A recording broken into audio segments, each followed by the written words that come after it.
Oh, we comfort able, sis? Yeah, we comfort able. First, we're going to start off by defining what comfort is. So, it is a state of physical ease and freedom from pain or restraint. A lot of us may be unfamiliar with this state, but we're going to get there. Able, it means that we have the power, skill, means, and opportunity to do something. When we combine them both, it basically means that we have the ability to provide physical ease and relaxation to ourselves and to others, but primarily to ourselves, because that's where we're going to start. We can find comfort in the storm. So my name is Anika Leonard. I am the CEO of Priceless Insight, and I know a lot about finding comfort in the storm. Let me tell you, sis. So my pandemic started in 2019. It was a hell of a year. It's as like, I mean, I know that we understand, as Black women, that we can go through some things and we will never look like what we've gone through. And so in 2019, it's just like all hell broke loose in my life. Well, really 2018, but 2019, it also, continued to break loose, I should say. And so I was dealing with basically being stripped down. I mean, I'm talking dealing with chronic pain and fatigue from 4 different conditions, right? Having surgery and having complications from those surgeries, having to advocate for myself in the healthcare setting, like just having really demeaning and dehumanizing experiences while in an incredible amount of pain and having no one believe me. Dealing with my community, not recognizing that I needed some assistance. And some recognized that I needed some assistance, but I really had to advocate for myself. You know what I'm saying? Like really step outside of my comfort zone. And just a myriad of other things, right? Like navigating who I was outside of the things that, and the people that people wanted me to be and who I'd always shown up as. So being stripped from, being houseless, for the last 3 or 4 years, losing my car. I mean, when I tell you all finding comfort in the storm, I mean finding comfort in the storm. I am here to tell you that it is possible. And I'm also here to tell you that it ain't easy. So I'm going to share with you some of the steps that I have taken in finding comfort and knowing that and understanding that I am comfort able. So one of the things that I really needed to unpack was I comfortable and am I comfortable feeling pleasure as much as I was comfortable feeling pain? Because one thing for sure and 2 things for certain, I'm definitely comfortable feeling poor, feeling like a victim, feeling, oh, and I came to talk today. I don't know about y'all, but I came to bear it all. I came in freedom and liberation. So I'm going to say what needs to be said about my journey, and hopefully you can find some truth and some things that can help you along yours, right? So am I comfortable feeling, like relaxation as much as I'm feeling as much as I'm comfortable feeling exhaustion? Am I comfortable? Like we can fill in the blank, which is why that underline is there. Are you comfortable feeling the good things in life? Are you comfortable feeling luxury as comfortable as you are feeling struggle? That's what I'm here to talk about on today. There are messages all around us. So during my journey in being comfort able, in recognizing that I was comfort able, I had to recognize that, my messages came in a myriad of ways. They came through people, they came through books, they came through TikToks, they came through memes, like they came in a variety of ways. And so, like for us to be to a place in a state where we are comfort able, we have really got to be able to recognize that those messages, like when we cry out for help or when we are seeking help, when we have no words to cry out, when our tears cry out for us, we have to understand that sometimes those messages are going to come in the form of young people saying things to us, like just insights and revelations. We get goosebumps, someone says something and it speaks to our spirit. It is speaking to our experiences. These could be people, family, friends, like I said, social media, memes, things of that nature. So like messages are coming from all around us. And what I'm going to do is share some of the messages that have come to me throughout my journey to becoming comfort able. So one of them was like, and this one kind of snatched me off. You don't have to heal aggressively. And one thing about me, like I said, I was used to the struggle. I'm used to the victimhood. I'm used to, like blaming myself for everything that has happened in life. You know what I'm saying? That's something I adapted from adverse childhood experiences, things that like basically developed into my core belief when I was really young. So what I had to do is to realize that I don't have to always learn hard lessons. You know what I'm saying? Like, and I think that as a Black woman, I'm even socialized that it has to be hard. It has to be rough. But no, we can give ourselves grace. We can slow down. We can say enough is enough. We can take space. We can do all of that. We do not have to heal on an aggressive track. It does not have to be healing, healing, healing all the time. We can take some time out for ourselves, and we could be gentle with ourselves. Another thing is that we can own our mistakes and learn from them. I don't know about you, but one of the things that like an identity that I developed in a behavior and characteristic that I developed around experiencing so much trauma in my life is that, like basically, I think I said it before, when things happen, it was always like my fault.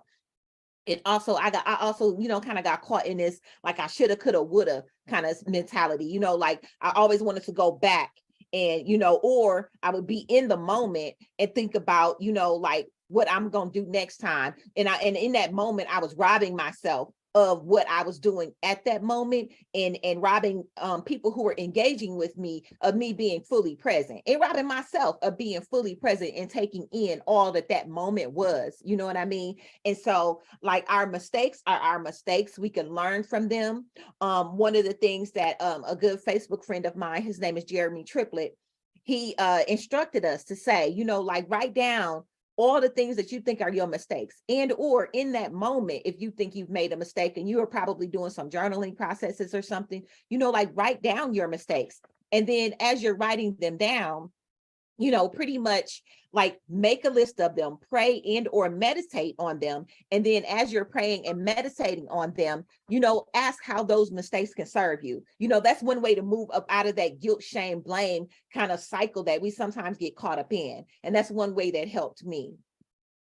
I spent so much time, being terrible to myself, talking down on myself, shaming myself. And I didn't realize that those are the cycles that kept me stuck. And those are the cycles that I wanted to break out of. And so that's where, Alex Hill, like Black Women Stay Teaching. And Alex Hill, if you're not following her on Instagram or any of her social medias, please do, because she's going to get you learned on today. Uncle Clifford rule number 224.5. So I believe Uncle Clifford's rule is no crying in the paint. Okay. And so for those who know, and if you don't, like, Uncle Clifford's basically saying, don't cry, suck it up. And what I'm going to tell us is, like we're going to ignore Uncle Clifford rule number 24.5 because we need to cry. There are times where we need to cry. And sometimes people are not going to be comfortable with us crying because they are not comfortable with owning and accepting some of their own stuff, right? And so we're going to ignore that because we're going to cry when we need to cry. That's how we get to being comfortable. We need to cry when we need to cry. Let them tears fall where they may, sis. Let them fall, because it's healing in our tears. And that's where the healing resides, in our tears. So let them flow. So Uncle Clifford rule number 51,081. Don't try to be everyone's cup of tea, because you ain't gonna have none to sip for yourself. And so Uncle Clifford, full of wisdom. And I wanted to include this because balance, right? Like balance is very important. And in addition to crying and letting that stuff flow up out of us, because sometimes we get stuck because we let it hold, we hold on to it. We hold on to those emotions, and we need to work those emotions up out of us. And some of those other things we need to work out of us is trying to be everything to everybody.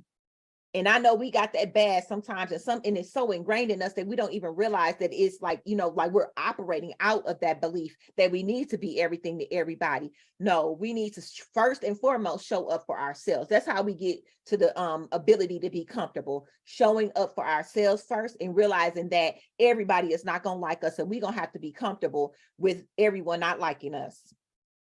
Don't forget about our sisters, okay? We have a community that we can ask for help. And if we find that our community is not responsive to our needs, we can always, always, always seek out additional community members. Like I know I found some of my tribe in this Blaze network. I hope that you are able to find some of yours too. Reach out. Don't be afraid to reach out and find and make those connections with folks, right? Like we have no idea what's waiting for us on the other side, because a lot of times in this entrepreneurship journey, we are doing things that have never been done in our families, in our friendship circles, you know, and sometimes when that happens, you end up losing some people along the way. But know that nothing that you have lost is going to just stay lost. Like you would be replaced, it would be replaced tenfold. You know what I mean? And so always, always, always on your path to being comfortable, remember your sisters, bring them along with you and find new ones along the way. And so who are you outside of other people's expectations? In the work that I do, there's this exercise that when basically I work with young people. And so in this exercise, it is asking, who are you? And you ask, who are you? Repeatedly until you get to the meat and the root of who you are. And so most times when people start this exercise, they talk about who they are outside of themselves, right? I am a mother, I am a sister, I am a granddaughter, I am a daughter, you know, like all of these things, right? And then it takes some time for us to get to the root of who we really are. You know what I'm saying? Outside of other people's roles and or expectations. I'm expected to be a mother, you know what I'm saying? But it's my responsibility to let my children know that I'm a woman first, that I am a person first, that I am a Nika first. Before I am your daughter, before I am your mother, I am me. And so like it's to get comfortable, I had to unpack who I was to everybody else to get to who I am for me and who I'm supposed to show up in this world as, and what gifts I'm supposed to restore and to behold to the world. So I don't know about y'all, but these memes be snatching my whole entire life. They be coming in. Like I said, these messages be coming in. And so I was in a place where I was trying to, you know, like basically double back on some behaviors that I had, because I was really, you know, basically trying to make people feel comfortable, make people feel safe, which I have a tendency to do because I want everybody to be comfortable, right? But sometimes we have to be okay with people not being okay. And especially when it's time for us to make our boundaries, to set our boundaries. People are not going to be they are not always going to be comfortable. We got to be okay with that. People, sometimes we're going to have difficult conversations with people. We're going to have to be okay with that. Sometimes we have to realize that our own happiness is our priority, and other people are going to have to be okay with that. So with that said, don't be the one or the two, sis. Don't be the one or the two. Set them firm boundaries. You hear me? Firm boundaries, because in your journey to being comfort able, you're gonna have to let people know that they can't be number one in your life because you're number one. That was very, very difficult for me to do with my mother, to do with my sisters and my siblings. You know what I mean? Like it's very difficult, but don't be the one or the two, sis. Don't let them play in your face, because they will try it. They will try it. They will try it. They will try manipulation. They will try mind games. They will try any and everything possible to get you back into a place where you are serving and meeting their needs. Don't be the one or the two, sis. Don't be the one or the two. Sometimes we have to be uncomfortable and uneasy in familiar situations, and that's how we know we're growing. So Nakia Homer, another one. If you are not following her on Instagram, you are missing out, sis. Follow her. She is really the truth. And then we got to affirm ourselves, period. Like affirm ourselves, because sometimes we're not going to have cheerleaders. I don't know about you all, but I really had to celebrate myself a lot. And in celebrating myself, I had to recognize that, I had to get to a point where I realized that I needed to celebrate myself, that I'm always not going to be celebrated by people outside of me. You know what I'm saying? And so to stay encouraged, that encouragement was going to have to come from me. That celebration was going to have to come from somewhere deep inside, because everybody ain't going to know what it took for you to get there. You all don't know the backstory of what it took for me to get here to this Blaze workshop. You know what I'm saying? So I'm celebrating myself in this moment, because it took a lot to get here. So one of my affirmations is that it can happen for me and I deserve it. Period. Like I deserve to be on the stage. That's it. That's all.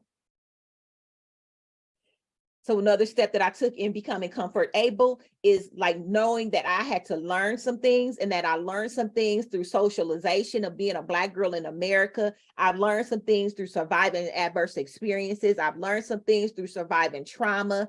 I've learned some things through surviving, and I'm gonna name it, surviving sexual assault as a child, surviving date rape in college, surviving, you hear me?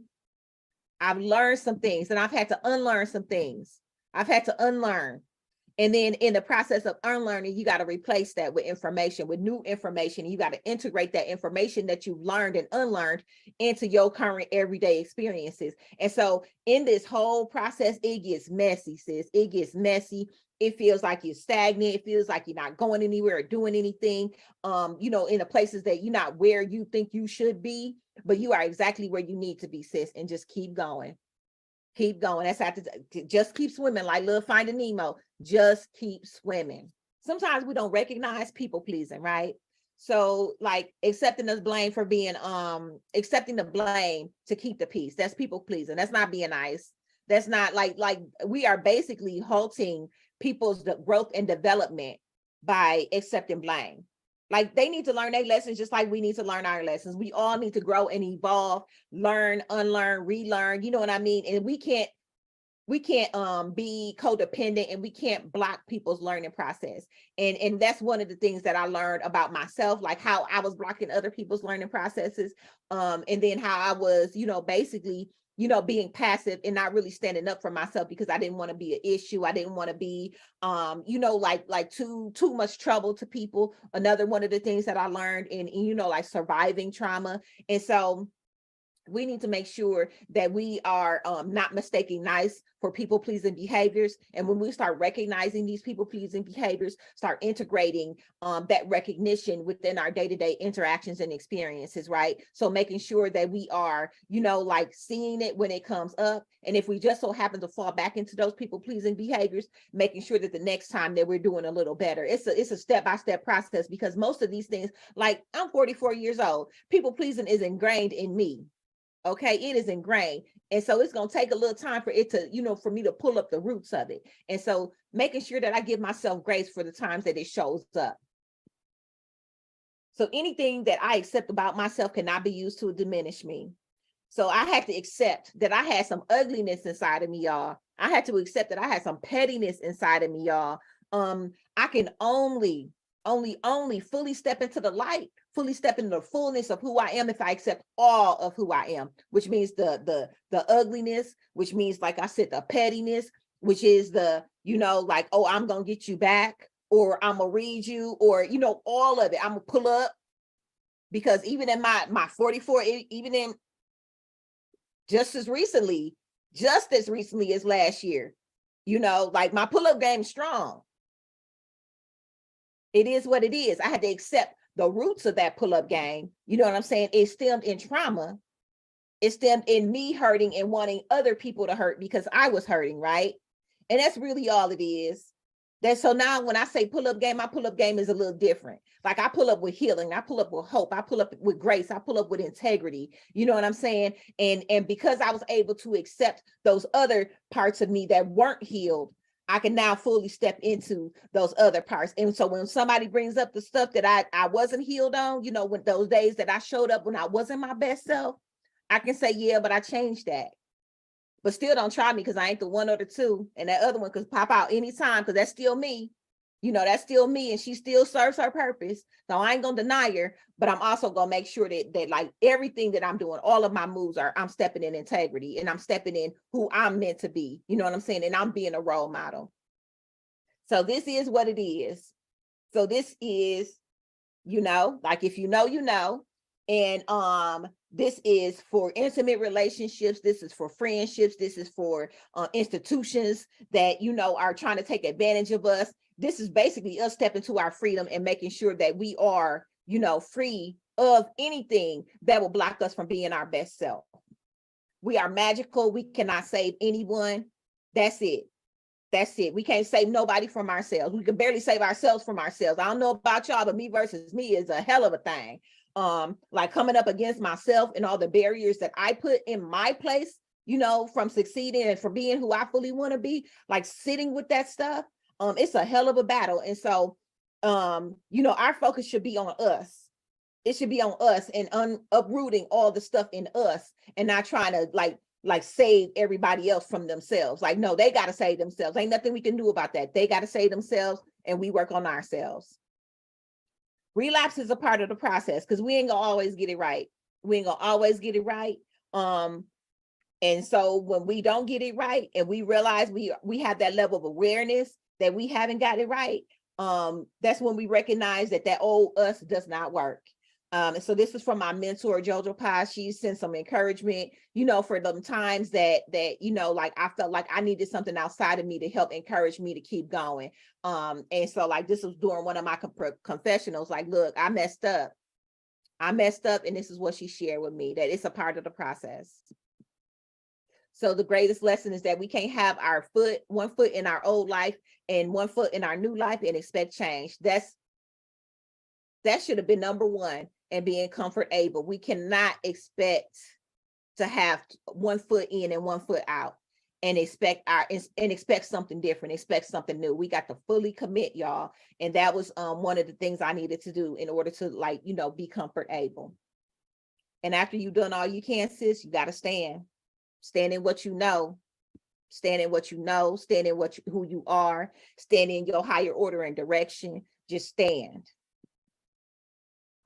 Sis Kiera Lewis from TikTok, man, listen, I love her. If you've not seen this video, she talks about being delusional. She talks about how it is like for her, you know, like, of course, everybody likes her. Of course, everything is going to happen for her. Like who is she hurting by being like unreal? I mean, by forgetting to be realistic. Sorry about that. But like, who is she hurting? I love her. Check her out.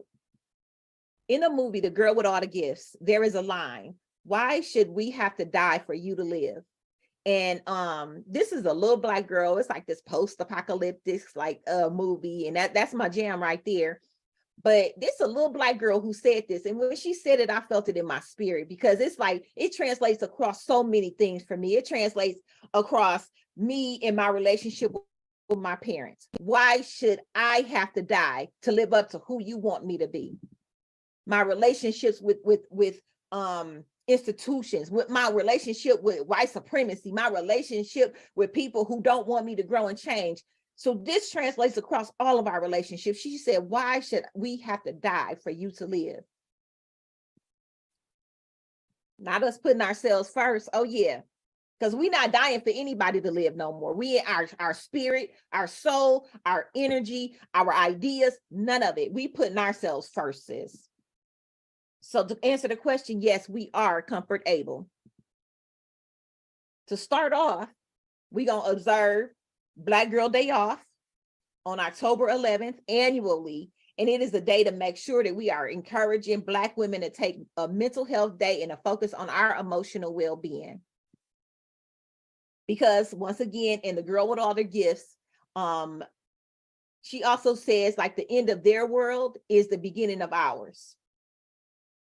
So she basically let them know, like, and I don't want to spoil it, so I'm not going to say, you know, a lot about it, but she basically let them know that, like, just because, like, you are dying off, or who, you know, like, we're not sacrificing ourselves, period. That's really what it is. We're not sacrificing ourselves. And just because your world is changing, just because I'm not showing up who you want me to be anymore, does not mean that the world is ending. It just means that the world is changing. And it's our world, sis, period.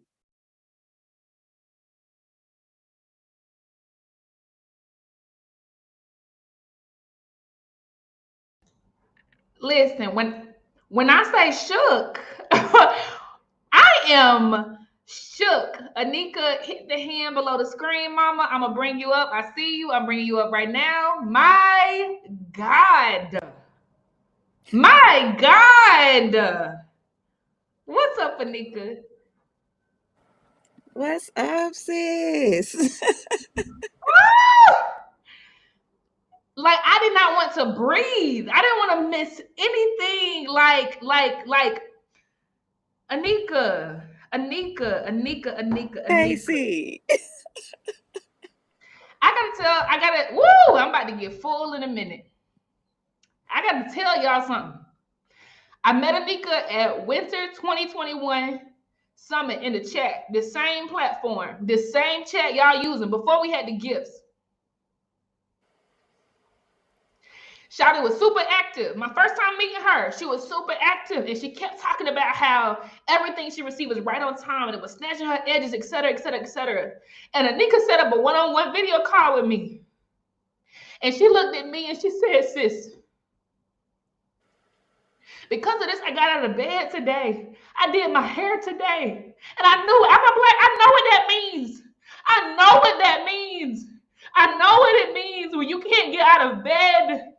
Well, you don't want to look at yourself in the mirror when you that done. And a year later, to the day, she's here pointing to us, pointing to me. Is that real? This is the power of our fellowship. This is church, as far as I'm concerned. And I got a whole lot of church hurt. This is church. Yvonne is the usher at the door, guiding folk where they need to go, because she dropped them links fast. Every reference I've been giving here today, Yvonne got the links. Neff gives the benediction at the end of the day, unpacking it all and making sure we can leave it at the altar. Hear me. This is church. We got neighbors in the pews that we recognize because y'all keep showing up in the chat. Anika is the youth pastor, making it plain. Bringing the intersections of popular culture so that you understand timeless wisdom in ways that are easy for you to digest. This is church. Sis, I love you. I love you. I love you. And I'm so proud of you for getting out of bed. I'm so proud of you for doing your hair. I'm so proud of you for getting on the stage. Keep going. All right.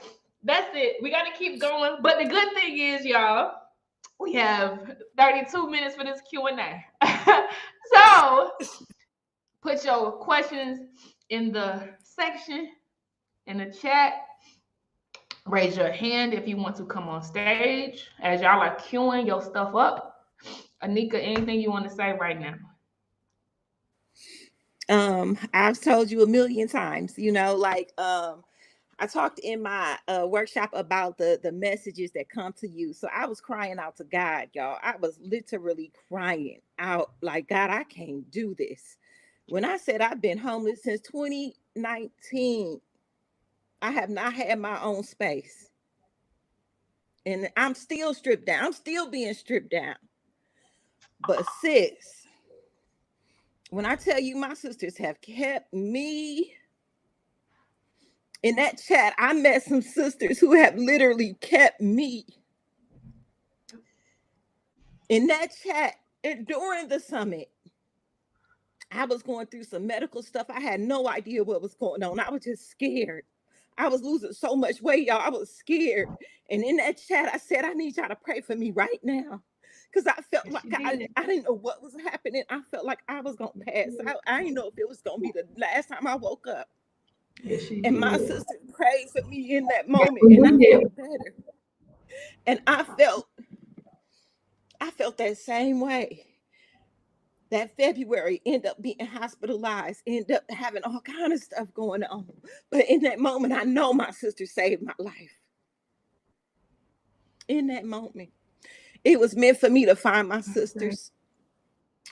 And I will always I will always give free advertisement because Casey is real. Casey is authentic. Casey means it when she says, like, I have been able to pick up the phone and call Casey. During that summit, I found out that I got up my largest grant to be able to do the work that I do in the community. Casey coached me through that. I went through the Blaze Business Intensive.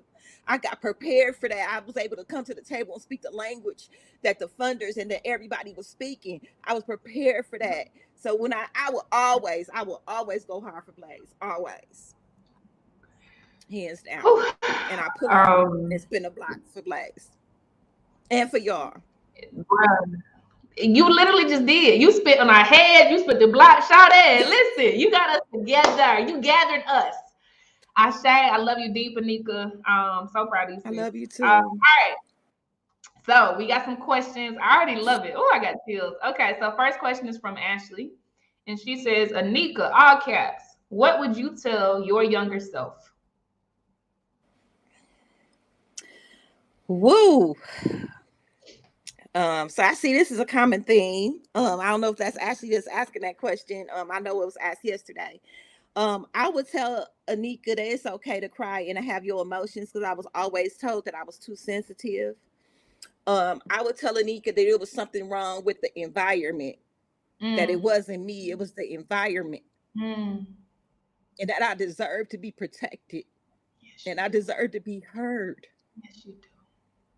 And I deserve to be here, because at Yes. 12, I was told that nobody wanted me. My parents didn't want me, by my grandmother, whose 90th birthday is today. And she is rest in power. She died in 2020. But I had to go through a whole process. That's a whole process. So I would tell Anika, you deserve to be here. You deserve to be seen. You deserve to be heard. Ashe, thank you for sharing that. And I'm so sorry you went through that. I'm so sorry you went through that, sis. Love you deep. Oh Lord, this one is from PG. She said, "Hey friend, about that book and companion podcast. This was episode 1, right? We manifesting something. I love you deep. What we manifesting?" Listen, Paquita been on my butt. Like, so Paquita is another one of my sisters that I met last year this time, y'all. When I tell y'all, because I had moved to a new city so that I could heal, right? And in this new city, I know nobody, y'all. But I hooked up with Paquita through this summit, and Paquita been on my butt, like inspiring me to do this podcast and this book, because I got stories, y'all. I got stories. I got to change the names and dates and times. And but yes, Paquita, I'm getting on it, sis. I promise you, I'm getting on it. I love this. And y'all, Paquita was a speaker. Yeah, I'm telling y'all, this is family right here. Paquita was on the stage. Anika was in the chat. And here we listen. Okay. All right, Chandrell, I'm bringing you up to the stage. I hope you camera ready, Mama Sita. I think you actually said, how do I get my video accepted? You did right, sis. You did right. I'm about to hit the button right now. Feel free to ask whatever you want to or say whatever you want to say. The mic is yours. But unmute your mic. We see you though. Can y'all hear me? Yep. Oh my goodness, Miss Anika. I want to tell you, I don't know what God doing right now, but it's as if he just I've been like, you know how you just feel like nobody has ever had the same experience, but every single thing that you have said, I have experienced. Just last year, me and my children were homeless, living hotel to hotel. When I tell you I felt so hopeless, like to the point where I'm like, did I do something wrong? You know what I mean? Like, Right. I feel like I'm a good person. I know I do the right things, but did I do something wrong? You know, I reflected back on my life, but Miss Anika, I don't know. Like, I just feel like I know everything happens at the right time, but like, your life is my life. And I'm 29 years old, and I would definitely aspire for us to get together, and I feel like we can really relate, and you can be my coach through this thing. You know, I'm still processing, you know what I mean? I've dealt with so much rejection, and even to the point where I've still to this day sometimes I'm looking in the mirror and like, man, like I'm not who I used to be. You know what I mean? I feel like I lost myself in the midst of my storm, but I need to get my power back because I know it's there. You know what I mean? And I try everything, you know, and I'm still working through it. But sometimes, you know, it's difficult to do it by yourself. You know what I mean? Especially I'm a single mother, you know, and I'm trying my best, you know, and sometimes you need that tribe. And I'm so appreciative of this whole platform. Like, it's really changing my life. Like, just the fact that it came across my timeline, it's never ceasing to amaze me. Everything that I'm hearing is like, this is exactly what I need to hear, like to give me that encouragement. And I started my business while I was in the hotel with my kids. And this year I was like kind of like ready to give up on it. But this right here just was like, ain't no way I can give up on Yeah. my business, because this is the turning point right here. You know what I mean?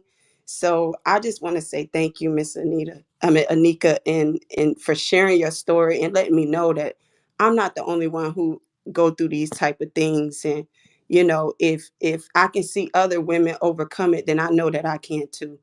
And I really appreciate that. And I would love for us to get together, and whatever it may be, whether it's just, coaching, or you just being my accountability partner, whatever it may be, I just will really appreciate that. I really would.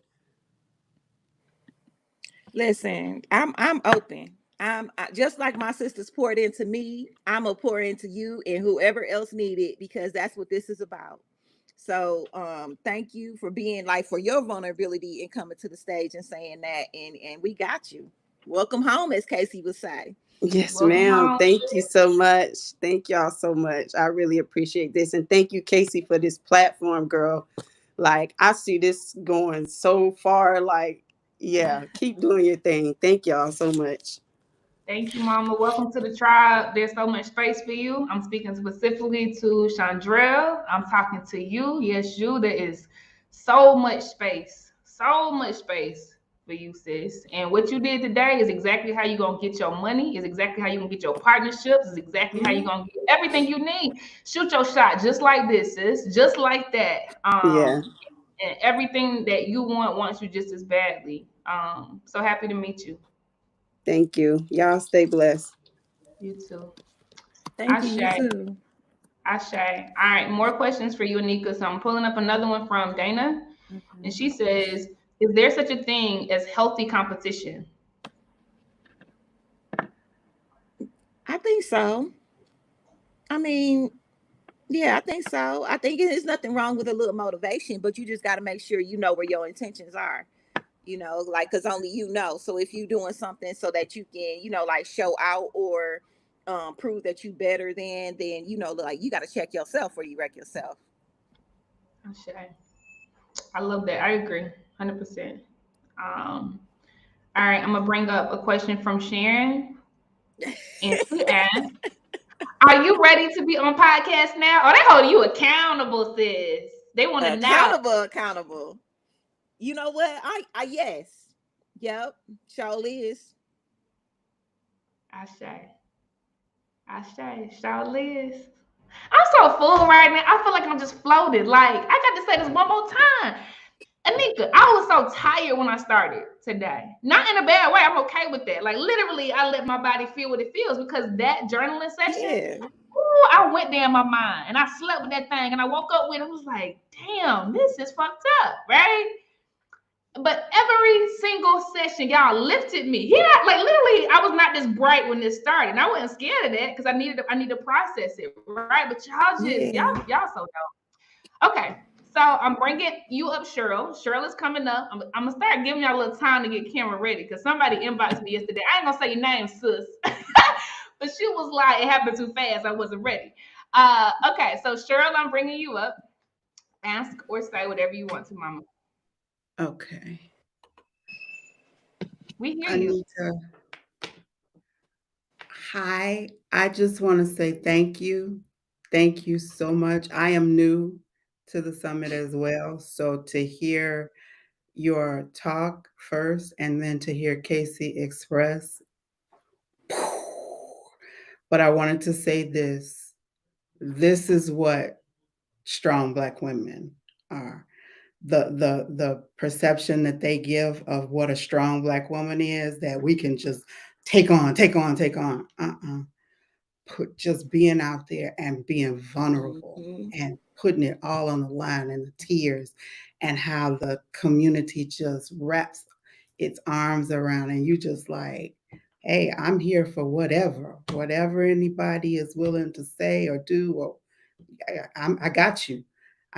Casey had you got the next one. I am just so, I thought I was full yesterday. Y'all just keep, I don't know how I'm going to, every day I'm just like, I don't know how I'm going to get through this week. So I also would like to talk to you. We have a lot of things in common. Mhm. And you just, girl, just one thing after the other. And then mic dropped. It's like, really? You ain't say bye, nothing, just boom. Really?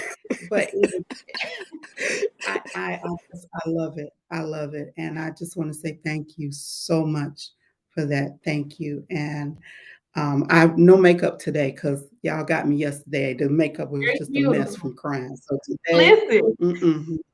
no, you ain't gonna get me today. No. So thank you. Thank you so much. That was just beautiful. And thank you. Thank you, Cheryl. And I look forward to connecting with you. And this Okay. is, and the good I'm thing gonna is you're DM gonna you have later. access to this replay for a couple months. So you're gonna be able to tap back into it too. And we gonna be Yeah, because some connected. things So I I'm look trying to forward. type and it's just like it's going so fast. I'm like I'm missing some things. So, but yeah. Listen, So thank yep. you again. Thank you. And Thank you for Cheryl, affirming me, it's in you y'all. too, sis. Yep. Mm-hmm. Yep. It's in you too. Cause when you said that thing like this is a strong Black woman, and you said they told us something else, it's in you too. So I look Yeah. forward to what's about to come from your mouth in future Yeah. sessions. Okay. Yeah, this is not what they portray a strong Black woman to be. We can be soft. A Mhm. strong Black woman can be soft, and we're Yes, we afraid of can. our softness. We're afraid that we can't be so. We can be soft and we can be gentle. Yeah, Mm-hmm. we can be lionesses, but baby, we can be soft, and we can gather around and love each other. And yeah, we can have healthy competition, but it's so much abundance here for us. And Mm-hmm. it's just a beautiful thing. So Casey, I thank you too. I just, like I said, I don't know how I'm gonna get through this week. I ain't gonna have nothing left but I'm gonna have to take a vacation just from this week. Baby, So oh yeah, bucket your sister. And you're not gonna want to let go, but you're gonna be nervous. Like, how much more can I take? But yeah, Mm-hmm. we'll get that together. Thank you so much, girl. thank you. I say, that was good. That was good because they told us we were the mammy. They put us on the syrup as Aunt Jemima, Mm-hmm. but that ain't the whole story. Like, yeah, we strong. Yeah, we raised your babies, but guess what? We bloom too, baby. Oh, all right. I'm gonna put some more questions up here for you, Anika. Okay, this one is from Yvonne. She's so funny, y'all. This our usher, y'all, in the church. She says, Casey, are you sure we can't do this monthly? For real though, real talk. Welcome to the community. I promise you, like we stay connecting. Like legit, y'all. Every single Mm-hmm. Monday we have virtual co-working sessions, like where it's my playlist going. It's lit, lit, lit. I promise. It 90 minutes is. every single Monday, and we do other things. So just keep it locked. You'll know about it. All right, next one is from. Wait, some people want to. Okay, somebody left. Sorry. Come hit the hand button again. Don't be afraid. We actually have 16 more minutes in this segment right here. And then the next one is from. Why did it leave me? Somebody said, I don't know where it is anymore. Oh, here it is. Tiffany, I appreciate you, sis. She says, this by far is the best virtual setup. I share. Right. Neff has something. Neff, our good sis, says, Anika, what made you listen to the inner voice to share your story despite your pain? Neff and hey sis. If I'm being completely honest, like that was a part of why I have been stripped down. Because I wasn't listening. Like I was to a certain degree, but I wasn't fully showing up the way that God wanted me to show up, in the way that I knew that I was supposed to show up. And so like this whole process of me being stripped down was so that I could stand up stronger and stand up like in who I am, and not in who like everybody else in the world told me that I should be. So it was literally me just basically accepting like I got a higher calling, and I'm gonna have to do it, or I'm gonna have to keep getting my butt kicked. And that's really pretty much what it boiled down to. Like, because like when you have a calling and it's in you, there's nothing that you can do to escape from it, because people gonna seek you out. Like, people gonna seek you out in the grocery store. They're gonna seek you out online. It don't matter where you are. People are gonna find you and remind you of who you are supposed to be. And so I just kept getting reminded, and I'm like, you know what? I'm gonna just have to show up. And yeah, that's pretty much what it was. It was like I kept getting reminded, and I was like, okay, I'm gonna have to just do this, because I don't want no more reminders, and I don't want no more hard lessons. So thank you for your question, Nev.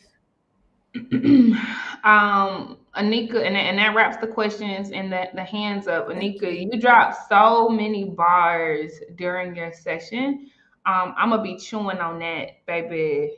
Woo woo! For weeks at a time. You dropped so many bars, Anika. So thank you for the wisdom that you poured into us.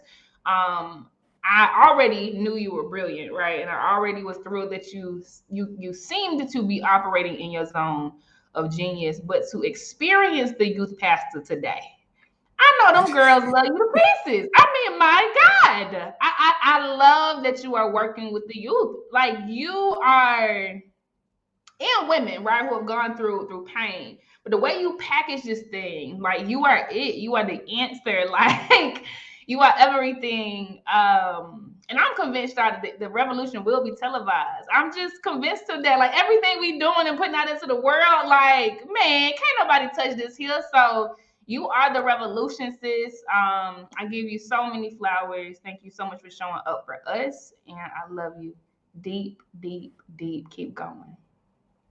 Thank you so much. And thank you for a platform to show up fully. You know, like, where else can I quote Uncle Clifford Rule number 24.5? You know, like, thank you. Thank you for this space and this platform, Casey, for real. Of course, you deserve all the things, mama. All right, y'all. So that wraps this particular session. And I just have to say, for the people who are full like I am, this was only session number 2 of the day. Do y'all feel that? This was only session number 2 of the day. Like, we literally just got here, man. But I honor you all for being here. I honor you all for being at this intersection of my life, of the life of the Blaze brand. This is year 2. This month marks year 2 of our journey. And it is so beautiful, right? Like, statistics show, right, that I think it's like 30% of businesses that don't make it past year 1, right? Less than 50% make it past year 5. So I don't take any part of this journey for granted. And my journey is your journey, right? We're walking alongside each other on this founder journey, right? On this entrepreneurial journey. And so I'm happy we're still rocking together. I'm happy to see people show up from last year still here. I look for many more to come as we blow through the statistics, right? And tell our own stories, right? So sending so much love and light to y'all. We are not anywhere near done, because this is only the second session. Right after this, I got chills as I say her name, y'all. Dr. Tanisha King.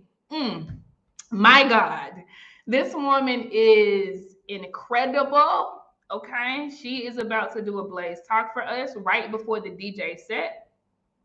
Okay. DJ T.O. is coming back to spin on the 1s and 2s. DJ T.O. has been with us since the summit has begun as well. She's super, super dope. And she is transitioning into being our resident DJ for Blaze.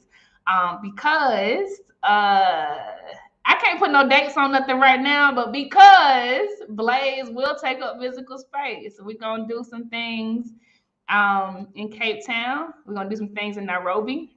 We're going to do some things in Tanzania. We're going to do some things in Nigeria. We're going to do some things in Chicago. We're going to do some things in Brooklyn. We're going to do some things in Charlotte. We're going to do some things in Atlanta. I'm not done. We're going to do some things in DC. We're going to do some things in Houston. We're going to do some things in Oakland. Big ups to Oakland. I heal so much in Oakland. And we're going to do some things in Chicago. Okay. And our resident DJ is going to pull up with us. Okay.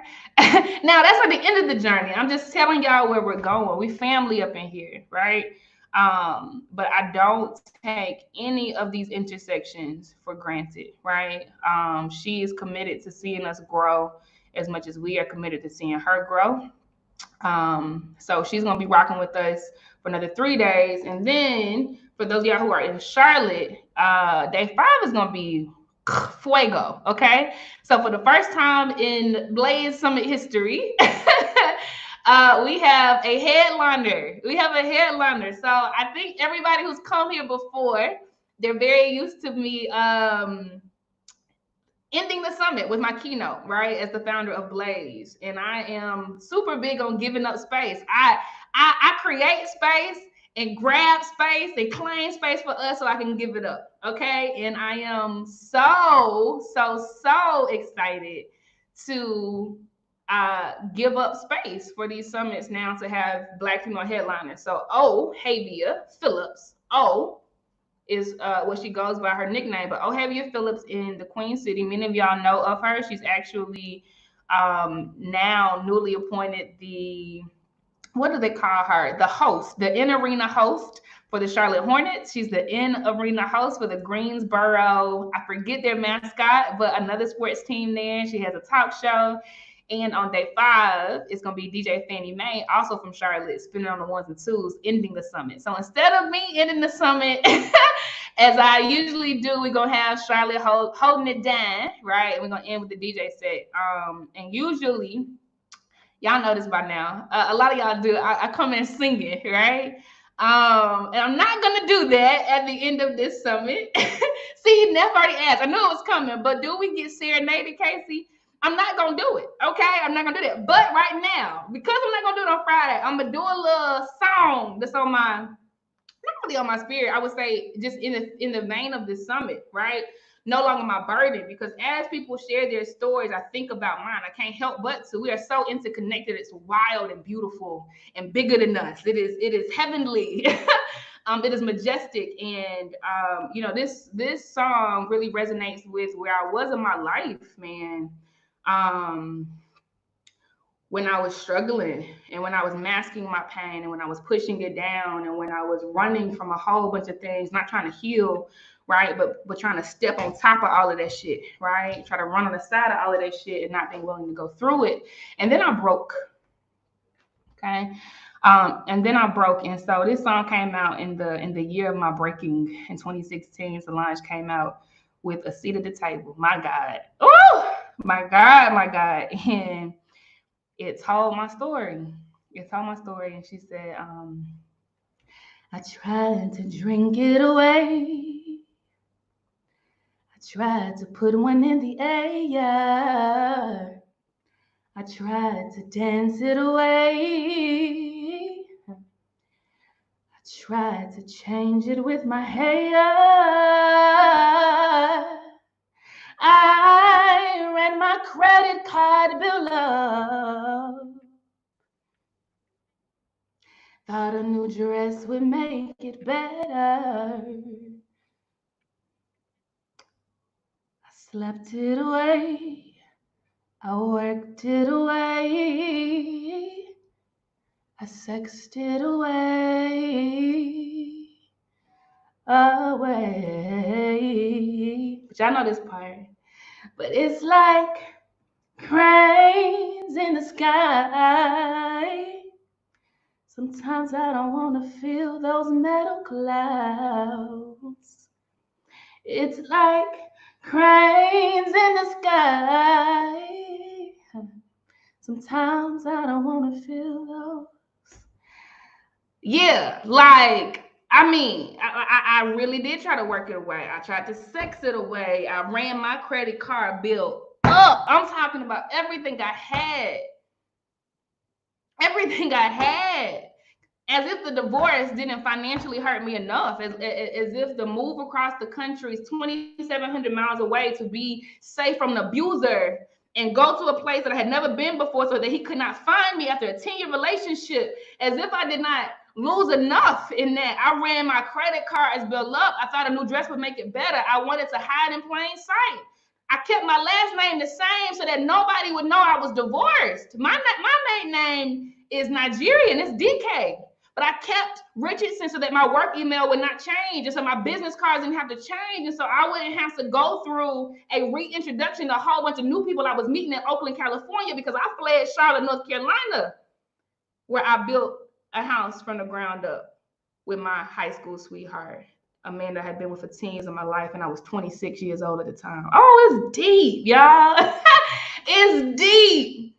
And in 2016, 12 days after he almost killed me, I got on a one-way flight to Oakland. I had to stay long enough for the court case, okay, for the restraining order, right? So that I could get that, and legally, if he found me, at least I had some type of legal, protection. So I stayed 12 days, long enough for that to go through. And I showed up to the airport. Oh my God. With 9 suitcases by myself, still trying to do it all, but I was doing it wrong. Right? 9 suitcases by myself. And I pushed all of them suitcases by myself. Got to the counter. I had my whole life in them suitcases, man. She looked at me and she said, "This gonna cost $1,300. I had to go. My heart was racing. I didn't know if I was gonna make it on the plane or not. I was so scared. I didn't know if he was watching me. I had to go though. He didn't know where I was going.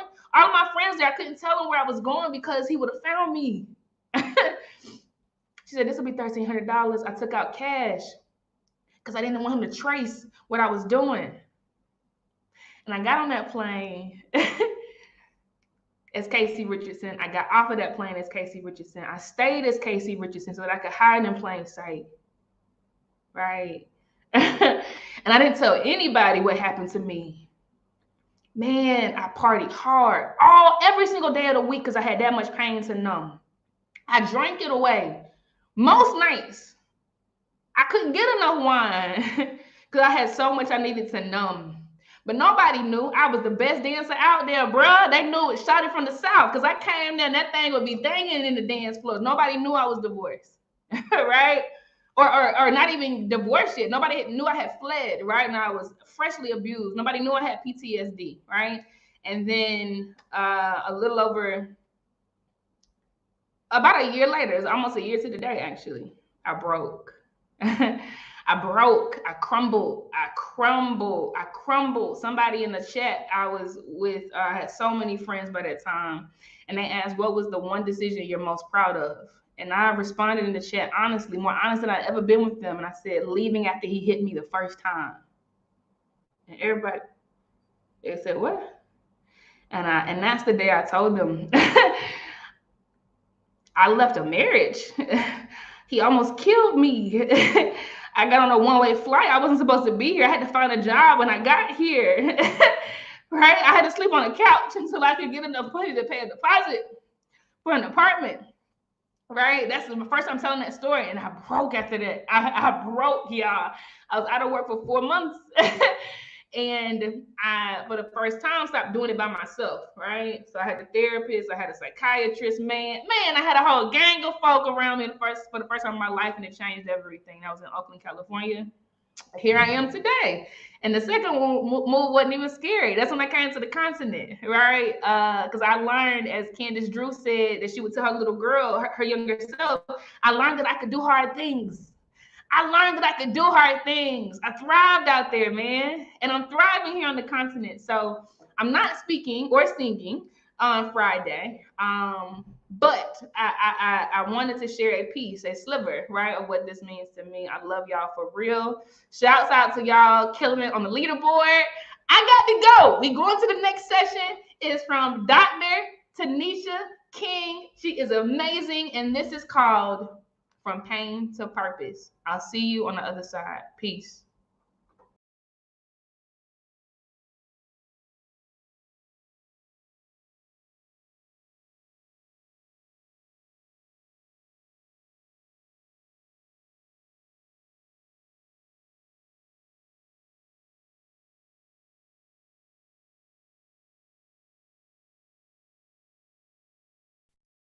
When my marriage ended, I was distraught.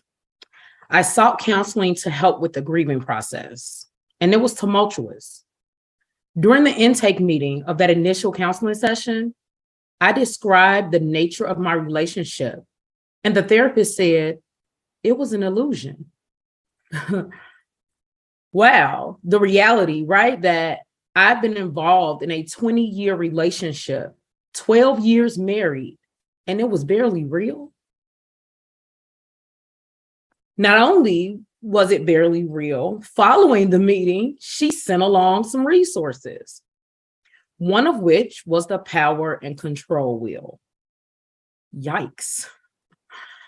Here I am, a six-figure earner with a master's in social work, where I am trained in cognitive behavioral therapy.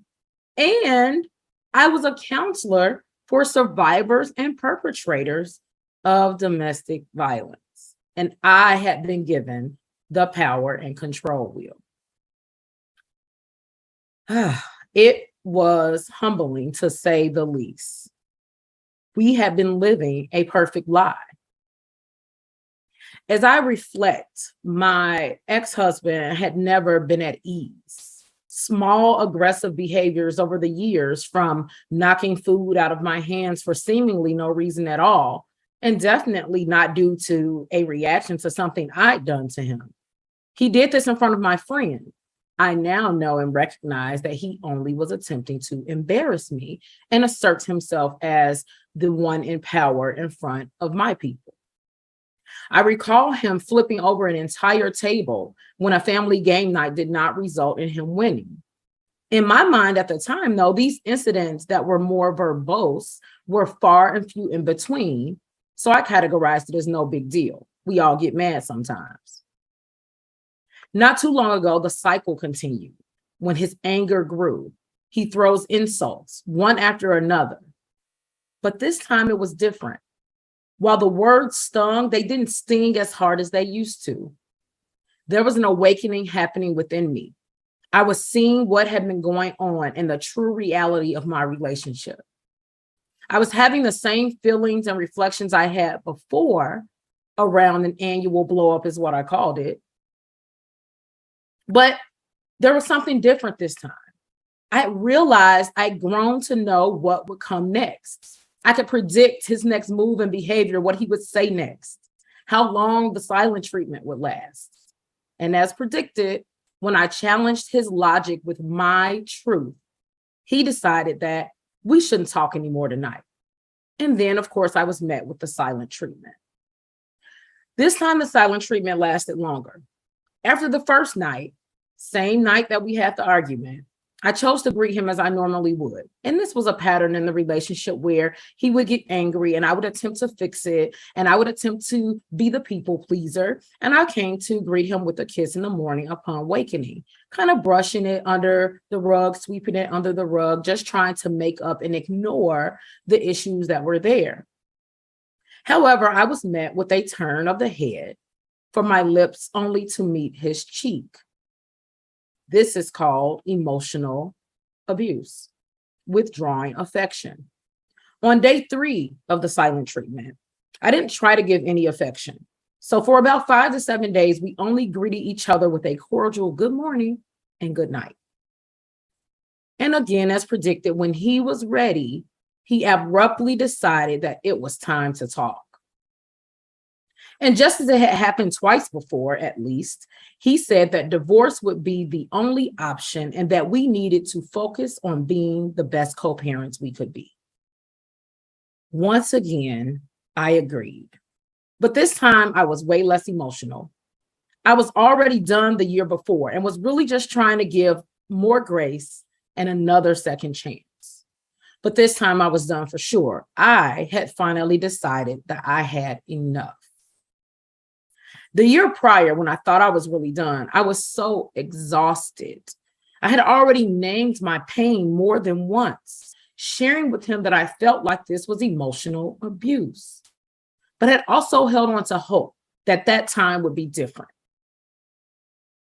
The last night of our argument, before we decided to officially split ways, time had stood still, and I heard a whisper from God. He can't go where I'm taking you. My therapist called that trauma. I called it what Sarah Jakes Roberts does, which was a word from God. Then a few days later, all at once, memories of subtle comments made to me well before that argument played in my mind like a highlight reel. And those memories demonstrated a high level of disrespect, jealousy, resentment, bitterness, all of which I was oblivious to or was blatantly attempting to ignore to keep the lie alive. Others in my family and friend circle would hint a little bit at things not being normal with us and or his treatment being questionable, all of which I ignored because I still hadn't completely accepted the reality of my situation. I was devastated to come to the conclusion that I am indeed a survivor of domestic violence. The silent treatment isn't the only way an emotional and verbal abuser attacks their victim. They are manipulative and many times very subtle. And I liken it to the research I've done on microaggressions, which are subtle forms of racism and subtle forms of other oppressive behavior from privileged groups. And typically they come in as compliments. For instance, you speak so well, you're so articulate. I've gotten that said a lot to me, but mostly from white people who tend to not share that same compliment with other people that look like them. So the underlying assumption is that you had some stereotypes about how I show up into spaces that maybe I'm not supposed to be articulate. Maybe I'm not supposed to speak well because I'm a Black woman. And so these same tactics are used with emotional and verbal abusers, and they are really subtle. My abuser said things like, "How does it feel to know nobody likes you?" But just really in a playful way. It wasn't in an angry tone, but those type of words, language, and statements and phrases over time can really erode at someone's self-esteem, their self-confidence, especially when it comes from someone you love. He also said things like, "I almost forgot you had a PhD." Okay. So really random, not even in an argument, nothing else would be going on. And those are some of the statements and phrases that he would casually throw around. But it gets worse. When pregnant with our second child, I unknowingly had gallstones. So while I was 8 months along, I'm constantly vomiting after eating dairy. And I really wasn't associating it with what I was eating at the time. I just knew I was sick more than usual. And at 8 months, you figure that the vomiting would stop, right? That's usually earlier on in pregnancy. And one time I was, on my knees in front of the toilet, upset and frustrated. So I started crying because I'm emotional, I'm pregnant, I'm upset that this is still a thing that's happening during this pregnancy this time. And while I'm on bended knees over the toilet, he walks by, glares at me and said, "Are you crying?" And made a face at me as if it was super ridiculous of me to have any emotion related to my situation at the time. He typically said more direct things during a blow up, and every time in between was more of those subtle things that came all year long. That's once or twice a year he would go on a tirade to share his disdain for me and how that this relationship just wasn't working for him, that we should co-parent, etc. During those initial times, I would often be distraught and shed tears and be really confused about what was happening. And more than once during those times, he said, "I don't care about your tears." Once I had an accident while hanging out with friends. I was cut near an artery and needed multiple stitches. One of the friends called him to ask if he wanted to meet us at the hospital and come be with me. She offered to care for our children in his absence. And he responds, "No, I'm good." So just a total lack of care and concern relative to your partner, your significant other. He often had me questioning the reality of my own experiences because he would choose to change the narrative and tell me I wasn't seeing or hearing what I saw and heard, attempting really to cause an over-reliance on his judgment, getting me over time to trust him over myself. I noticed far later in our marriage that His opinion counted to me more than my own. For instance, when it came to something as simple as clothing, I had been groomed by him to question my choices due to his constant criticism of my clothing, my speech, my chosen profession. When I ran for political office, which I won twice, he said, "You think they're going to let you win over a white man?" They did. Or my hard work got me there. He would often gaslight me by baiting me into arguments about societal issues that I was most passionate about. And, to try to argue how wrong I was about it. He'd say, "You just a girl from 39th that used to have rumors about her, right?" Just to knock me down a couple of pegs or to try. Another time he told me not to get him anything for Christmas. When I did so anyway, he demanded that I showed him where I hid it, and then he returned the item. The aggression from him increased after the separation because, mind you, he had asked for a divorce at least twice before, to which I did not grant. We would just sweep it under the rug and go through this cycle, make up without really tackling the issues that were present, and move on. This was the one time that I decided, again, I had had enough. And so the aggression increased because I chose to do something different and he wasn't used to that.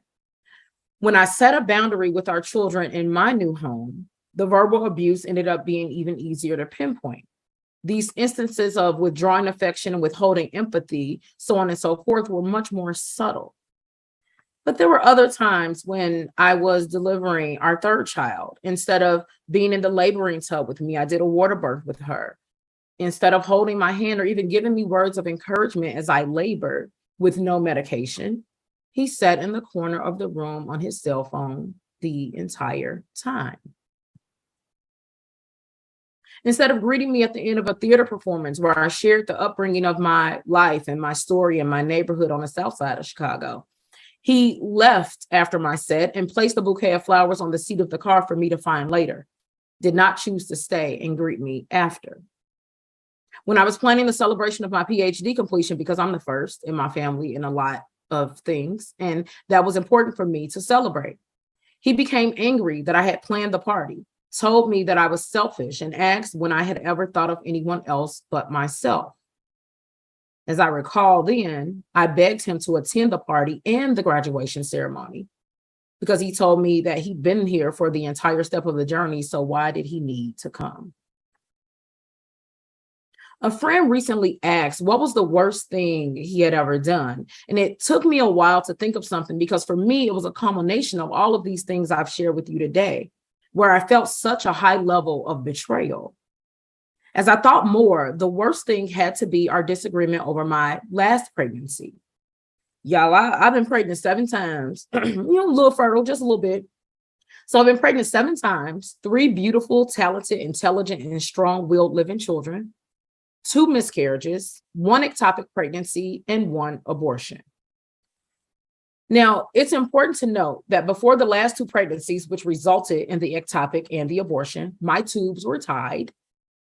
So when the last pregnancy happened, it certainly was a surprise. And of course, as many women do, I felt torn, right? And had moved with plans without much thought of having the child. Even though deep down, I felt done with having kids and wanted to focus on raising the 3 that we had. I wanted to focus on my career, my consulting, my speaking, right? Having 2 pregnancies after getting your tubes tied, though, makes you think a little bit harder to consider actually having the baby. So I wanted to take my time to figure out what I really wanted to do and not make a rash decision. My abuser, however, was adamant about having an abortion. He lectured me, once again calling me selfish for even considering keeping the child. He gave me the silent treatment again and berated me, and I mean berated me about the decision if I chose to keep it. Of course, this enhanced my stress, especially when he threatened divorce again. Everything was always my fault. He projected his insecurities and reality onto me. He never physically hit me, but I experienced multiple incidents of trauma and was diagnosed with anxiety and PTSD as a direct result of my relationship. Would you have thought that about me after reading my bio or just by looking at my headshot? Maybe not. But the fact of the matter is that domestic violence is broad and touches many people, regardless of socioeconomic status or educational attainment. When we think of people involved in intimate partner violence, we often think of women who come from lower socioeconomic status. And we also tend to think of folks we don't know, right? That these issues are not close to home. When in fact, statistics show that 1 in 4 women and 1 in 9 men experience severe intimate partner physical violence, interpartner contact, sexual violence, stalking, so on and so forth. For emotional abuse specifically, prevalence rates were high as well, averaging around 80%. 40% of women and 32% of men reported expressive regression. 41% of women and 43% of men reported coercive control in their relationships. I married young. I was 24 and a little bit still wet behind the ears, had not experienced life in the way that I've now experienced life. I had childhood trauma that resulted in me being a people pleaser and wanting to not disrupt, wanting to make sure everyone is happy. And that resulted in my choice to remain in this relationship for so long. We were high school sweethearts. And so from 17 years old to 37, all I knew was this person. And I had been working since I was 12 years old and adopted this notion that I had to be everything to everyone. And that resulted in this superwoman persona, which many Black women adopt. And this mentality played a huge role in my marriage. I was choosing to put myself last, right? It has been expected of us, specifically as Black women since slavery, to be strong, which is often to our detriment. And it's taught us to ignore, disrespect, and take the abuse because we can handle it. We got it. Due to the stigma of domestic violence, I was almost silent about the reality of my marriage. However, I always wear my stories on my sleeve, and I feel that it is my duty and responsibility as a woman in the sisterhoods that I share to speak my truth, and that I want to use my story to help other women. We wrote a book, Grief and Gratitude. I decided to share my story in that book, but I made it an anthology so that other women could share their story so that we can see ourselves in each other. Because my story is not just for me, it's for all of you. We tend to ignore issues of domestic violence and problems because culturally and societally, especially in the Black household, what happens in this house stays in this house. That's toxic as hell.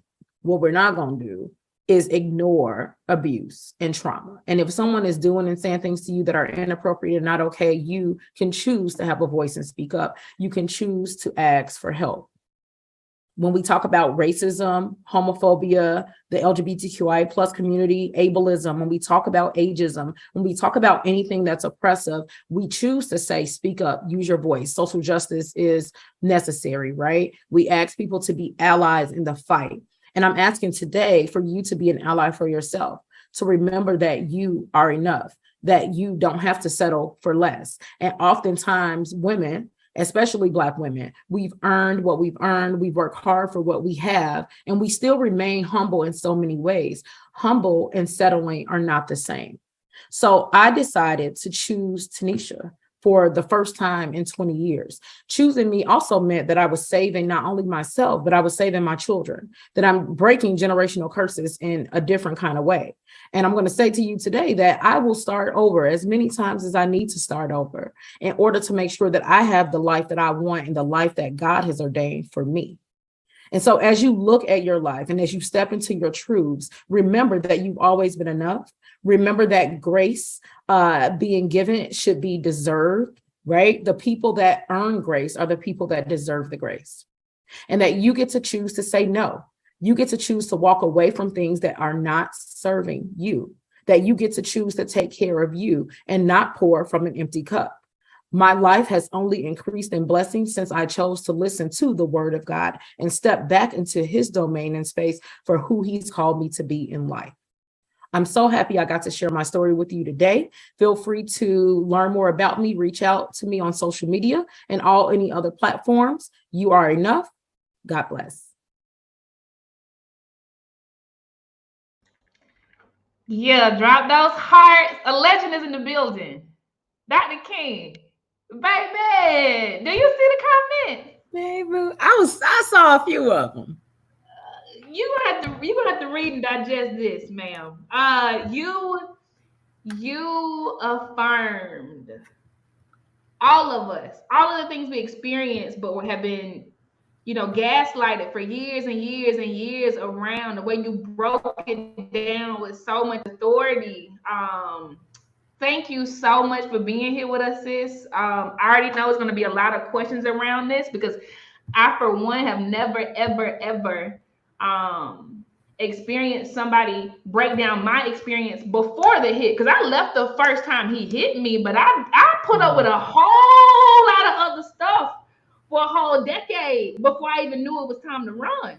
I never saw myself the way I've seen myself and what you explained. I didn't know I was as much of a victim as I was. So from me, survivor. Thank you. So thank you, sis.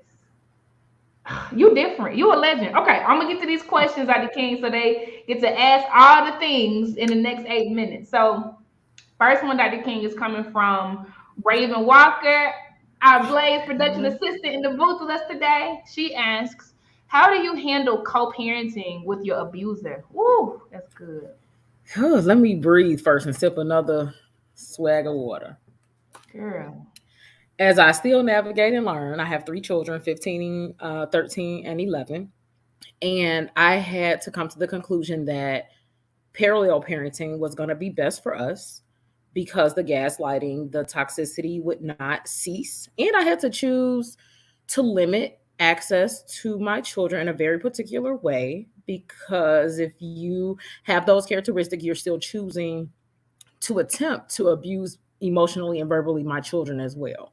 Right? You no longer have me as the proverbial punching bag. And so now you use them as an excuse to either get to me or to harm them. And so I've chosen very limited contact co-parenting.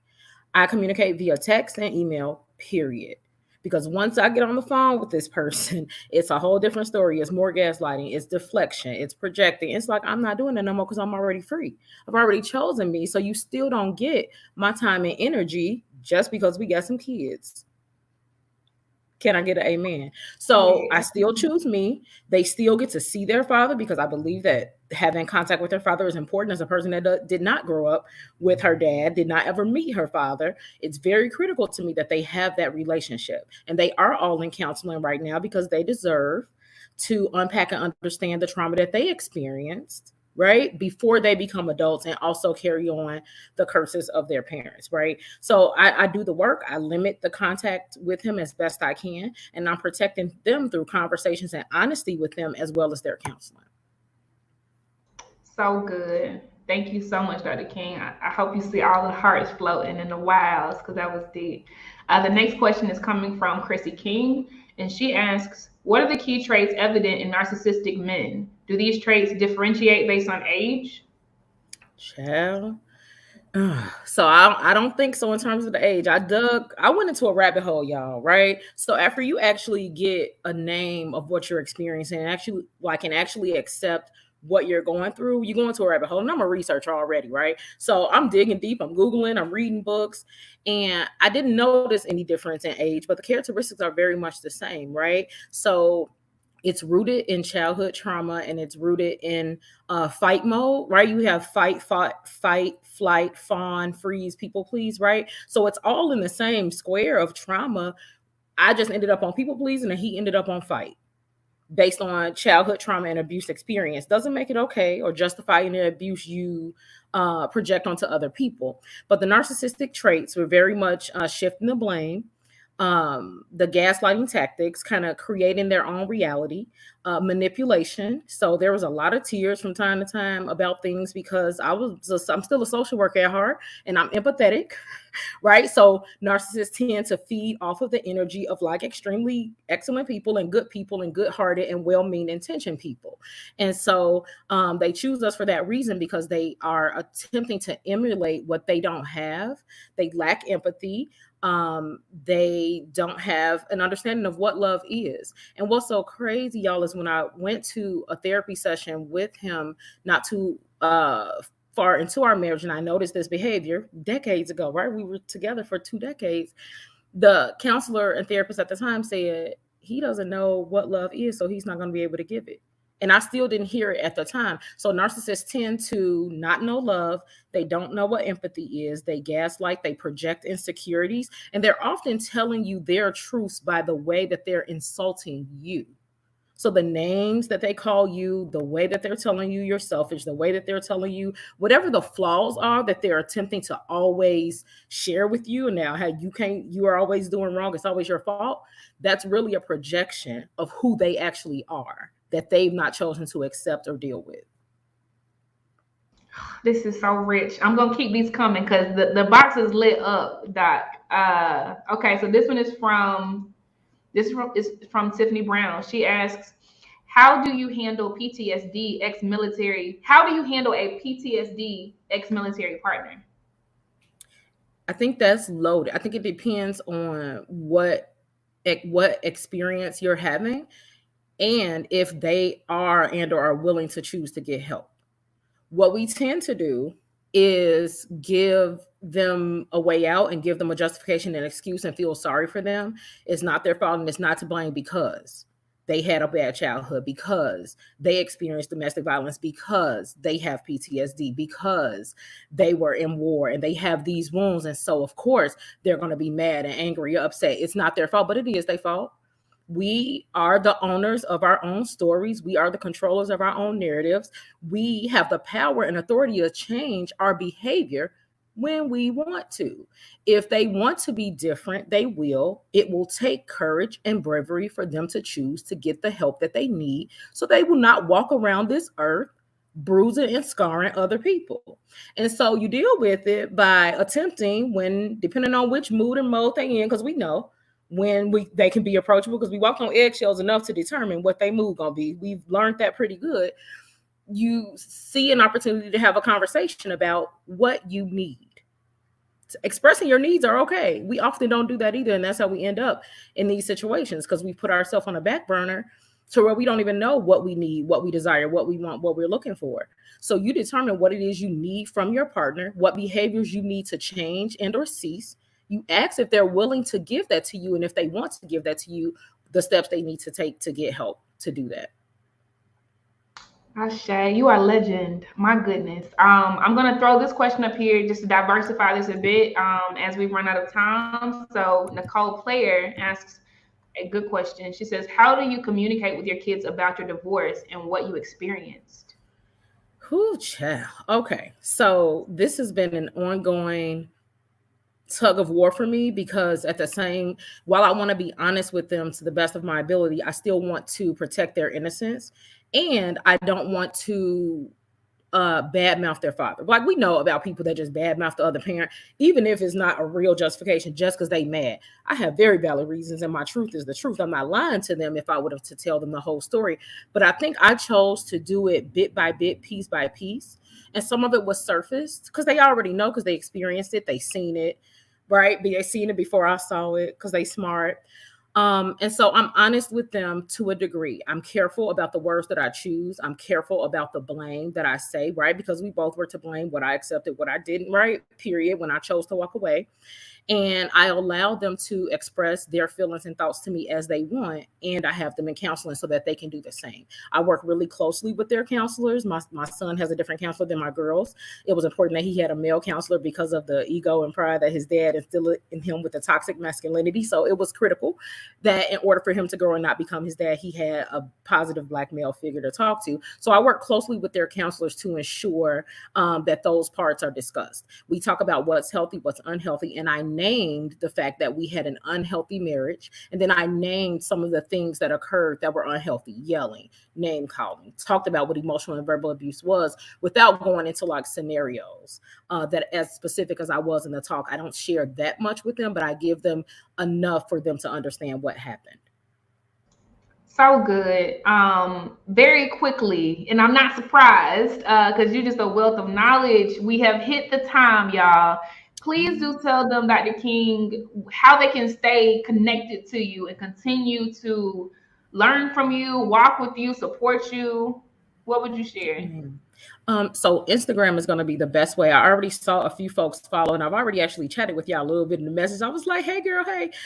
So you can find me on Instagram at Dr. King Speaks. Feel free to give me a follow. Send me a DM with any of the questions that came in today that you didn't get an answer to. Feel free to do that, and then talk about getting a consultation potentially. Beautiful. Thank you so much. Listen, you already know the first time I had a one-on-one with you, you had me crying over here. So I'm gonna stay tight, close to you. I appreciate for everything you poured today. Thank you so much, Dr. King. Thank you. Thank y'all. Have a good one. Bye, sis. All right, y'all. So it's the DJ set right now and appropriately timed. Okay, because we're gonna lift our spirits a bit. We're gonna process a bit. We're gonna process a little later with them. Okay. But DJ said CJTO is about to spin on the ones and twos. Right after that, we're going to have a panel discussion called Quiet Quitting in Black Women. So keep it locked. Okay. I'll see y'all on the other side. Peace.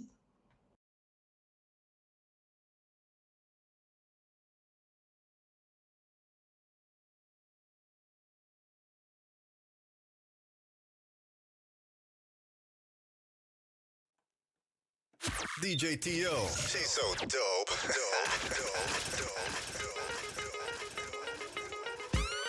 Come on. Yeah.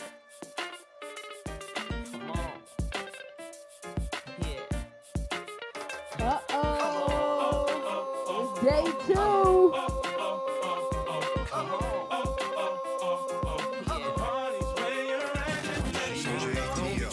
See us in the club, just show a little love, represent your side like me. Round here, if you slip, you catch a hot one. One shot, a couple of them down one. Belvedere in the rear of the club, pulled up on dubs, and we about to go and buy the bar up. So for sure, we ain't playing. Hang with no ladies, walk insane. Hey, where the party at? Girls is on the way, where the Bacardi at? Yes, we do. I know the models talking all of that. You know, I can't forget about my club. Where the party at? And all my girls.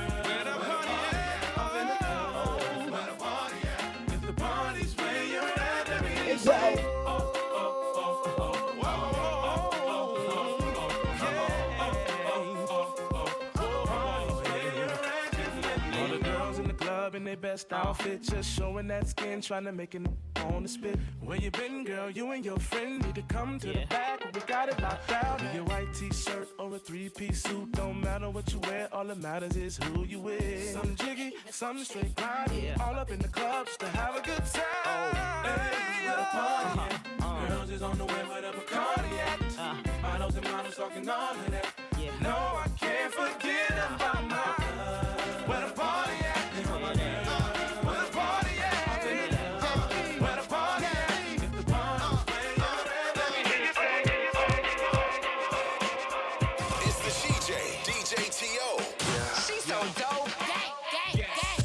DJ T.O. She's so dope. Some of them be crawling, get the best of you whenever I put my all in. Have mommies calling for the Lord, darling, Jigger and Paulin. Ass drop, hoops with half the top, expose half my knot. Nigga mad when I brag about the cash I got, but I'm used to not having a lot. I'm from the gutter and I ain't the type to ever chase your box. I'm the type to interior decorate the watch. I'm the type to sling heavyweight on the block in every state like clock. Work jiggers to hurt, holla. Your lips are telling me yes, while you're kissing on my neck, making me feel so. Should I stay? Should I go? I don't know. That boy style drives me wild, but in the back of my mind, I know. Wanna see how you put that thing on me? I can't let you mess of me, even though I wanna see. Vibe with me.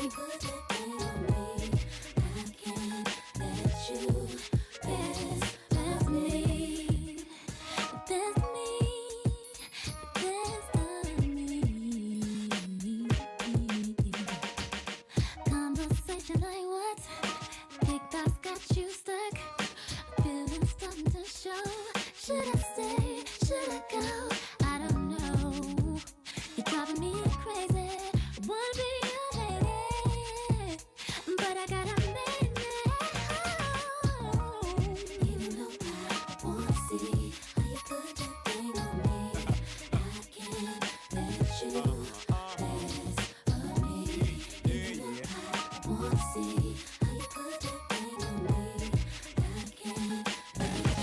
DJ T.O. Ride with me, Blaze Virtual Summit, hashtag Blaze Virtual Summit on all social media. 5, 4, 3, 2, 1.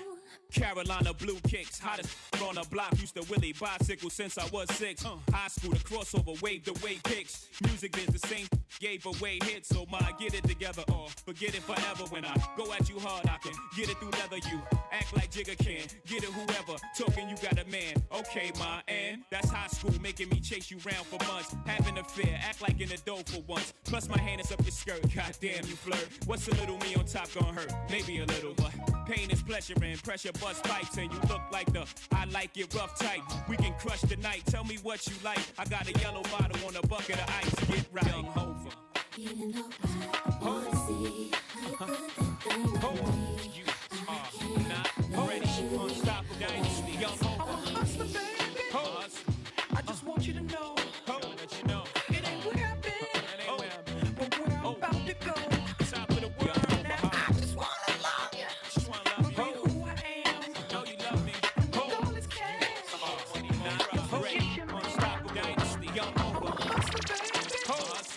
I just want you to know.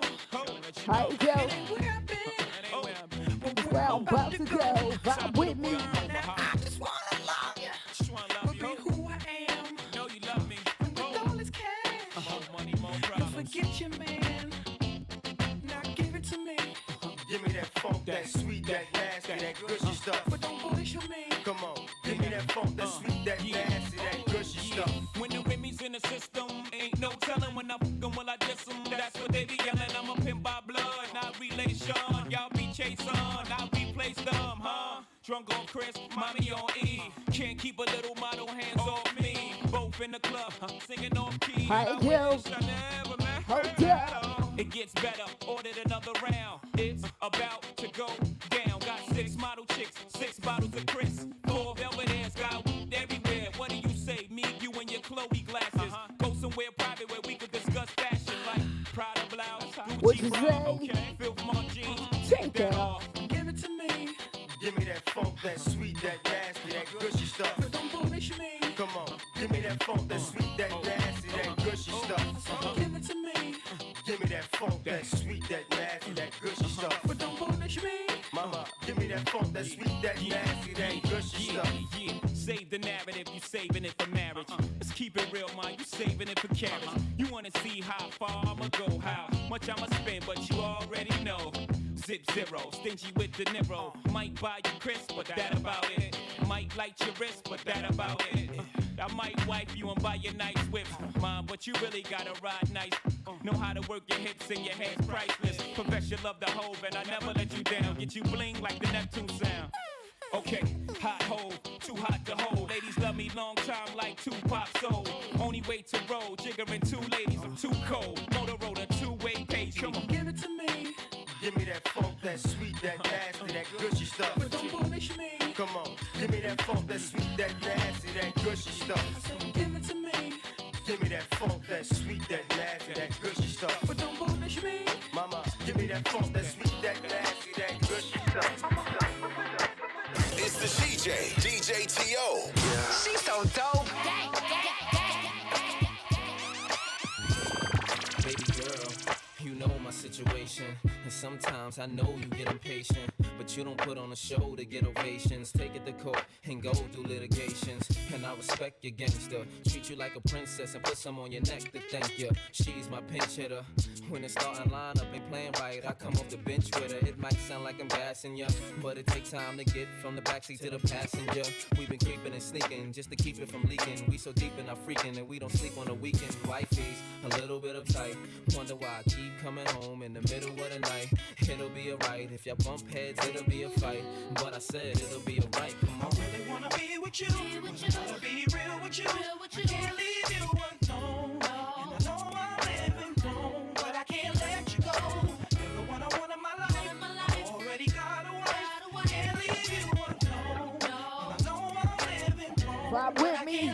Take it back. Whoa. We never step out out of line or get out of pocket. So I made sure canary sit out your locket to protect you. I get out and cock it, and you know the barrel of my big enough to spit out a rocket. Oh, you gon' play dumb if cops do come through. I gotta keep the top up if my drop do come through. But I know the boutiques and shops you run through, so I cop her one and cop you one too. You always get a daily page, weekly ring.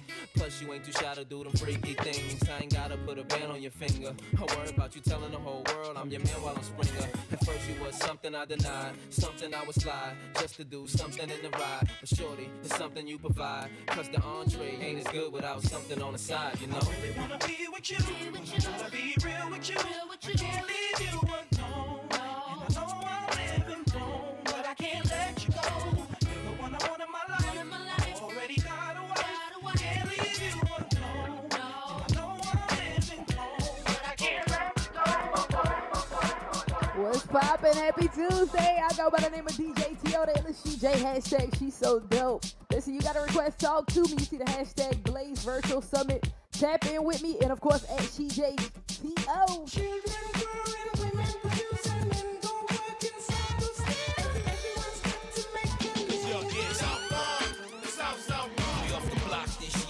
Went from a low to a lot this year. Everybody mad at the rocks that I wear. I know where I'm going and I know where I'm from. You hear locks in the air. Yeah, we at the airport out. D block from the block where everybody Air Forced out. With a new white tee, you fresh. Nothing phony with us. Make the money, get the mansion, bring the homies with us. By the rocks that I got, I'm still Jenny from the block. Used to have a little, now I have a lot. No matter where I go, I know where I came from. Don't be fooled by the rocks that I got. I'm still Jenny from the block. Used to have a little, now I have a lot. No matter where I go, I know where I came from. From In Living Color to movie scripts to all the six to J-Lo to this headline clips. I stay grounded as the amounts roll in. I'm real, I thought I told you. I'm real, even on no bruh. That's just me.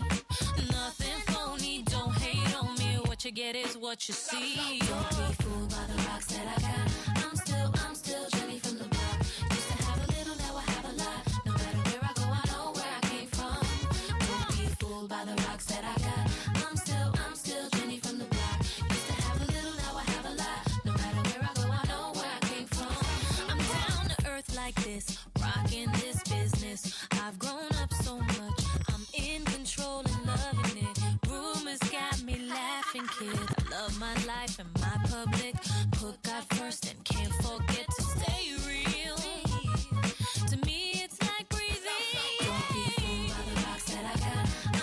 I'm still Jenny from the block. Used to have a little, now I have a lot. No matter where I go, I know where I came from. Don't be fooled by the rocks that I got. I'm still Vibe with me. Used to have a little, now I have a lot. No matter where I go, I know where I came from. We gonna turn up today. It is Tuesday. We gonna throw it back and turn up at the same time, man. These just dope vibes only. You got a request, SCJTO, and of course, use that hashtag Blaze Virtual Summit. Even if you don't got a request, let us know you rocking with us. Wait a minute, I don't think y'all ready for this one. Wait a minute, yeah. Wait a minute, I don't think y'all ready for this one. Wait a minute, hold up. Oh, wait a minute. Wait a minute. Oh, wait a minute. Wait a minute. Hey, hey. Remember this one? Girl, wait a minute. Oh, wait a minute. Wait a minute. Oh, wait a minute. Wait a minute. Hey, hey. Wait a minute. Working all day and now it's on. Pull up and don't pay and the line is long. Girls in the club, I wanna ice grilling his thugs. I wanna thump. Is it 'cause I'm a shine? Major ice. I'm talking about blind ya, Vegas lights. Never on the scene without my team. Cali, sticky green. It's on and pop.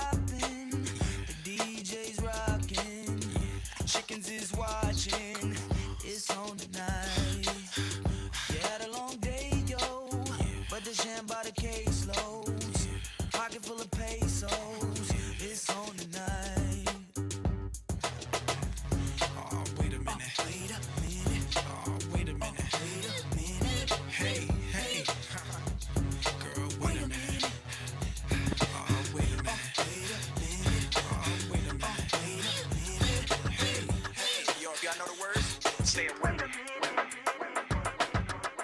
It's the CJ, DJ T.O. She's so dope.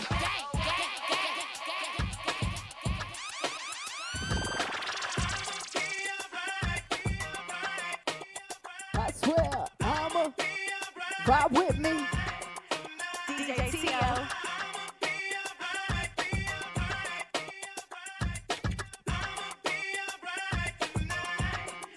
You don't have to call. It's okay, girl.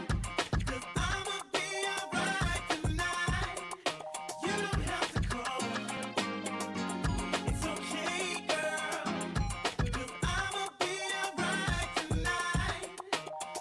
Situations will arise in our lives, but you gotta be smart about it. Celebrations with the guys I sacrificed, 'cause I knew you could not sleep without it. Meanwhile,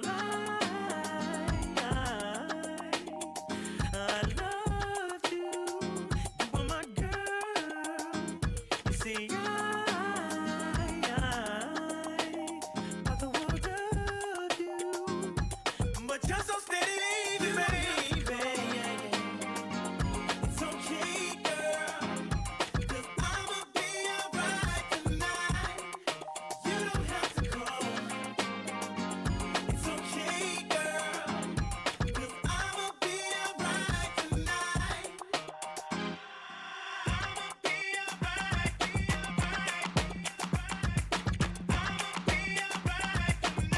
Vibe with me.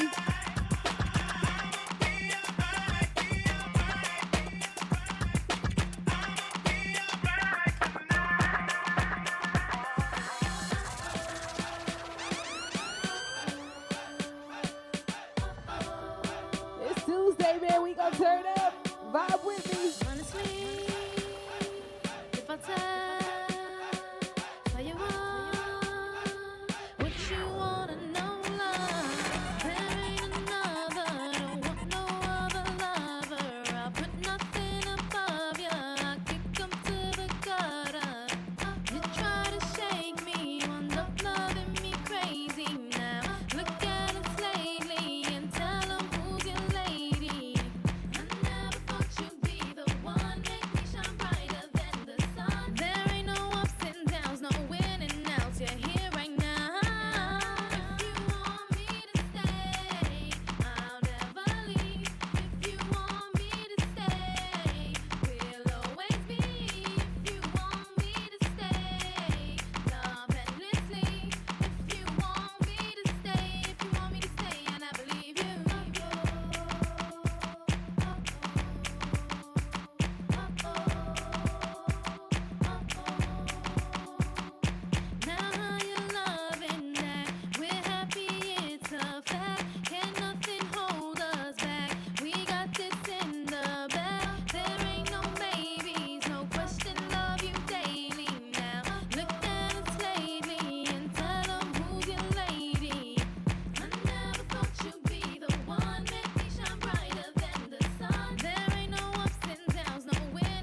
could tell Spanky on it. The remix to the remix with Yankee on it. Esto es un fongo, un chimi con nori on it. Un reggaeton con Dem Star and Big Mato on it.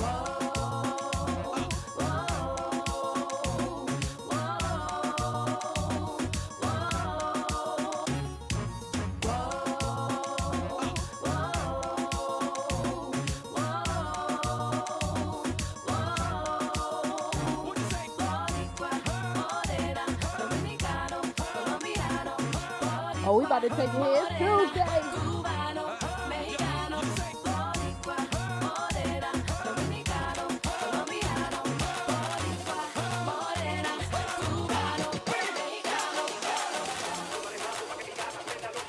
DJ T.O. She's so dope.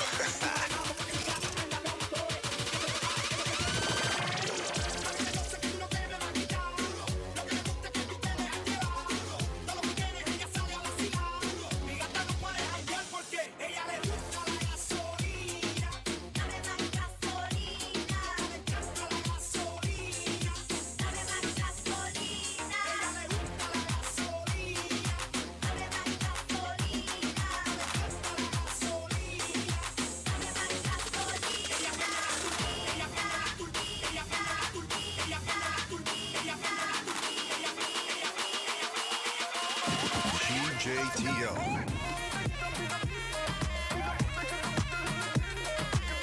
Ride with me. I'm just having fun right now. Happy Tuesday. Hashtag Blaze Virtual Summit.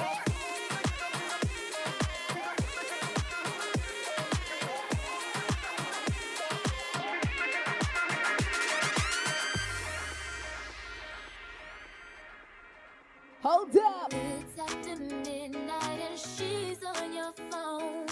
Saying come over cause she's all alone. I could tell it was your ex by your tone. Why is she calling now after so long? Now what is it that she wants? Tell me what is it that she needs? Did she hear about the brand new biz that you just bought for me? Cause y'all didn't have no kids. Didn't share no mutual friends. And you told me that she turned trick when y'all broke up in 96. What you gonna do when you can't say no? And it feels like a show, boy, I really need to know it. How you gonna act? How you gonna handle that? What you gonna do when she wants you back? What you gonna do when you can't say no? And it feels like a show, boy, I really need to know it. How you gonna act? How you gonna handle that? What you gonna do when she wants you back? What you gonna do when you can't say no? And it feels like a show, boy, I really need to know it.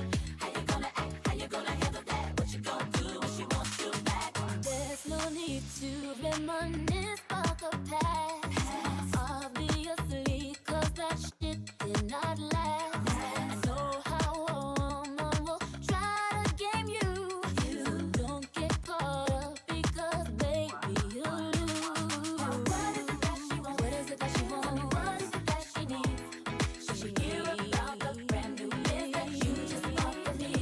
Y'all didn't have no kids, didn't share no mutual friends. No, no, no, no. And you told me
DJ T.O.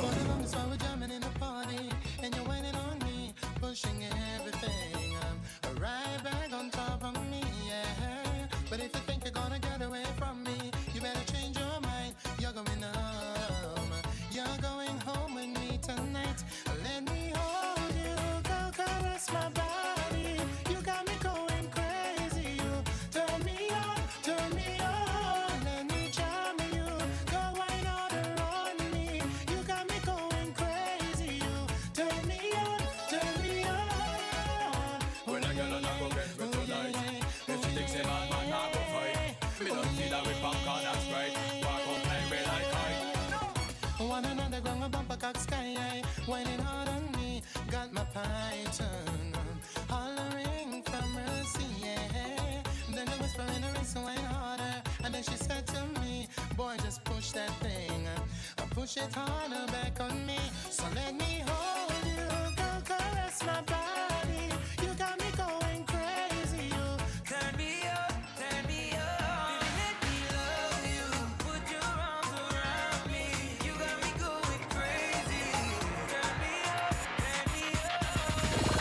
From the moment you was dancing in the party, pushing out on me, giving everything. You're giving everything tonight. And if you thought you could get away from me and get away from me, girl, just take your time. You're coming on with me tonight.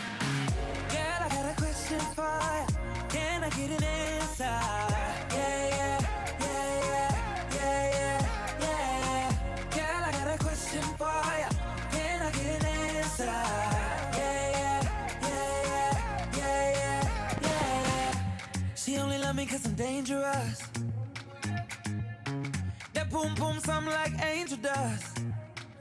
Girl, let me hold ya. Put me ting all around ya. Make me feel like I own ya. Kill it boom like a warrior. Hit the boom like. Girl, I got a question for ya. Can I get an answer? Yeah, yeah, yeah, yeah, yeah, yeah, yeah. Girl, I got a question for ya. Can I get an answer?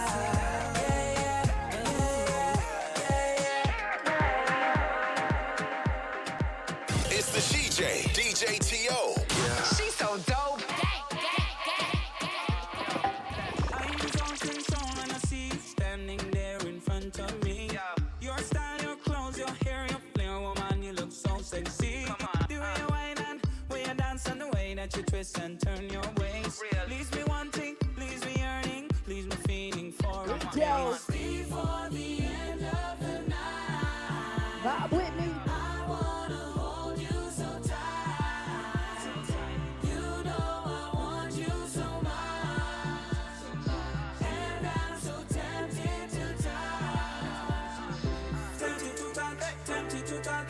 Little woman, man, I need you so much. Tempted to touch, tempted to touch.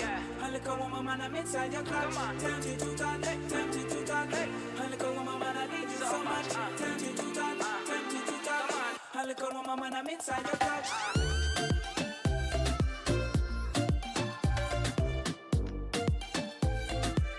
A little woman, man, I'm inside your clutch.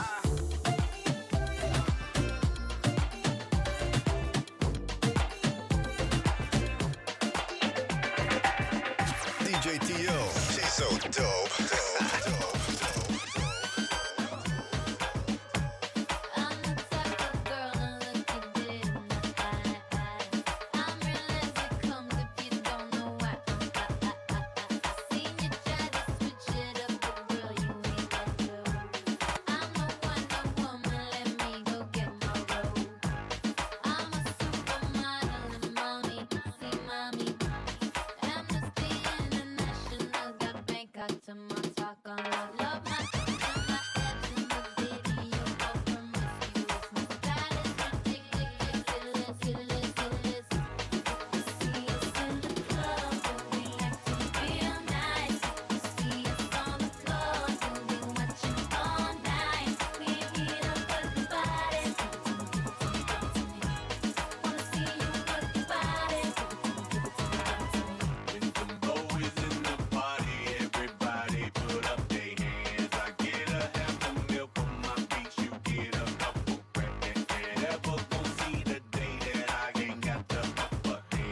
We gonna switch gears.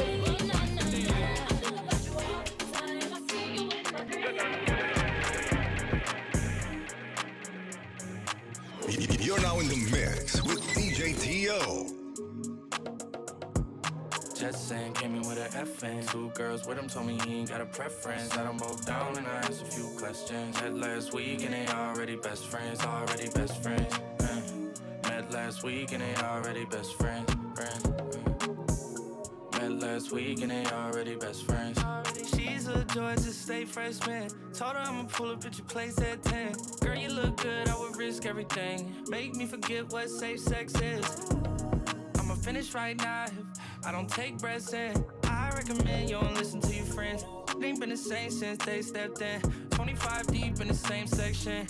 I'm on fire, you off hand. Tell me this ain't something that you do often. I can't say the same, so use caution. Just saying, came in with an FN. Two girls with him told me he ain't got a preference. Let them both down and I asked a few questions. Met last week and they already best friends, already best friends. Met last week and they already best friends. Met last week and they already best friends. Two at a time laying in my bed. One at the top and the other give me.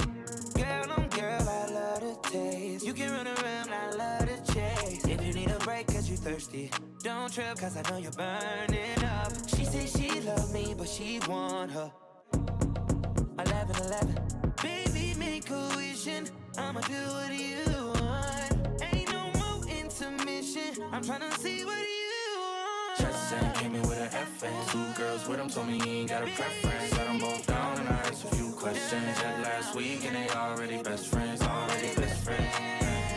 Met last week and they already best friends, friends. Met last week and they already best friends. Use the hashtag Blaze Virtual Summit. Shout out to the Blaze Group LLC for putting together a dope conference and summit for women. Talk big t-shirt, Billy. Watch on my wrist, but I want that diamond. Talk crazy when I pull up in sight. Mile high, run that back, some stylish. Talk big t-shirt, Billy. Watch on my wrist, but I want that diamond. Talk crazy when I pull up in sight. Mile high, go first class, I'm the pilot. Put it in perspective. I got everything I wanted and some extra. I am not the type of turning into a detective. Got two on my own phone, barely even checked them. Uber eats the food, I don't call, I just text them. Cashed out on bail, my little got a vested. This is on my Lexus, no backseat, so no besties. I checked it, no guest list, so don't text. Hey, 2 pistols, 30s in the clip, these are Kimbos. Open hand, smack him in his mid, I'm Kimbo. You be throwing cash on the strip, my little sucking for the free. I got a but a they got me. I know she trip when I dip, so I they pillow talking about me like I'm sick, but she ain't know this shit. 3 years in my teeth, I'm stylish. Talk big t-shirt, Billy Eilish. Prada, better from the back on the island. Already talking crazy, my mind and now it's silent. Run that back, I'm stylish. Talk big t-shirt, Billy Eilish. Watch on my wrist, but I want that diamond. Talk crazy when I pull up in sight. Mile high, run that back, I'm stylish. Talk big t-shirt, Billy Eilish. Watch on my wrist, but I want that diamond. Talk crazy when I pull up in sight. Mile high, go first class, I'm the pilot.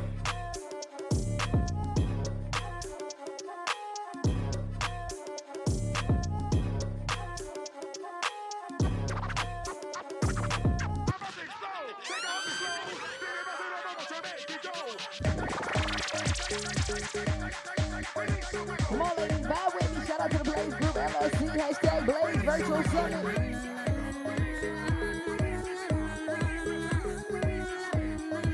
I guarantee you won't. You won't break my soul. You won't break my soul. You won't break my soul. You won't break my soul. I'm telling everybody, everybody, everybody, everybody. Now I just fell in love. And I just quit my job. I'm gonna find no drive.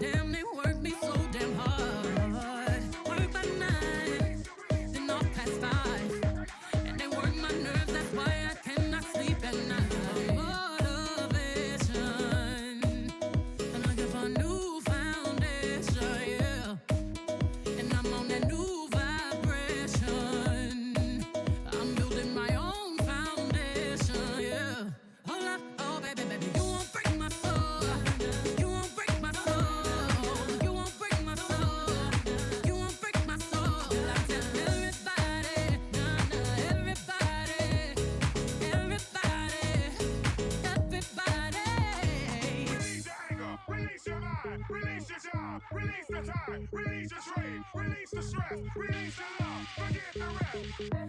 let down my hair, 'cause I lost my mind. B is back and I'm sleeping real good at night. The queens in the front and the doms in the back. Ain't taking no flicks, but the whole click snap. There's a whole lot of people in the house trying to smoke with the yak in your mouth. And we back outside. You said you outside, but you ain't that outside. Worldwide hoodie with the mask outside. In case you forgot how we act outside. And motivation. I found me a new foundation, yeah. Taking my new salvation. And I'ma build my own foundation, yeah. Now, baby, you won't break my soul. You won't break my soul. You won't break my soul. You won't break my soul. And I'm telling everybody, yeah.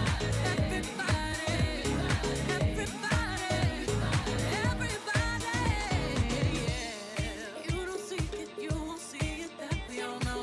Break my soul. You don't think it, you won't be it, that love ain't yours. Break my soul. Trying to fake it never makes it, that we all know. Break my soul. Have the stress and I'll take less, I'll justify love. DJ T.O. She's so dope. All of this winning, I've been losing my mind. Oh, hold on, don't try to slow me down. Hold on, don't try to slow me down, slow me down. And now to make a fool for it. You gon' need a natural when to lose the boy. Ratchet, you a tool, the boy. Mama say I'm tripping, daddy say I'm tripping. Mouth talking dirty, but my lips so clean. I'm a body like a bumper car sticker. Better make it smile when you see that bitch pull up. Money don't make me happy, and a fella can't make me fancy. I'm smiling for a whole nother reason. It's all smiles through all 4 seasons. Shining, yeah. All of this winning, I've been losing my mind. Oh, hold on, don't try to slow me down. Hold on, don't try to slow me down, yeah. I dropped the top out the coupe. They try to get at me, ooh. They say I'm sweet just like you. Yeah. Say yeah. Said everything young, yeah. Petty, I've been winning steady. Yes, all up on your grill, the boy. Popping off after my thought, yeah, boy. Came out 97, winning 20 years, boy. All is good, I don't feel bad for it. Yeah, when you see me smile, you can't be mad at it. Yeah, money don't make me happy, and a fella can't make me fancy. We're smiling for a whole other reason. It's all smiles through all 4 seasons. Shining, yeah. All of this winning, I've been losing my mind. Oh, hold on, don't try to slow me down. Hold on, don't try to slow me down,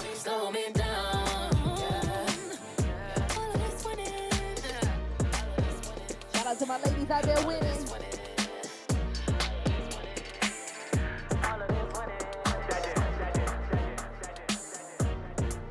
I go by the name of DJ T.O. the LSCJ. Hashtag she's so dope.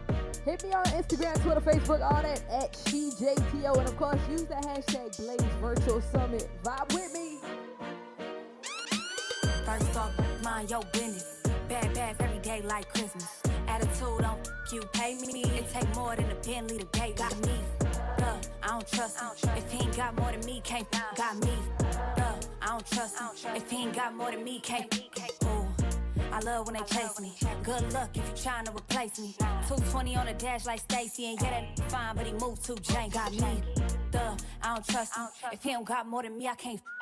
If he don't got what I need, I duck him. I don't pop like a pea, I bust him. Bad gon' shop, no gimmicks. Brand new drop top, not renting. And every time I start, I finish. If it ain't money in the text, don't send it. First off, mind your business. Bad every day like Christmas. Attitude on you pay me. It take more than a Bentley to pay. Got me. I don't trust him. If he ain't got more than me, can't. Got me. I don't trust him. If he ain't got more than me, can't. Please got me fucked up. Lying on that little you ain't touching none. Daddy caught me the lamb, did his big one. How y'all f***ing on the reach, name Kenson. Tight, fat, wet, no smell. I be buying Birkins like them on sale. He be in the field, but he ain't in the NFL. Got back my way before the BBL. Just twice my age, but I ain't half as paid. If he ain't getting more than me, then he ain't getting no play. Only business that I mind is the one that pay. My kids gon' have they way. First off, mind your business. Bad every day like Christmas. Attitude don't you pay me. It take more than a Bentley to pay. Got me. I don't trust him. If he ain't got more than me, can't got me. I don't trust him. If he ain't got more than me, can't. CJTO.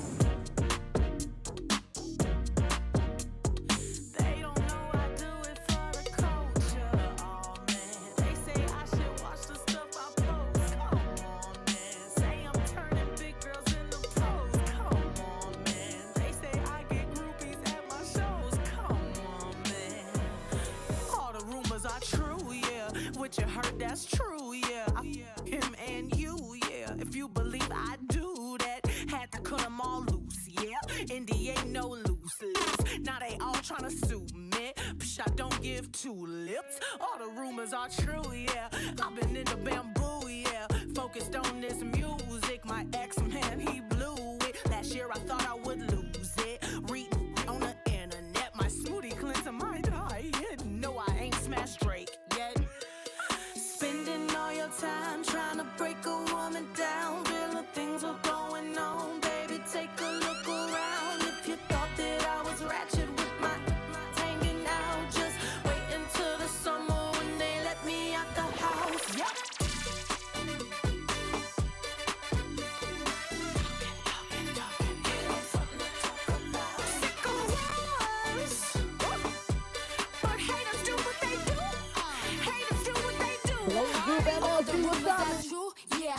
Yeah, fake boobs, yeah, made $1 million at suits, yeah, y'all be running with fake news, yeah, Cardi and poppin', no, that's the machine, nobody listen, they buying them streams, they even posted on blogs overseas, and lying in a language I can't even read, the f*** is this me? I'm a Bronx to some pop hits, used to pop off when they pop hits, but I'm calmed down and I'm locked in, and my records live in the top 10, let's go, teach me about big girl, okay. Last time I got freaky, the FCC sued me, but I'ma keep doing what I wanna do, cause all the rumors are true. Yeah, they hated on me since school, yeah. I never thought I was cool, yeah. Now me and Cardi, we cool, yeah. I love pros on pros, yeah. I am body goals, yeah. This here from my soul, yeah. Black people may rock and roll, yeah.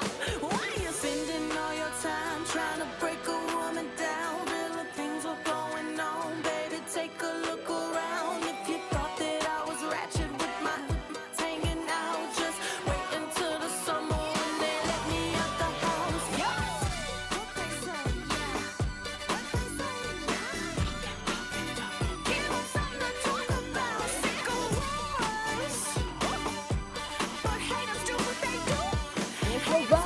Happy Tuesday.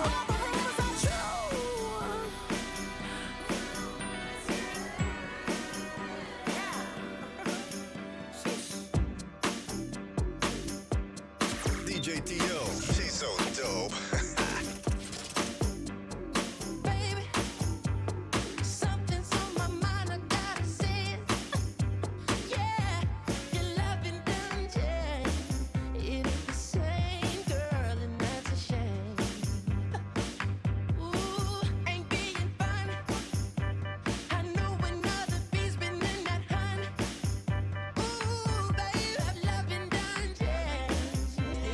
Shut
baby.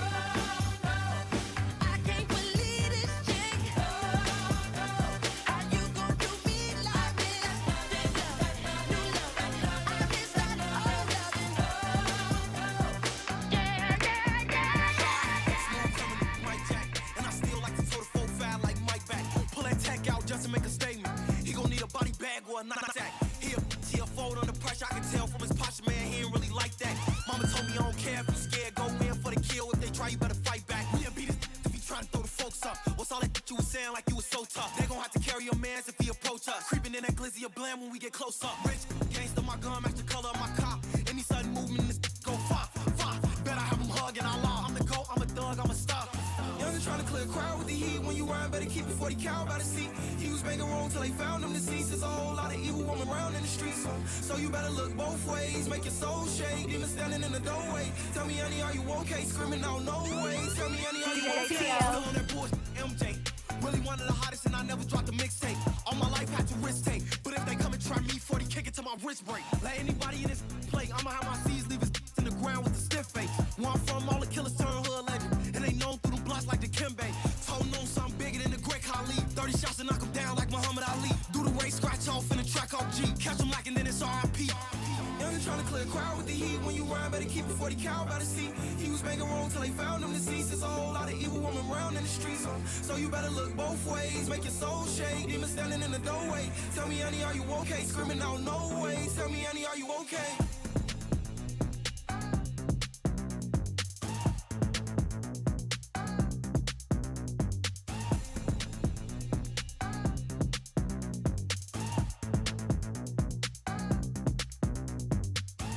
Listen to this track. Girl, the way you moving got me in the trance. DJ, turn me up.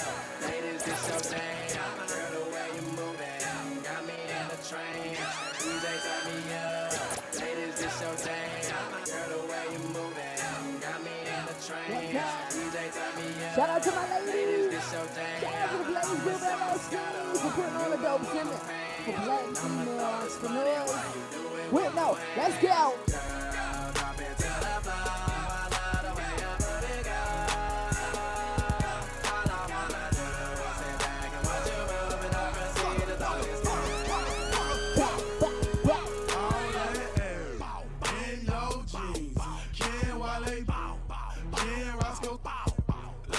She don't care when she walks, she gets stairs, brown skin or a yellow bone. DJ, this my favorite song, so I'ma make it thunderstorm. Blood, want it, block of hell, flow it, I don't care. Blessings flying everywhere. Got my partner Roscoe, like bro, I'm drinking hell, can't you tell? Do 70 bands that fit this stat so fucking well. I'm trying to hit the hotel with 2 girls, that's why I don't wait. Take this dick when I swallow. Hey, Moscato got a freaky. Hey, you got me in the trends. Please take off your pants. Pop up on the hands, then you got me sweating. Please let's be a fact. Girl, the way you moving got me in the trance. DJ, turn me up. Ladies, this your jam. I'ma sip Moscato. You gon' move them pants. I'ma throw this money while you do it with no hands. Girl, drop it to the floor. I love the way your booty goes. All I wanna do is sit back and watch you move and I'ma see the this cash. She said, look, ma, no hands. She said, look, ma, no hands and no darling. I don't dance and I'm with Roscoe, I'm with Walker. I think I deserve a chance. I'm a bad motherfucker. Going at some motherfuckers, a young handsome motherfucker. I sling that, just unchuck 'em and who you with and what's your name? And you not hip, boo, I'm Wale. And that DC shit, I rap all day. And my eyes red cause I all that. Don't blow my high, let me shine. Drum on the beat, let me take my time. No one beat, we can take it outside. Fuck what, bro? These ain't mine. Is you out your mind? You out your league. I sweat no they wear out weeds, wear out tracks. Let me do my thing. I got 16 for this Roscoe thing, but I'm almost done. Let me get back to it. Whole lot of in the low backwood. Whole lot of money, big tip I would. I put on the train, little engine could. Hold up. Girl, the way you moving got me in the trance. DJ, turn me up. Ladies, this your jam. I'ma sip Moscato. You gon' move them pants. I'ma throw this money while you do it with no hands. Girl, drop it to the floor. I love the way your booty goes. All I wanna do is sit back and watch you move and I'ma We gotta let this one ride. We gonna let this one ride. Roscoe, SEO, we missed it. Shawty put it on me, please. I be going ham. Shorty upgrade from bologna. Please. Them niggas tipping good, girl, but I can make it flush. Cause I walk around with pockets that are bigger than my bust. Whoa. Rain, rain, go away. That's what all my haters say. My pocket's stuck on overload. My rain never evaporates. No need to elaborate. Most of these ducks exaggerate. But I'ma get money every day. Stunting ducks might get a chance after me. Bitch, I'm ballin' like I'm coming off a free throw. Cause ahead of the game, no cheat code. Lambo, Roscoe, no street code. And your booty got me lost like Nemo. Go on and do your dance. Right now. And I'ma throw this money while you do it with no hands. Go. Girl, the way you moving got me in a trance. DJ, turn me up. Ladies, this your jam. I'ma sip Moscato. You gon' lose them pants. And I'ma throw this money while you do it with no hands. Girl, drop it to the floor. All the way up to the all I wanna do is sit back and watch you move and I'll proceed to Yeah, I'm a star, I got your baby wishing. He say he hungry, this cookie the kitchen. Yeah, that's my dog, he gon' sit down and listen. Call him a trick and he don't get a hold up. Yeah, I'm a star, I got your baby wishing. He say he hungry, this cookie the kitchen. Yeah, that's my dog, he gon' sit down and listen. Call him a trick and he don't get offended. He know he giving his money to Megan. He know it's very expensive to date me. Told him go put my name on that account because when I need money, I ain't tryna holler. He know he giving his money to Megan. He know it's very expensive to date me. Told him go put my name on that account because when I need money, I ain't tryna wait. I can't be with, no, you can't touch this. Ayy, I got who rich, my money thick, ayy, walk with a limp, I'm on some pimp shit. Ayy, he say you all about money, yeah, I'm on that cash, I'm in my bag, ayy, yeah, I'm on your ayy, yeah, I'm in that new shit. You on that last year, and I do pimp shit, girl, you on simp shit. Ay, he say you all about money, yeah, I'm on that cash.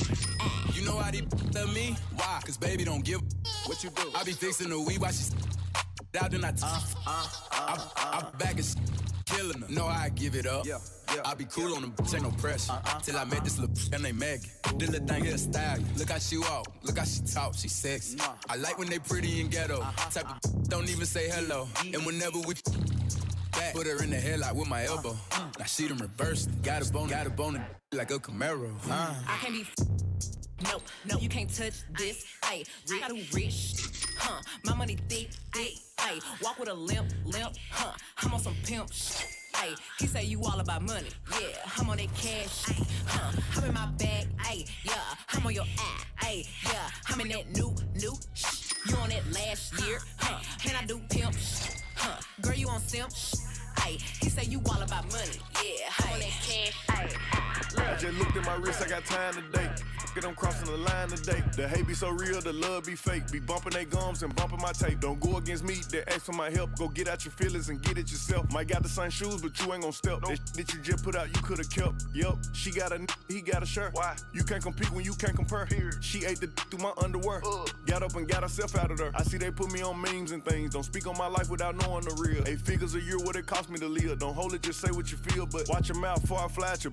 To a place that she didn't know exists. Mediterranean water my wrist. Keeping on piss how I'm talking my 6-figure check for a show, man, I'm lit. Let's celebrate, now my bag legit. These with me with whatever I'm with. Didn't know who did it, got it by the hit. I don't like nobody. We can get gangster, we can keep it cordial. How you wanna go back? How you wanna do it? I don't backtrack, man. That. I don't miss nobody. I don't miss nothing. Left it on scene, I ain't right back. I don't trust nobody. I just looked at my wrist, I got time today. I'm crossing the line today. These will cry and be lying in your face. Slicker than us, gotta know how they play. If the money wasn't straight, you wouldn't be here today. Ain't in mind, sure know what to say. You ain't me, so it's hard to relate. But how much cash I off every day? Big bag every day. Big bag every day. Big bag every day. Shout out to all my ladies vibing with us right now. Shout out to the Blaze Group LLC. Make sure you use the hashtag Blaze Virtual Summit on all social media. Of course, we doing this all week. Straightening, yeah. Straightening, yeah. Don't nothing get straightening but straightening. Don't nothing get straightening but straightening. Don't nothing get straightening but straightening. You don't get straight, you don't straighten it. In this game, sit back, be patient. Act like the game went vacant. Act like some been taken. What? Ain't nothing but a little bit of straightening. Been kicking, popping out daily. On the island, it's a movie I'm making. I'm counting the narrows with Robert De Niro. He telling them that you're amazing. Put that on. get on. I bought 2 whips and I put my boot on. She put this wrist on. She factory said it went rich and meal prone. Turn a pandemic into a pandemic. You know that we on. Yes, sir. Them gon' pull up and L it. This together won't get what you homes. I don't do the fake kicking. No. There go a rocket, it's taking it. It's a problem with you, then we straightening it. Swap out the cap, put a demon in it. Upgrade the band up, put fiends in it. I got some shooters you ain't seen with me. We're running back, I just seen tenant. We gonna get straightening. Yeah, straightening. Yeah, don't nothing get straightening but straightening. Don't nothing get straightening but straightening. Don't nothing get straightening but straightening. You don't get straight, you don't straighten it. You don't get straightening if you don't straighten it. No, I'm the type to sit back and watch patient. Do a trick with the stick, it's amazing. In the bando, chopping out bacon. Lows on like I'm starring in the Matrix. I keep the cookie like my grandma made it. I get the keys and the pounds and the babies. And the bricks came white like shady. Drive the Lambo through the avenue. Pretty little with an attitude. Give a shout out to them white boys. All white rolls look radical. Keep you a 5, don't let them take it. If they get charged, you gotta get straight. I got your op, I give them a facelift. My niggas lurking and spending the day shift. I got them rat when you see me. Rack A's. Spin back to back, it's a repeat. Spin. Championship, it's a 3-piece. Shoot out the window like Drizzy and Freaky. I keep it on me, believe me. Yes, sir. I be up high where the trees be. I go and put on so much of this ice. They say don't touch me, you gon' freeze me. Straightening. Yeah, straightening. Yeah, don't nothing get straightening but straightening. Don't nothing get straightening but straightening. Don't nothing get straightening but straightening. You don't get straight, you don't straighten. Get my straightening. Automatic handgun like the Navy. I keep 100 round drum, ain't fading. Turn it to a mummy with a payment. Terminate with the money, it was great. Spin an op block, rock about baby. Made it hard stop, made it mama hate me. We were trapping out the spot, out the base. Tasmanian devil, we spin on your block. Spin. I pop a perk and I'm going berserk. And I woke up and bought me a job. Like straight to the point, I get straight to the straight. And your buddy, he can't even walk. We gutted them, nobody talk. We gutted new color, then start to fall. New trapping and hustling, beat down the wall. On with the stepper, Northside rebel. No, keep a Mac in the back of the Tesla. On with the gang, we can never be selfish. Watch how I dress, I'm the dripping professor. Saw the kill tech, then I bought a compressor. Time to press them, eat them for breakfast. Taught them a lesson, I'm never confessing. Never my message, somebody stretch them. Straightening. Yeah, straightening. Yeah, don't nothing get straightening but straightening. Don't nothing get straightening but straightening. Don't nothing get straightening but straightening. You don't get straight, you don't straighten. I appreciate y'all rocking with me. Happy Tuesday. Shout out to the Blaze Group LLC for having me. Again, we gonna do this all week. I go by the name of DJ T.O. Of course, it's at SheJTO on all social media. I appreciate y'all rocking with me, man. That's all I got.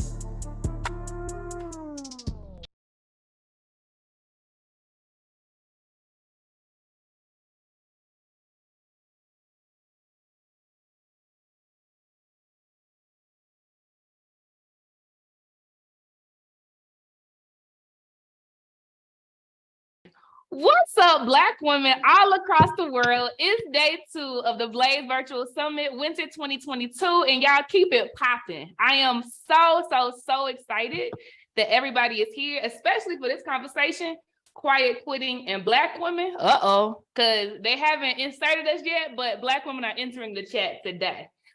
We have the perfect voices and thought leaders on this conversation. So I'm going to go ahead and let them introduce themselves before we get into some things. I want to start with you, Kayla. Can you please share a bit about your background, your business, and your passion today? Absolutely. What's up, everybody? My name is Kayla Life. I am the rebrand strategist, aka the main character cultivator, right here in Rebrand Land, home in the main character, where we teach you how to be the center of your story. My background really comes heavily from education. I held no job outside of education before starting my own design business. But with that being said, in that realm of education, I've worked as a teacher, a school counselor, the DEI lead, the researcher. I'm building a school currently as we speak. So I'm very familiar with what our topic is and what we're going to be doing and how we can just move our entire culture forward in this area. Ashe, and I always tell Kelly, it's like her last name is on point. Like every time she opens her mouth, it's just full of vibrancy. Kayla, I'm so happy that you're part of this discussion today. Rakita, on over to you, Mama. Tell us your story.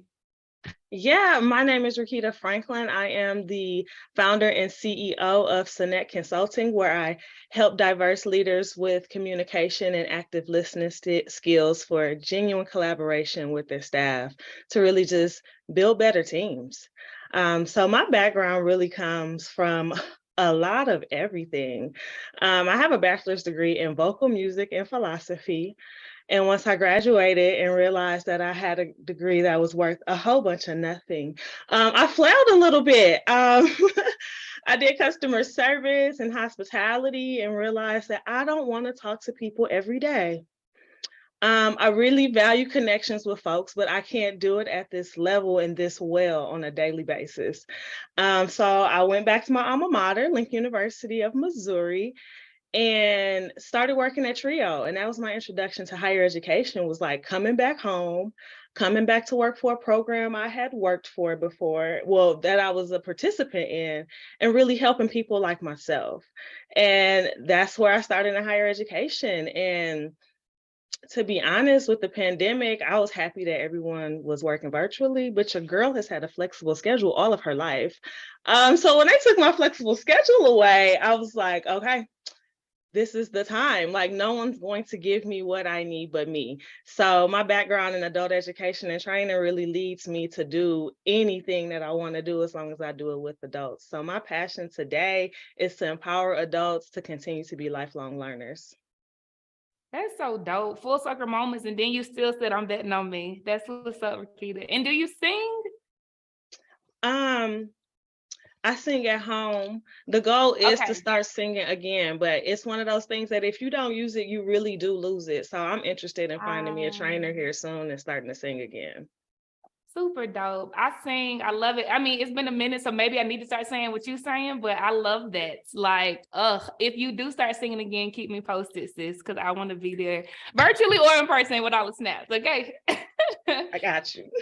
Thank you. Super dope. And then last but definitely not least, we have a beautiful spirit by the name of Tamara in this conversation today. Tamara, please tell everyone a little bit about your background, your business, and your passion. Hello. My name is Tamara Lincoln. I'm the CEO and founder of Lincoln Stone Paper. So Lincoln Stone Paper is waterproof, water-free, tree-free, and biodegradable products. We focus on protecting and saving the earth one stone at a time.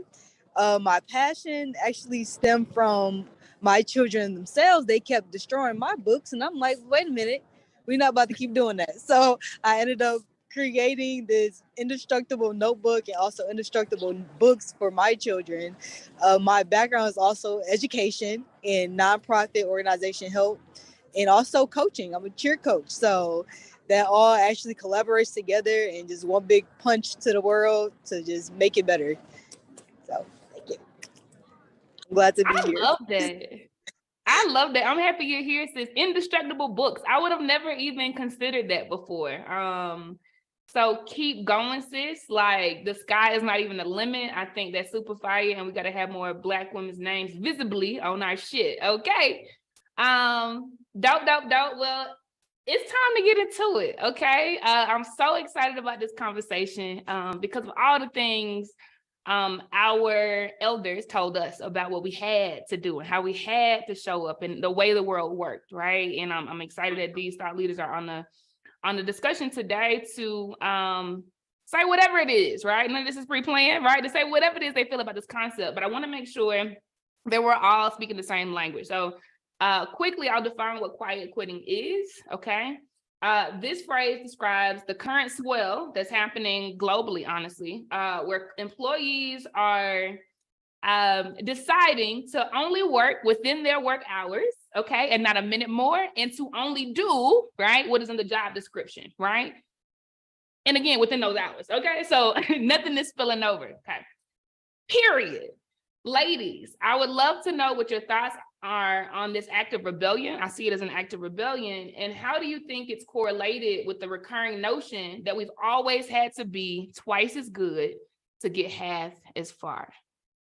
Okay. I want to start with you, Rakita. I'd love to hear your thoughts on this. Yeah, so quiet quitting, or as some people call it, acting your wage, as the old folks will call it, being a job description employee. I love this. And the fact that it is seen as an act of rebellion is astonishing, if you ask me. I've always been a job description employee, and the times that I decided not to do that and I decided to go above and beyond, I was never compensated. Never compensated, and for me, never acknowledged. So for me, work is what it is. It's a contract. I'm getting something out of you and you getting something out of me. And the moment you're not getting the things out of me that you would like to get out of me, you're going to have a conversation or you're going to let me go. And I feel the same way about an employer. This is a contract and I came here to get something. And with my last position, I really obtained the job to be better in my business. It was all of the things that I wanted to do, but I wanted to do it in a low stakes, low risk, low money way. So I got a job. And once that job no longer served me, I had to go. But I think quiet quitting is a wonderful way to do your job and do all of the things that you are supposed to do, but also get some other things done within this time, because we really are meant to follow our passions and to be with our families and to really have more ownership over our time. I think to not quietly quit is really an act of letting folks cross your boundaries. I support it. Man, that's so good. Even for me right now, because literally I did not stop quiet quitting until I quit the job. But like, I did not start quiet quitting until I quit the job. I was furious over being 10 times colder than the folk who were multiple levels above me, right? They were calling me to speak to the person who reported to the C-suite in a 200,000 person organization, right? And I'm having to ask them stupid questions like, so what is this going to translate in as far as comp? What is it translating into? And they looking dumbfounded, right? I love that you've always had the audacity of the mediocre white man to say, look, okay, y'all want me to do this right here? I'm gonna get it done and I'm out. I think that's so fire, man. And I admire you. I admire that you have had the ability to showcase that in front of whoever's been looking up to you, because I did it a different way and I led people a certain way, and now I'm trying to course correct and say, nah, girl, don't kill yourself. It ain't that deep. Super dope. Does anyone else want to add to that? Yeah, definitely. I think on the very opposite side, I have always been an above and beyond type of person for the simple fact that my background's in education. So, and my mindset, if I don't go above and beyond for my kids, no one's going to do so. And in that standpoint, I was working on the benefit of my school community and my children and my families, and I could really give a damn about anybody else that was involved in the process. But, you know, if you are an educator in a field of just service work, right, and you're working as a service, there's a lot of times where you are giving 200%. And if you ever, you know, if anyone has ever seen me in the school setting or seen me with my kids, they would always say, life is on 200. Life is on 200, because that's my normal everyday energy. But I started to notice when I came in at 100, just standard teacher, right? Standard counselor. Maybe I don't feel like being overjoyous today. Maybe something happened with me at home that I don't feel like I need to give a 200%. I just need to come in and do my job. Now everyone's looking at me like, what's wrong with you? What's the problem? Are you sad? Are you hurt? And I'm like, I'm just regular, like just doing the regular thing. Like, what is the problem? So this aspect of quiet quitting for me, even if I was to give you my personal background story of how I quiet quit into my own business, I was a teacher during the pandemic. I have been a educator for years, actually all of my life. During the pandemic, I was a technology teacher. And just to give you even further background, my school was the only school that had a tech program because I built it. Those students did not have access to technology. They did not know how to open and close a laptop, barely send an email. And this is a school that said that they were sending students to college preparatory high schools. It was in New York. Well, that mission doesn't line up with what you're saying you're giving little Black kids. So I went to my principal at the time. I said, our kids need to have a tech program. She says, who's going to teach it? I was the counselor at the time, the school counselor. And I said, I'll teach it.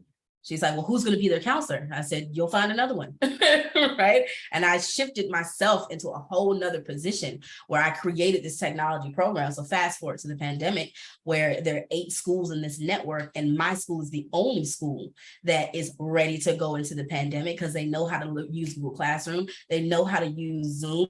They know how to turn in their assignments because they've had this license in 5th grade. Now we're sitting here and the CEO calls my phone. I'll never forget this. She calls my phone and she says, hey, I heard that your school's doing a great job, and all of the leaders attribute that to you and like how you worked with the kids and their tech. And we're super, super happy about that. Listen, I'm going to have to pull you from working in your classroom. I was teaching 7th grade at the time. She says, I'm going to have to pull you from your classroom and I need you to move up.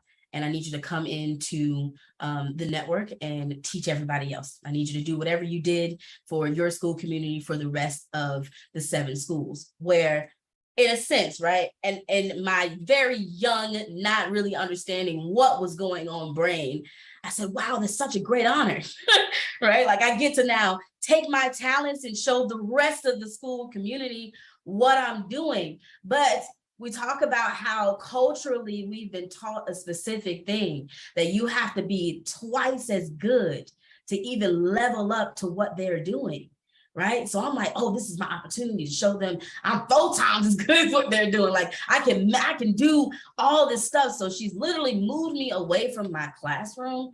And now my kids are no longer receiving technology courses, which they loved, right? It was probably their favorite, in all arrogance, their favorite class of the day. She's pulled me from that. And now I'm in 7 different schools, training principals, families, teachers, talking to their kids, making sure that they have what they need for tech. I was not compensated at all, right? And that hit me because, my good old mama, she said, they paying you for this? I was like, no, but I'm not teaching. She was like, it doesn't matter. You're doing way more than your job description says you should be getting paid. And so the opportunity came. I don't know if you guys remember the education system got a buttload of money for the pandemic. And so what they decided was, okay, we're going to give bonuses to people that went above and beyond during the pandemic. That was the criteria. Teachers that went above and beyond would get a $5,000 bonus. So everyone knew I'm a shoo-in for that. Come on, baby. I've been attributed to saving the entire school during the pandemic, just with my talents and just with how I communicate with people. And we sit on that football field and my principal calls out 5 teachers and not one of them is mine. My name is not said at all in that space. And I sat there blank face. And you got all of my staff, all of my teachers looking at me, you okay? And it's like a trigger hitting my head. I was like, oh no, I'm good. I'm good. This is great. This is wonderful. Because what they didn't realize is God had already told me I needed to leave this job.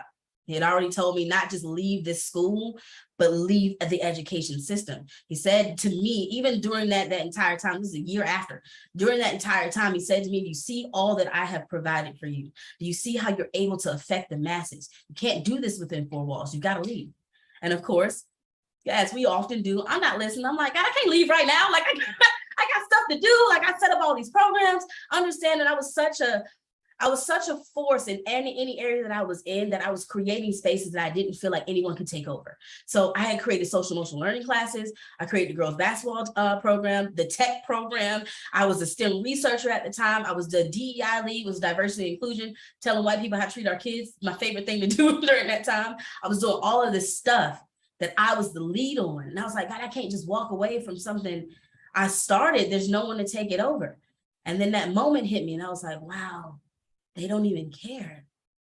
They don't even care that I did all of this. And I'm sitting there, look, 27 years old, like, wow, okay. And I went home, I cried hard because I'm passionate about kids. I'm passionate about my families. And I had been with them for 6 years at this point. So when I say I was with my families, I'm auntie at this point. I'm big sister at this point. They still call me. I'm nowhere near where that school is, but I had to leave. And so I was like, what am I going to do? How am I going to I'm not just going to go and tell my principal I'm gone? Like, what am I supposed to do? And this is where quiet quitting started happening. I literally started doing just what my job said to do. I told that CEO, I said, I'm going back to my classroom. I'm going back to my kids and I'm going to teach my lessons. oh, we appreciate you so much. And you know, that little voice in my head, I'm like, your appreciation don't mean shit to me because my paycheck ain't changed, my bank account ain't changed, and y'all had an opportunity. And this is the real thing for me. Y'all had an opportunity to show me just how much you appreciated me. And you gave me your ass to kiss and said, that's what you're supposed to do anyway. Basically, is what I got. So I decided to quit, right? I wound up going to my principal the next week. I wound up talking to my support team, people that were close to me, trying to battle through those emotions, what I needed to do. And this one woman, I'll never forget, her name is Rachel. I sat down and I talked to her, and she was a diversity and inclusion lead at the time. I said, I don't know what I'm supposed to do, right? Like, I love my kids. And she said, listen, I love this entire network. I love everything that you've been doing, but you know what you need to do. And anyone at this school that has been around you, has been seeing the work that you've done. And if they question why you're leaving, you already know what time it is. You need to make the decision, and you just need to be honest about it. So I did. I went to my principal the next week and I told her, I said, listen, it's time for me to go. She's like, I felt it was coming. And of course, in my head, I'm like, bitch, what you mean you felt it was coming? Like, what you're saying is you didn't want me to be here anymore, right? But even through that action of quiet quitting, y'all know that when I left, half the other teachers left. Only maybe 3 other teachers that were still working with me at that time remained at the school. I don't think they're there anymore either at this point. But I get these messages like, thank you. Thank you for leaving. You leaving gave me the encouragement to leave. Like, you literally, and they'll tell me, like, I pulled a life today and said, F it, I'm gone. Like, because you realize that you're giving so much of your talent, and in a space like education, it'll be used. It'll be used until you're dry in the ground, till you can't do anymore. And now they're looking at you like, what do you mean you're depressed? What do you mean you can't come to work? What do you mean you're not eating? You're doing such great work with these kids. But I'm still a human, and I still have other things outside of this job, which I needed in that mindset to recognize this is a job. This is not my life.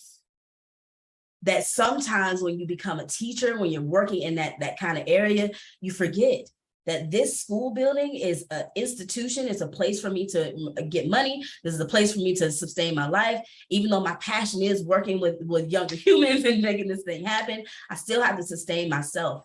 So I left, and I would say it was the best decision I ever made for my life, because now the same thing that God told me, I'm bigger than these 4 walls. I'm now able to take all that energy I was given to one area to the masses at this point. I work with nonprofits and schools across the United States, building their tech curriculum, building their teachers, giving them what they need that I could not in that one silos community do at the level that I'm doing right now. But it took for me to quietly quit and then loudly quit. I say. And you know, and y'all drop ones in the chat if we're telling your stories, right? Like, this is in healthcare, this is in education, this is in music, this is in corporate. Like, we could go on, this is in nonprofit, right? Like, this is a system, baby. This is a system. We have been cargo, we have been cattle, we have been tools. Like, this is a system, right? They think we can't feel pain, so we dying more than anybody giving, you know, like, exposure you can't boil exposure in water and feed your family with it, right? Like, the CEO knowing your name does not translate into money in your bank account. That stuff does not matter. It does not matter. And we have to decide, like Rakita said, to have a life. Like, it's about more than surviving, bro. Like, are you spending time with your babies? Are you healthy for real? Do you have relationships with people? Are you smelling the roses? Are you going on vacation? Like, we're not tools. Like, this is birthright stuff. This is not even like extraordinary. This is birthright stuff. Love it, ladies. I know we have a lot to cover. Tamara, before I go, I want to see, do you have anything you want to add, or are you good, mama? Yes, absolutely. Really quick. When it comes to quiet quitting, you're really protecting your mental health. So before you start thinking about somebody else, think about yourself. I know it's hard to say because like we are naturally care for everyone else, but you can only care so much. You can only do so much for everyone else. And what happens when your cup is empty? Who's going to fill that cup for you? You have to make sure that your cup is at least halfway full if you're going to still, give to anyone else. But when I think of quiet quitting, just think about your peace, think about your health, your mental health. You got to stay sane for this world, you know. I say, yeah, rest is an act of tactical warfare. Like how you gonna beat the system and you burnt out and tired? Like y'all better get yours. Listen. Okay, love it. So I want to turn up the heat a little bit. Many of us were raised in homes where we were taught how to navigate, this unfair world, right? This world that bends to white supremacy, right? And after the anger and reflecting, I realized like my parents, my grandparents, my great grandparents were just trying to keep me alive, right? Like they were just trying to make sure my Black brothers came home, so they weren't trying to make us cower down. They were just trying to keep us alive. But many of us have decided today, right? And things have changed, right? Not that they're necessarily better, they're just different, right? Things are a little more discreet, right? So given that we are radical in different ways today, I want to ask you all a very pointed question. Do you believe that Black women can afford to quiet quit? And if we do, are we paying a price that's too high or not at all? I'm gonna say that again. So do you believe that Black women can? Let's start with you, Kayla. Uh-oh, did I cut out? Yeah, repeat your sentence again. Froze. Okay, thank you so much. Do you believe that Black women can afford to quiet quit, right? And if we do you believe that the price we pay will be much too high or not at all? Kayla, we'll start with you. I believe that Black women can do whatever you want to do. I don't believe that there's a price to be paid. I think that a Black woman that has full understanding and control over her own power can take over anything. Right. So this aspect of quiet quitting, naturally, when we go into any space, we take up the space, right? And someone is trying to dumb us down and make sure that we are not as big, not as powerful, not as strong or as intelligent as we are presenting ourselves to be. But if you are a Black woman that understands her power, understands what she comes to the table with, understands that she can rock this entire thing and walk away and the ship will fall. You can do absolutely anything at this point, right? I think that this aspect of white supremacy that we are breaking at this point, right? And even from the way that we talk, the way we dress, how our hair looks, how we present ourselves on the job is all built and rooted in white supremacy. And so when it comes down to it, everything that we do, we have to take that first thought and say, is this something that I need to do to survive? Or is this something that someone is placing on me to hold me back? Right? I'll even take the aspect of just myself. I am very much so tatted up. I have tattoos all over my body. I'm usually coming with very, very bright or extravagant colored hair. Y'all see me at a toned down state today, but it's either big red, big blues, big oranges, big pinks, because that's how I express myself. But I can also remember a time where the older generation didn't necessarily understand that, didn't understand how you could stand in front of children and look this way. And my real pushback was, I look like the people they see on TV. I look like they friends. I look like the people they aspire to be, and I connect with your kids. So there's no reason why my appearance, if it is not, it's professional to white supremacy standards, is what I like to tell my kids, right? And it's like what I message out to people. So when you're doing this aspect of quiet quitting and you're thinking about, can I even do this? You have to look at what you're really talented in. There's something that I teach my clients called transferable skills. Everything that you're doing at your job right now is not so that you can build that organization up. You got to move your mindset from that. Everything you're doing in your 9 to 5 right now is a skill that you are building. Think of it like a video game. Right? The more that you work at something, the more skill points you get. The more skill points you get, the more you advance the skill, right? Now, you're not working this one job because you're going to stay here for the rest of your life, or at least you shouldn't. You should be working and to say, oh, I just learned something new and I'm good at this.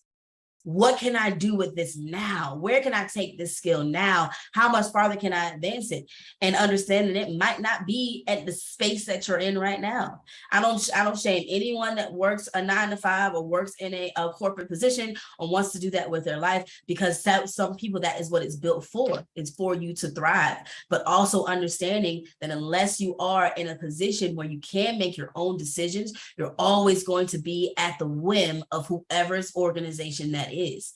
So can you quiet quit? Can you, say, I'm going to take my talents back and do what's best for me? Absolutely. Will it be detrimental to you? It depends on what your mindset is. If you're in a space that says, okay, if these people cannot just take me doing what my job description is, and I've got to work harder for no pay, then you already know what time it is. You got to get up out of there. You've got to go right now, quick, fast, in a hurry. But if you are in an organization that caters to you as a human being, as a Black woman, and understands it's not performative, right? Because they all gonna cater in a performance standpoint, but always looking at how I can improve this Black woman sitting next to me, then of course, let your talent shine. Go ahead and give them a little bit more if you are safe there. But you really have to understand what your safety looks like, both physically, mentally, and in your career field. That's good. And I think that's a good insertion to this conversation, right? Like we can't talk about Black women quiet quitting and not talking about respectability politics, right? And not talk about Black exceptionalism that kills us, right? Because at the end of the day, even if it's not professional, it's just white culture. Even if you decide to try to scrub off the culture, right? And reflect theirs, right? Because they said that British suits are better, right? Because they said that slick hair is better, because they said that these movies are better than Boys in the Hood, right? That does not mean that you are more respected, that you're less Black, that you're less marginalized. So I love that. Like, that is exactly why I'm like, when people, I don't care if it's a $250,000 deal, well, I'm coming to a fintech company to shake some shit up, right? I come looking like I look. White boys in Silicon Valley do, right? Like, I don't got to prove nothing to nobody. I come with my Southern twang. I know how to talk very, very, very smooth and even, right? But I don't change that anymore, right? Because I'm dope, I'm cold. It's your loss if I don't feel safe up in here because I'm out, right? I think that's so important to insert in this, because we got to stop performing too, right? If we really gonna take up the space that is important. Anyone else have anything to add on this question around, can Black women afford to quiet quit? Yeah, did you have something to add, Tamara? Okay, I think, is there a price to be paid for Black women to quiet quit? I think so. We don't all have the same desires. I know that due to Black exceptionalism, I thought that my goal was to be the HBIC. And once I started supervising like 40-something people who did 3 to 4 different roles, and I seen how that felt, that's not a lifestyle that I wanted. But for some of us, that's a lifestyle that we want. And not only that, we need some folks at the top making decisions at other institutions, other companies, other areas in life that affect other people of color. So we do need more folks at the top if that is your motivation. I wouldn't do it because of Black exceptionalism alone, or just being taught that you needed to be twice as better. We don't need to go up. I think I heard someone say, we don't need to go up. We can just vector out. So if your goal is to vector out, absolutely quietly quit. If your goal is to go up that corporate ladder, I would suggest setting some boundaries around when you do decide to do a little extra. Because quiet quitting is doing your job. And it is okay to be great within the parameters of your job. But leadership, no matter where you go, is looking for people who go above and beyond. So maybe you put that on your calendar when you go above and beyond. Maybe you're going to plan a Christmas party and that's your above and beyond that year, right? You pick and choose. You quietly quit during the downtimes of your organization. So finding that balance that works for you. But if we are quiet quitting, who's moving up? Who's moving up? Because even in your own organizations, you look for people who got your back. You look for people that every time you throw them the ball, they got you. It's like that in any other business. So the Black woman trying to be vice president, CEO somewhere, figure out when and how you're gonna quiet quit, but you can't do it all day, every day, because we need you. I love the diversity of perspective, right? Yeah, Lauren, when they taught us how to play the game, you are basically saying that there are rules to that shit, right? Like, regardless of what we decide to do, right, there are rules to that shit. Now, I do believe that the rules are different for white men versus Black women, right? I think that that's a huge gap. I do, because I've seen it in corporate, right? It is who you know. They can be dumb as a doorknob. I stand on that with both feet, 10 toes down. They can be dumb as a doorknob, but because who they know, they can occupy that space. And very smart people that they hire will get the job done. And that's not been the case thus far for Black women. As a matter of fact, she has to be triple sure that when she hires other Black folk, that they off the chain so that she don't lose her job. Like, it's the playing feeling good, right? And so I agree. Like, that is what we are living in today. Like, to make Forbes list and all these other things, like, we have to be exceptional. I would just say that I think the goalposts have to change, right? Like, I think that when we are standing up, 17% of all Black women today are starting new businesses. 17%. That number is as of February 2022. Okay, that's almost 1 in 5. So that means that we Black women specifically, I'm not just talking about the Black race. That means that Black women specifically have an opportunity to create new culture. You know, like, where we give raises because you called, like, your creativity is called, not because you bled in your knuckles for me, right? Where I'm gonna make provisions for you because you're having a baby, right? Like, not because you have preeclampsia and you about to die, you know? Like, I think because we're the fastest growing demographic of entrepreneurs in the entire country of the United States, right? 42% of all new businesses created by women every day are started by Black women. Like, these numbers are correct. Like, I hope y'all know that this is unprecedented, right? Like, we actually have the opportunity to create our own culture and literally say y'all are irrelevant. Like, literally, what minority? Who, what, how? Show me that. Show me the statistics, right? Can I add to your point really quick? Because you even bringing that up, that we have the ability to create our own culture right now, that is so powerful for you to say. It's even more confirmation for me that I need to keep doing what I'm doing, for the simple fact that Rebrand Land alone, I'm just taking this one organization. I have 6 executives, okay? 6 people on my team that I feel like are on my same level. There is no tier system. We're in a round table circle when we handle our clients, right? But these 6 different executives, they have their own business.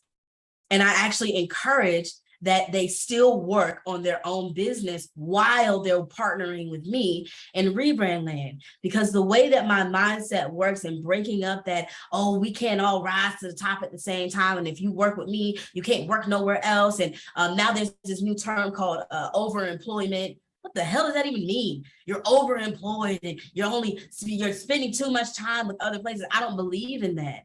And so what I told my executives is, and when we have our next upcoming meeting, like, I want you to continue to work on your own business. And if you need my help, I got you. Because the area that and the culture that I'm building around the business is that this piece of land, Rebrand Land, this piece of rebranding, you can go in and work with our copywriter. You can go in and work with our CFO. You can go in and work with our graphic designer, work with all these individuals, and understand that if you don't want to use the Rebrand Land package, they got their own business and you could just use them individually. Because what I'm doing is putting money back into their pocket, back into their business, and then putting money back into mine. There's an easy way to figure out how to build our own culture. And I'll tell you that when I presented this idea to a white man, he's like, so they're just going to steal all your money. I was like, yeah, you don't get it. You don't get it. Because my team has integrity, my team has honesty, my team is going to make sure that no matter what happens with them, it's also happening with me, and we're just transferring the energy over. Because what we've been taught is that you can't work in this one position and I can't be CEO here and CEO there and CEO there. I can't be, this person here and for this organization and for this one because of competition. All of that's fake. All of it's fake, because at the end of the day, whoever chooses Rebrand Land, they found themselves here. If they choose somebody else, they found themselves there. And it does not take it out of my pocket, because they were never meant to be a client of mine in the first place. Do you get what I'm saying? So I love the fact that you even brought up that aspect of we have the ability right now to change our culture, to do something completely different. I sat down in a team meeting just last night and said the same thing with the school that I'm building. I said, every aspect of what you thought a school was, throw it away. Because we're not doing that here. And so now with us having a clean slate, just a blank canvas, we're going to take all of our skills and all of our knowledge and put it here and build a brand new school, build something completely different. So I love that. Thank you for even bringing that up and giving me that confirmation that I'm on the right track. Ashe, sis. Ashe. The goalposts have to move. Like, we can't perpetuate white supremacy. That's wild if we do. Dope. I kind of want to interject really quick because, like, I want people to understand that it's all about perspective. So if you feel like, okay, I'm going to lose something if I quiet quit, then that's just what's going to happen in your mind. But if you feel like you're going to gain something by quiet quitting, then you're going to gain a lot. But when you do these 9 to 5s, understand that you're going to be in a cage. You might find people that can help, but automatically you're going to be in a cage. Compared to entrepreneurship, you're going to meet a lot of people that want to help you, but they have to see you and understand that you need help. So once you quiet quit, a lot of people are going to acknowledge you and see you for the brand that you created compared to you working for someone else. They're just going to see you a part of their brand, like someone else's brand, not yours.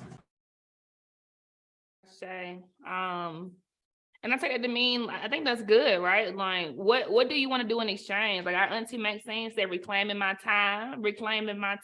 Like, yeah, like, what are you going to do with that energy you get back, with that time you get back, with that clarity you get back, with that, you know? And I think we're seeing a migration. I haven't seen numbers on Black women yet, but there was the great resignation during the pandemic, right, where a lot of people quit when entrepreneurship. That is reversing. Again, I haven't seen the numbers on Black women specifically, but I can see it anecdotally that Black women too, right, are going back because they need that extra capital, right, to fund their businesses, et cetera. And so I think that's really good to keep in mind, right? Like, when we go back, if you still believe in this brand, if you still believe in this vision, if this is just a means to an end, don't work yourself to the bone and then your business flop. Like, remember what you're doing it for, right? Because energy is currency too, right? It's, I would say, a higher form of currency than green. Love that. Thank you, Tamara. So I already mentioned, right, that, 17% of Black women are starting or running new businesses. So these are not mature businesses. These are not in the growth stage. These are like brand new.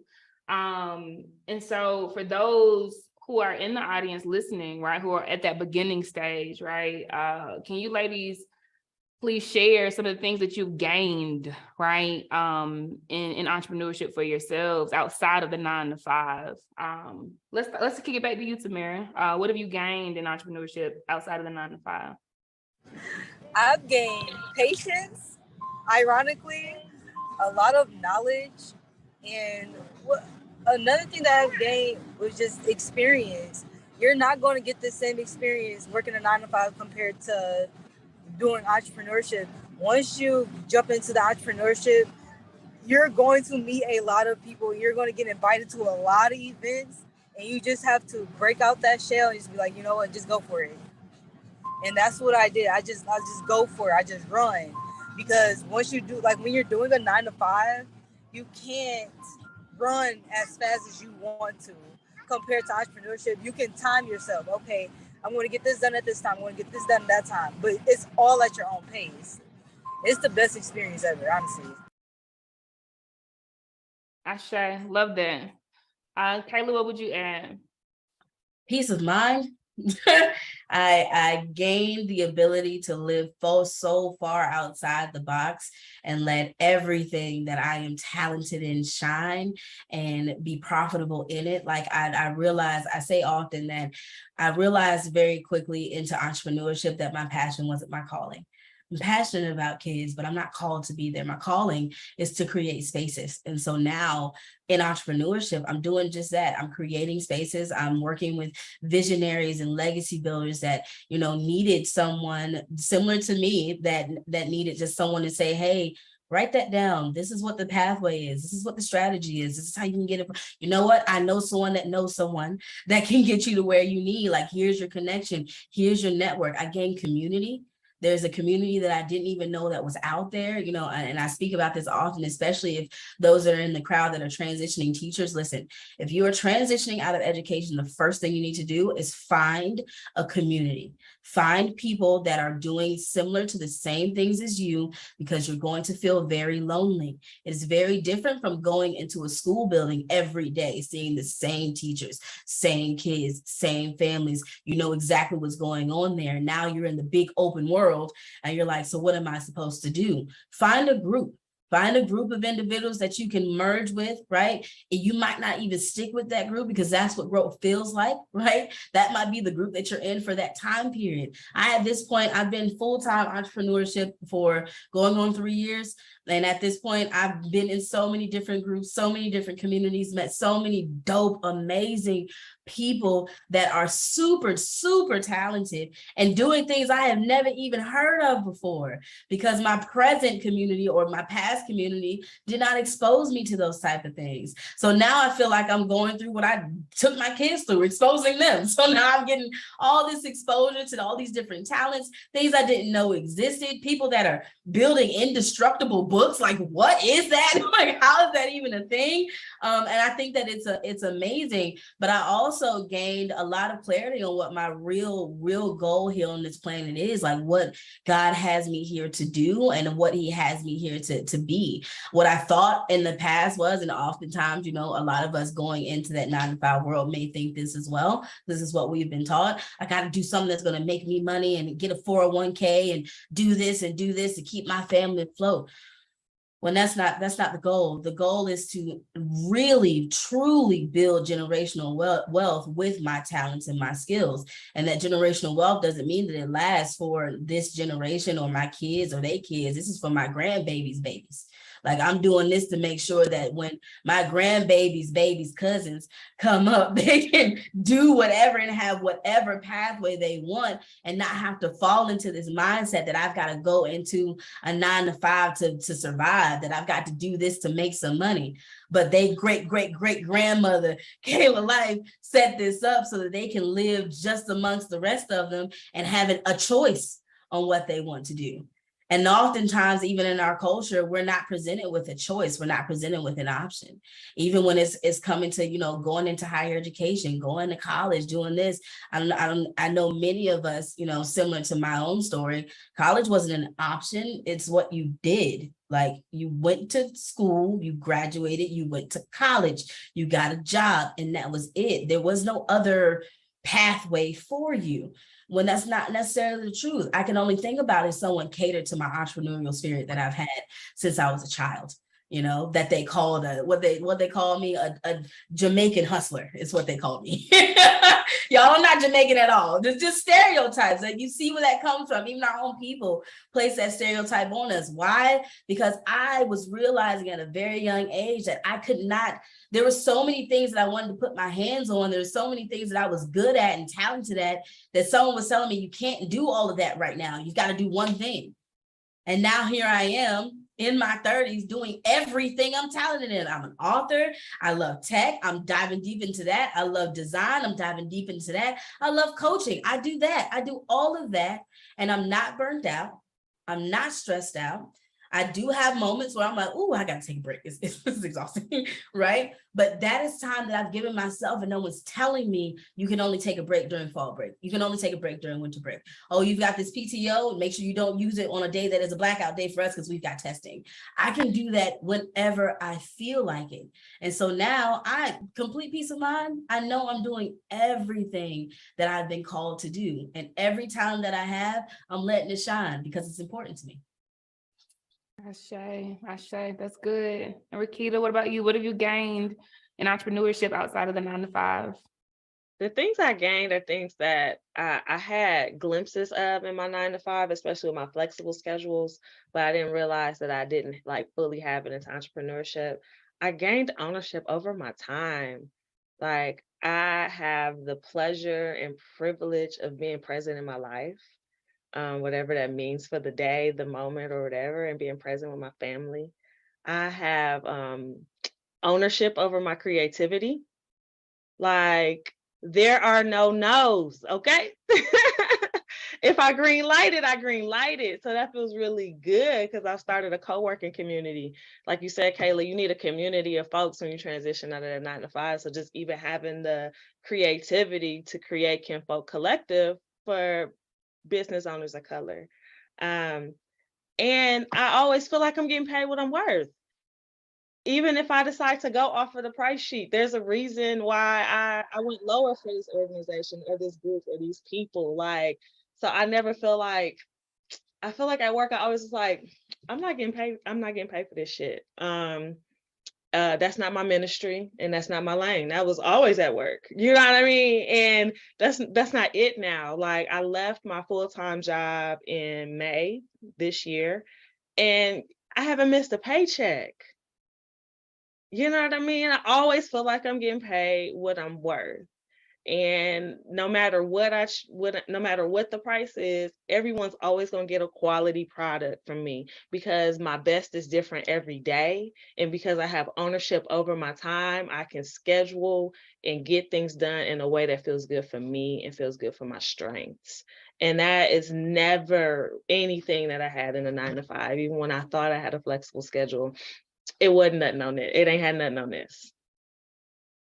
I love that. And I love the way you ladies smile when you talk about, what you have, holding with both hands, right? In entrepreneurship. Yeah, I see myself in all of your stories, and I say, what it was for me or what it is for me is freedom, like true freedom. Like, my mental health has never been better, and I've struggled with mental health, my ability to be present, like Rakita is saying, my ability to build things that last beyond me, like Kayla is saying, you know what I'm saying? Like, yeah, it's beautiful. My mom was murdered when she was 21. I was 1, right? And my granddaddy, he was hard working, smart like my mama, you know what I'm saying? And my mama like him, but he killed himself. He literally worked himself to death. And I literally saw myself in this. I thought about when the heart attack was going to come because I'm working so many hours. I thought about, when I was going to have a mental episode that I couldn't come back from because I kept pushing myself past my limits, right? And like, to now feel free, to now take a month off, calendar closed, go to an exotic country I've never been in before, and just, I know I can, to know that I can take many retirements every 3 years and take a year or 2 or 3 off, like, it is beautiful. So I say to what y'all are saying. And Tamara, I love that you started this off with the community aspect, because so many people still today, right? Like, still feel isolated and alone in entrepreneurship. And y'all, we got to stop fronting. We got to stop faking until we make it. Like, we got to lead with vulnerability. I know that safe spaces are out there. Like, ask for what you need. Say, I don't know what the hell going on. Say I'm staying up at night because I don't know where the dollars gonna come from, right? So that people can hug on you and love on you, man. So good, ladies. And man, I'm sad that this is wrapping. This feels like some warm chocolate cake with ice cream on the side. Y'all are so dope. So the theme of the summit, right, is no longer my burden, right? And it's very closely aligned, I would say, with this concept of quiet quitting, especially when you think about what it can mean in the context of our personal lives and businesses, right? So what boundaries would you say that you've started to set in order inside of your business to protect your own well-being? Rakita, let's start with you. Girl, how much time you got? I'm the queen of boundaries. I will tell you no first and then circle back around if my energy changes, okay? But one of my very firm boundaries is I don't work on Mondays. I don't accept meetings on Mondays. I don't set reoccurring things on Mondays. Absolutely not. Absolutely not. I schedule CEO days. I'm a part of this group called Speaking for Profit, and it really just focuses on how to build a scalable, profitable business and also maintain rest and restoration and balance, So I have CEO days where I just conquer my admin things. So Casey, I can't wait to start conquering them financials since I've been doing the free founder webinar series. And I have wellness CEO days where I just focus on the personal well-being of the CEO in my life, which is me. So I had a wellness CEO day this Wednesday, and I had an in-home massage, and I read, and I connected with a friend. So that feels good. And I don't work on Saturdays unless it's an event or something. Like, I absolutely do not work on Saturdays. And because I have the co-working group, I have designated times throughout the month that are on a calendar where I work. Folks can pull up and join me, but if no one shows up, I still got them 4 hours to just knock my stuff out. And being social with friends, like, sometimes, depending on who it is, I'm like, my firm boundary is I'm bringing my laptop. Like, I can create this Canva presentation while we talk. Like, I got to be able, it got to be a twofer type of situation. I love you, sis, but I got to be able to put this flyer together while you give me the tea. You feel me? Like, give me the tea and then let me work on my project. So those are some of the boundaries that I've put in so that folks know, like, we had a family picnic. We picnicking all day. My iPad is coming. I gotta look at some analytics real quick because I could do these at the same time. Like, we've been told they have to be mutually exclusive, and I'm not trying to be like in my stuff like you see on the movies, just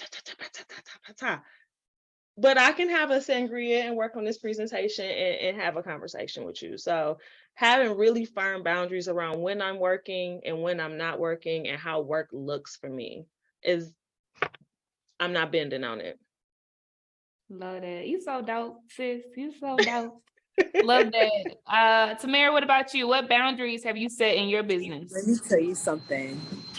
When I first started my entrepreneurship journey, I could not balance the being the Tamara for everyone else and being the CEO for my business. So one thing for certain that I set that boundary on is my business has to come first, because I have a goal, I have a vision, I have a mission for my, not only my brand, but this is perpetual. I have to give something to my kids.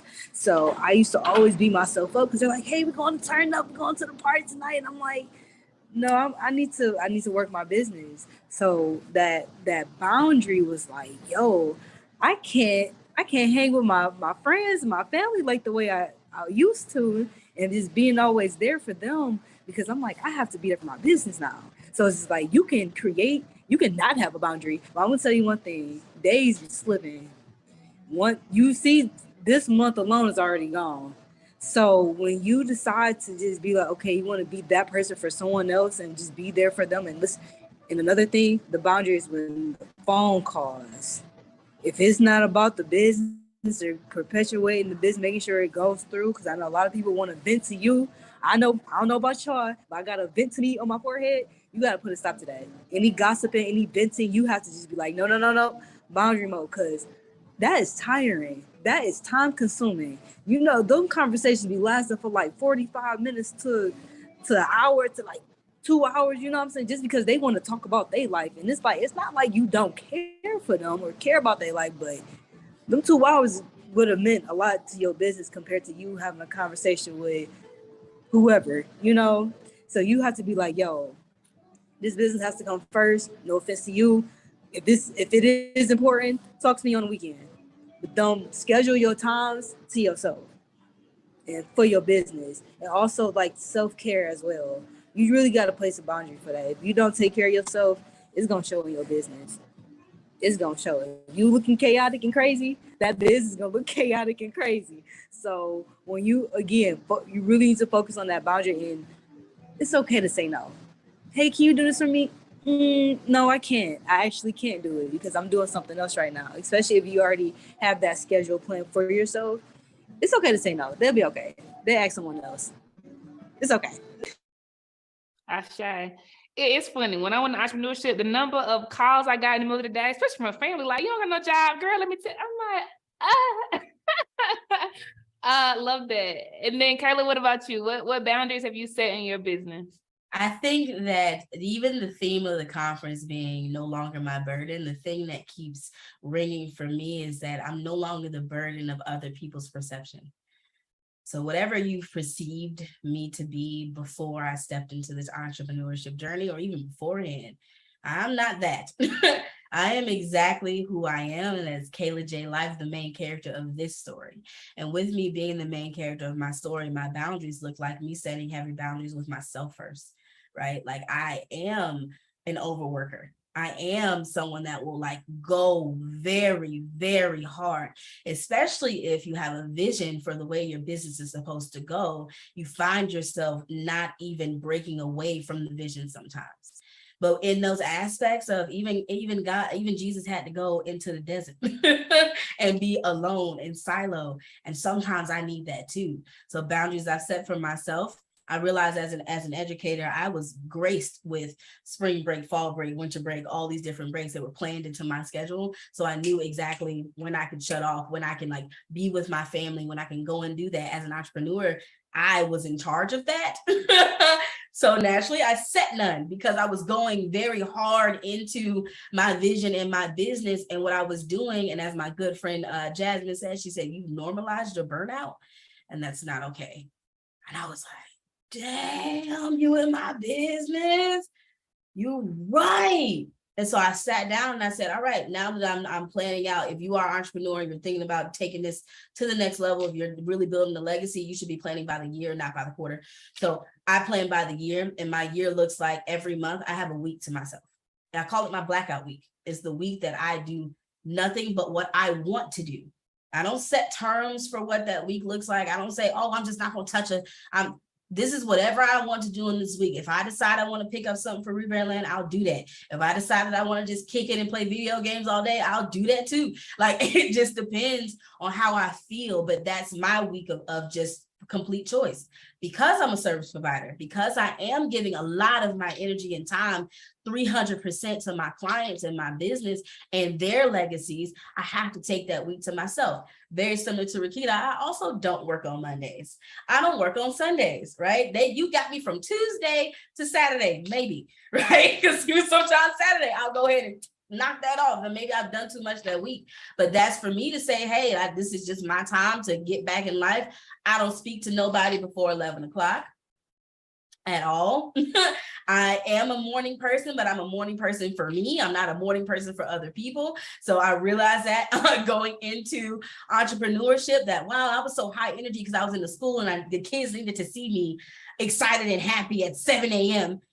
But nobody need to see that from me. I can relax, right? Like if I want to do what I need to do, I just want to talk with myself and maybe the dog for a second, and then I'm good, right? Like I don't want to do nothing else. Another boundary that I set is making sure, and this is probably something that a lot of other people have experienced, as even though we sit at a round table, I'm still the leader of this ship, right?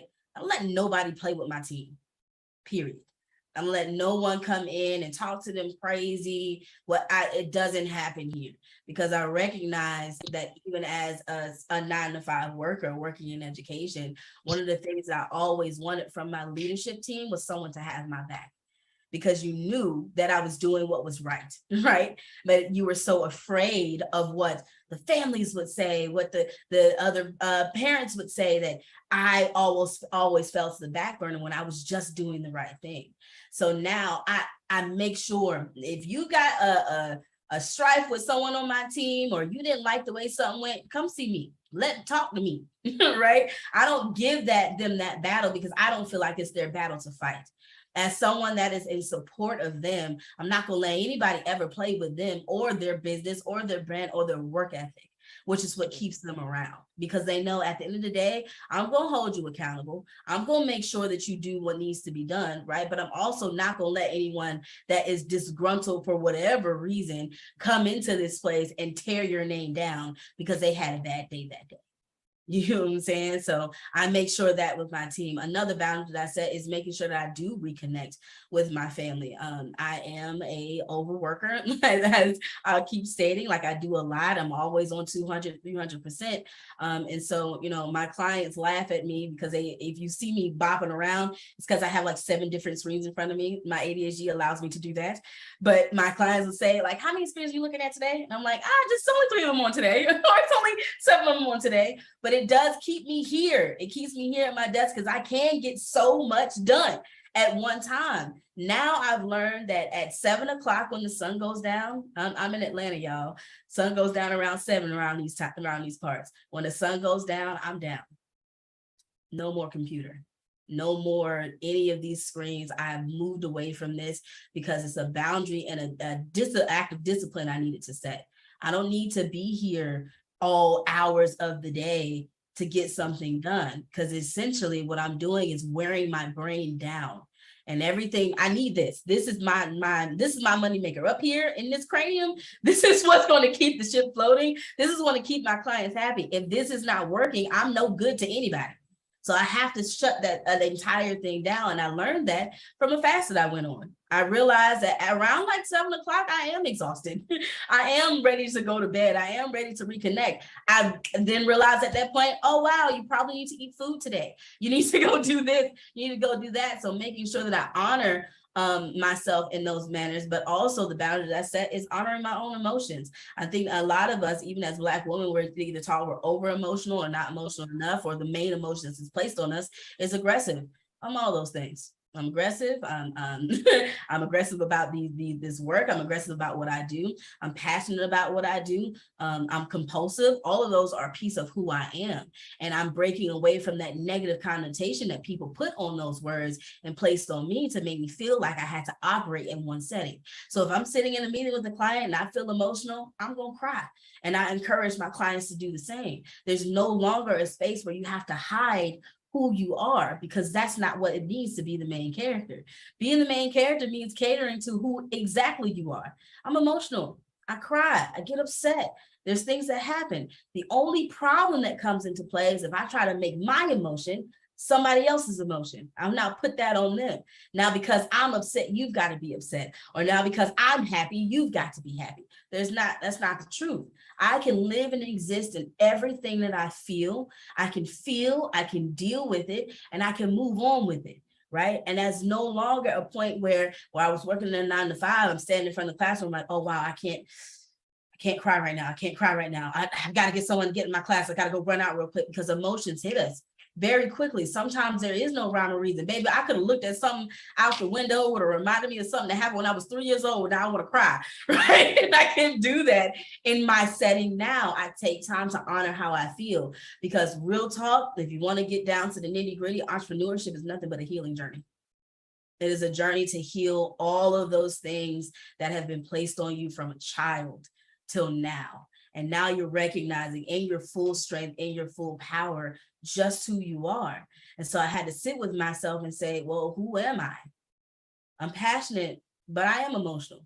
You know, I had someone that for 6 years working at that school made fun of me every time I cried. And of course, it had me like, dang, I can't be emotional until that last point, that quiet quitting, when that happened. She said it to me one more time. I said, I'm going to cry because I feel like crying. Something sad just happened. Something happy just happened, and I feel like shedding a tear. And this is who I am. So I'm going to do it. Watch. And I proceeded to cry, right? Because that was me taking my own power back. But this is what entrepreneurship is. It's about healing, getting in tune with who you are, and taking control over your life. Ashe, so beautiful. Thank you, ladies, for being vulnerable enough to share, right, what boundaries you had to put in place to protect your well-being. So we have to mosey on out of here. The time has wound down. I appreciate each of you for sharing your individual perspectives, your journeys, right? The things you're still working on. And in closing, I would ask that each of you share 3 words, just 3 words that you would like to leave with entrepreneurs who are listening, who are trying to establish boundaries for their own well-being. Right? What 3 words would you leave for entrepreneurs who are trying to establish boundaries for their own well-being? Rakita. I am important. Ashe, Ashe, Ashe, Ashe. Good. Samara. I am enough. Ashe, Ashe, Ashe. And Kayla. Faith, truth, and passion. Ashe. So good, ladies. Thank you so much for joining us. You are loved, you are light, you should be protected at all costs. If I got anything to do with it, I sure damn will. Thank you so much for being with us today. Everyone listening, keep it locked. We have more where this come from. Thank you so much.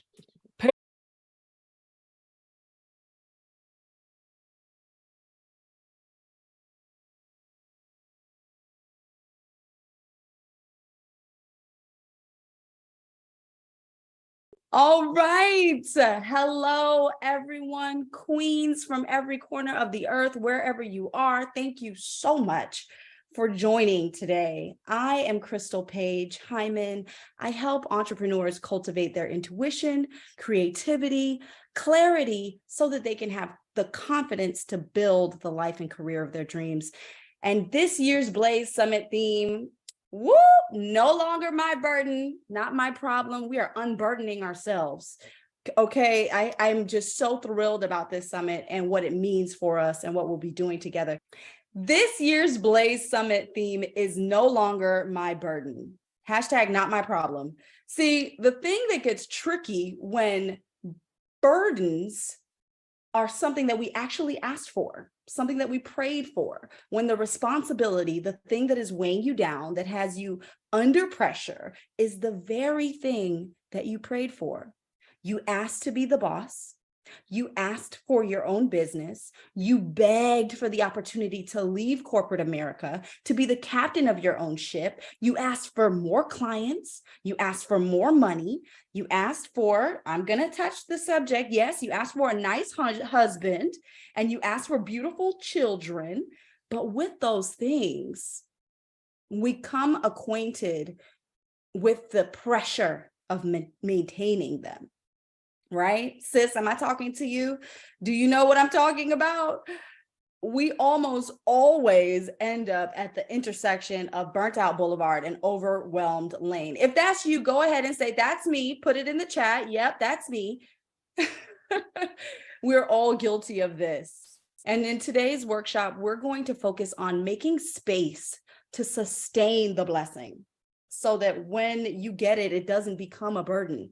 We make space by doing what is called self-cultivation.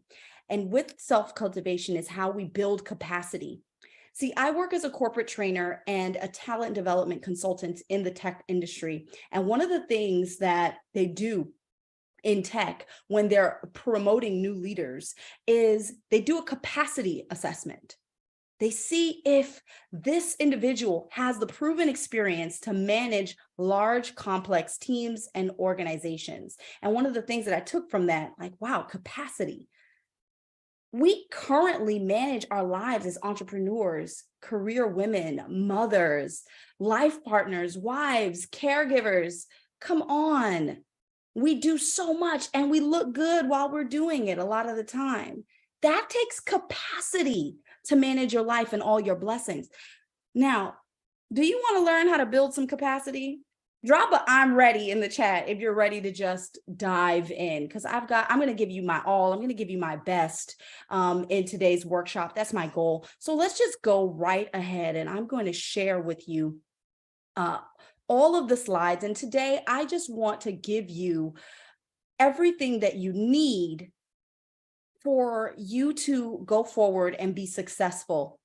So today, again, the name of our talk is When Blessings Become Burdens. And the subtitle here would be How to Build Capacity When Our Bandwidth Seems Broken. All right. So let's just go right ahead. Now, my name is Crystal Page. I have my own consulting company. I want to show you a little bit of who I am because I think it's important. Whenever we're in an adult learning environment, it's very important for us to know who we are learning from and why we should even listen. So I am a Jamaican American, Howard University graduate, business owner of my own consulting and coaching firm. Outside of talent development consulting, I have another job. I call my real job.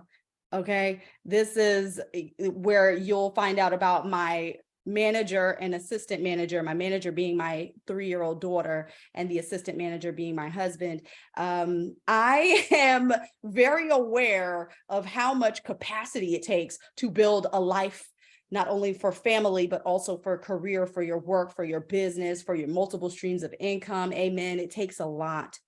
Well, I started my coaching career with this lady right here. This is Hay House author Jennifer Grace, who's responsible for helping me get my foot in the door with coaching and consulting.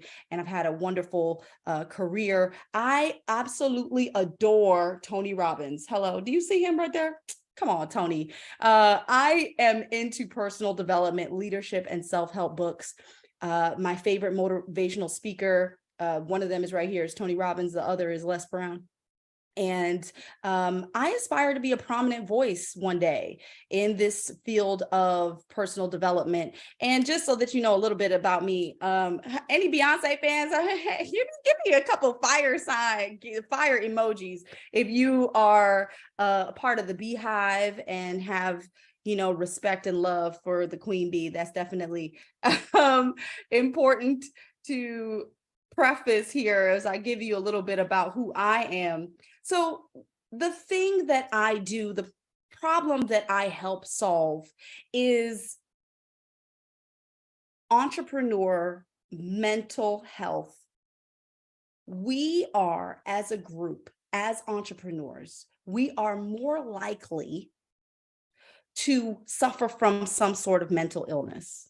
We are 50% more likely to have at least one mental illness. We are 2 times more likely to have suicidal thoughts. We are 2 times more likely to be hospitalized for psychiatric ailments. We are twice more likely to have lifelong depression, to live with depression on a consistent lifespan basis. We are more likely than the average person, 6 times more likely to have ADHD, 3 times more likely because of these other issues. We're 3 times more likely to resort to self-medicating or becoming addicted to substances. And we're 11 times more likely to experience bipolar depression, extreme happiness, and extreme anxiety. There is so much research back there, behind this that backs this up.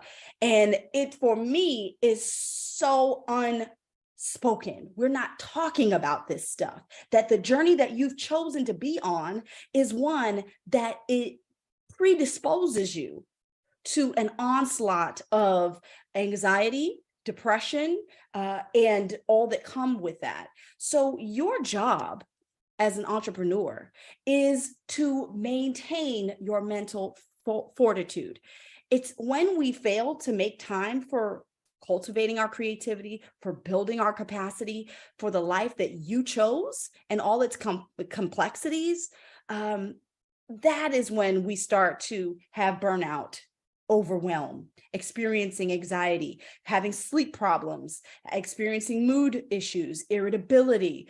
That comes with a breakdown of partnerships, breakdowns in relationships with customers, not being able to respond to your day-to-day tasks and the goals that you have to achieve. There's so much there and there's so much to manage, but you as a mighty entrepreneur, and a Black female entrepreneur at that, I am here to give you the support that you need to build on your capacity. Every entrepreneur has to learn how to coach yourself. You have to hashtag coaching myself, put it in the chat. I'm coaching myself. I'm learning how to coach myself today. I'm building capacity today. Go ahead and put that in the chat, because essentially it's our job, because of this path, because we know that we're more susceptible to these things, we're going to have to get the tools to coach ourselves and build out our capacity for these really complex lives that we're leading. So today we're going to dive right in. I'm going to give y'all all I got, like everything. You're about to get everything, the soup, the potatoes, the meat, everything. I'm going to give you my all. Whenever I show up, I show out. And so I want you to get 10 tools today. I'm going to be going quickly, so please have your notepad out, but you should be, let me know if you got your participant guide. You can let our administrators know whether or not you have your participant guide so that we can get that to you, because your participant guide you'll just be able to follow right through throughout all the tools that I'm giving you today. All right, so let's dive right in. We're going to start by building a mind monitoring practice. Mind monitoring practice, okay? Then we're going to go into our goal digging and goal setting. And we're going to talk about mindful co-creation. All right, right in there. Let's do it. Here we go with the first, most essential of all the tools I'll be talking about today.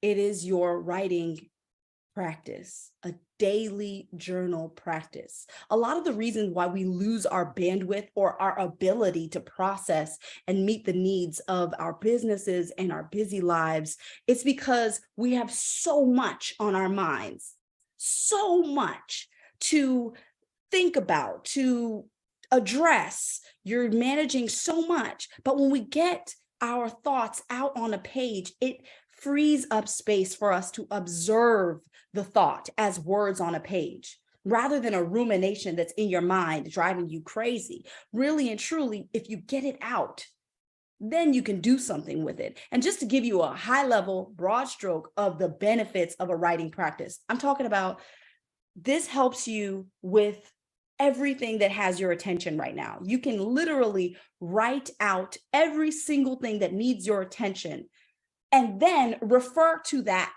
paper rather than having that in your mind. That's easy peasy, Crystal Page. Give me something more. I know that it might be simple. However, a practice of doing this every day is where I'm trying to get everybody at. If you can do this every day, you will see a transformation in your life. Writing down helps your mind get clear. It helps you clarify your goals and priorities and your intentions. And we'll talk about that further in the workshop. Writing things down helps you stay motivated and helps you recognize how far you've come. You're able to see your progress. When you go back and look at your journals, you'll be able to see and recollect how far you've come. I have a journal, for example, from 6 years ago, talking about today. I used to write about how I want to be a speaker, how I want to speak and give workshops and do corporate training and all that. I'm walking into that reality because I wrote it down. I wrote it down and I didn't give up. So there's power in our writing things down. We're moving right along. I hope y'all catching it. And follow along in your participant workbook. Your workbook will have prompts in there and just everything you need to get started in a practice. And this is going to be your first assignment, okay? First assignment. Everybody's paying attention, right? Okay. First assignment. I see y'all going off in the chat. Yes, we have assignments already. So your first assignment is going to be every single morning for 5 timed minutes. The first thing that you do when you wake up is going to be writing, excuse me. You're going to write. I'm talking about as soon as your alarm alerts, you are going to take your pen and your paper. You're going to have a notebook up under your pillow and just start to write. What will happen is that there is something called the twilight subconscious period where we have a direct access to our subconscious mind right when we wake up. This is scientifically proven, by the way. Hit me up. I will get you the studies. But we have a direct access to our subconscious mind, our higher thinking self, our universal self, if you will, right when we wake up. And it is in that twilight moment that several inventors have had breakthroughs. Thomas Edison with the light bulb, for example. It is accessing that twilight subconscious period that we're able to see the genius and the brilliance arise within ourselves. So start to ask yourself, if you need help, you can start to just don't think about what it is that you're writing, just dump it all out. If you are someone who is frightened by a blank sheet of paper, don't know what to say, don't know what to do, don't know what to write, just anything that comes to mind, just let it flow. Don't judge it, just let it come out. Whatever it is. Oh, I don't know what kind of coffee I'm gonna have this morning. Oh, my breakfast. Oh, I gotta do this, I gotta do that. It might start out as a to-do list, but it will eventually emerge into those brilliant gems start to come out. So I also want you, if you have a challenge, you can use prompts. You can write down a question the night before, okay? So write down a question from the night before.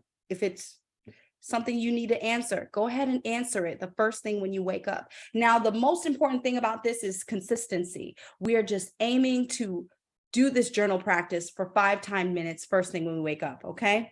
And you can journal at a time that works for you, but do it at the same time every day. Consistency, consistency, consistency. All right. Oh, yes, don't stop until your timer goes off.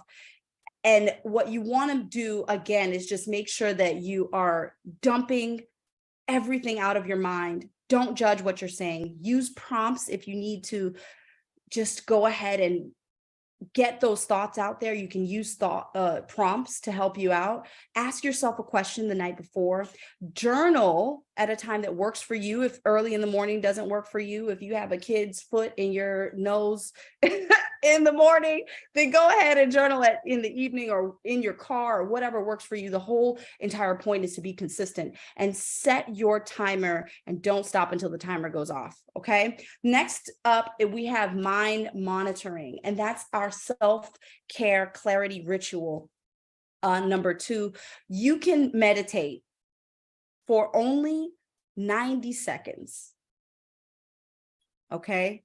I want you to only focus on getting 90 seconds of a meditation practice. Many people will tell you to start with 5 minutes, try to do 5 minutes. I have learned in my experience as a coach, 5 minutes is an eternity for some of us really cerebral, busy minds that we have, okay? 90 seconds is all you need, and consistency is your friend.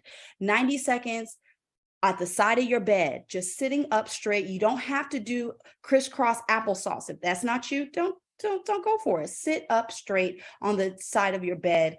Make sure that your back is up straight and aligned. You don't necessarily have to be cross-legged, but if you feel like you need a meditation station, a pillow on the floor, go for it, sis. But all you need is 90 seconds. You want to create 90 seconds. And within that 90 seconds, that is going to be where you focus on your breath. And you're going to simply inhale one word and exhale another. It's very simple.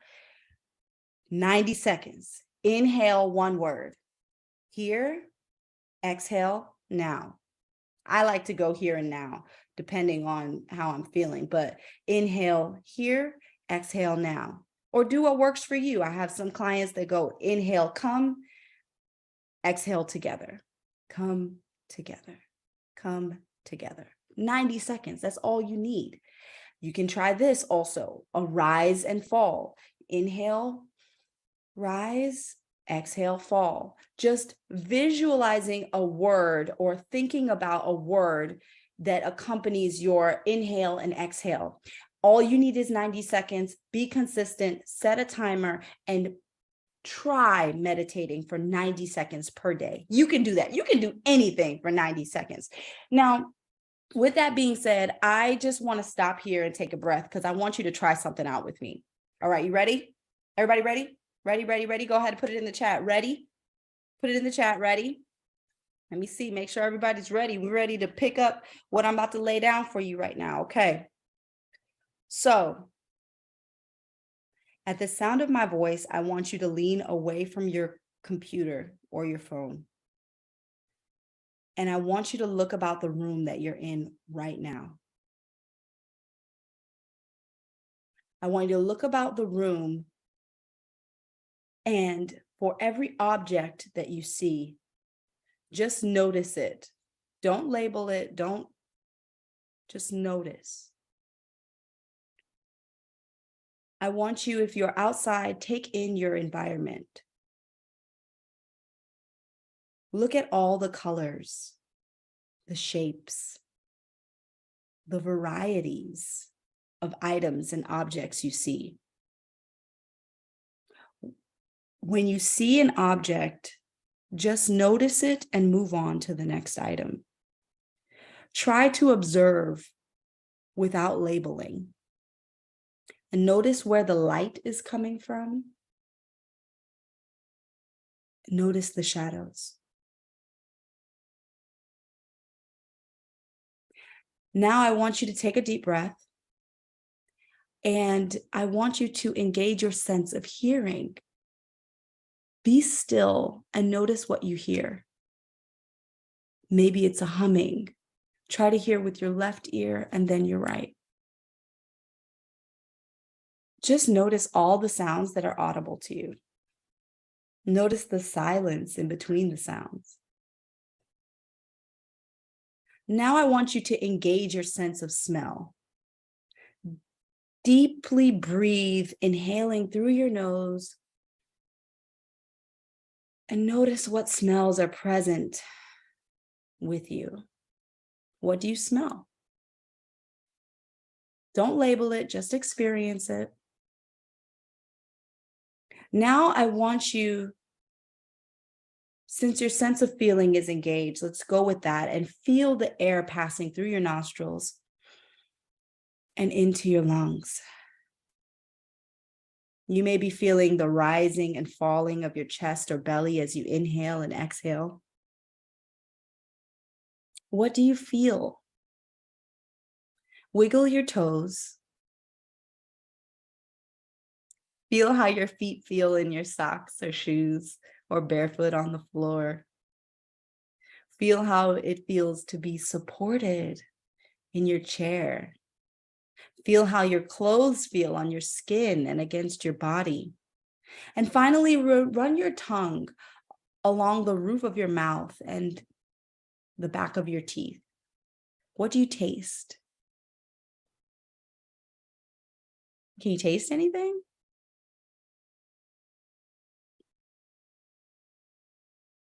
Take a deep breath here. And I want to thank you for engaging your 5 senses with me. Please open your eyes just in case you got lost in the moment. What we just did is called mindful awareness. And that's our mind monitoring practice number 3. And that tool that I just walked through with you is called a 5 senses check-in or a sensory oasis.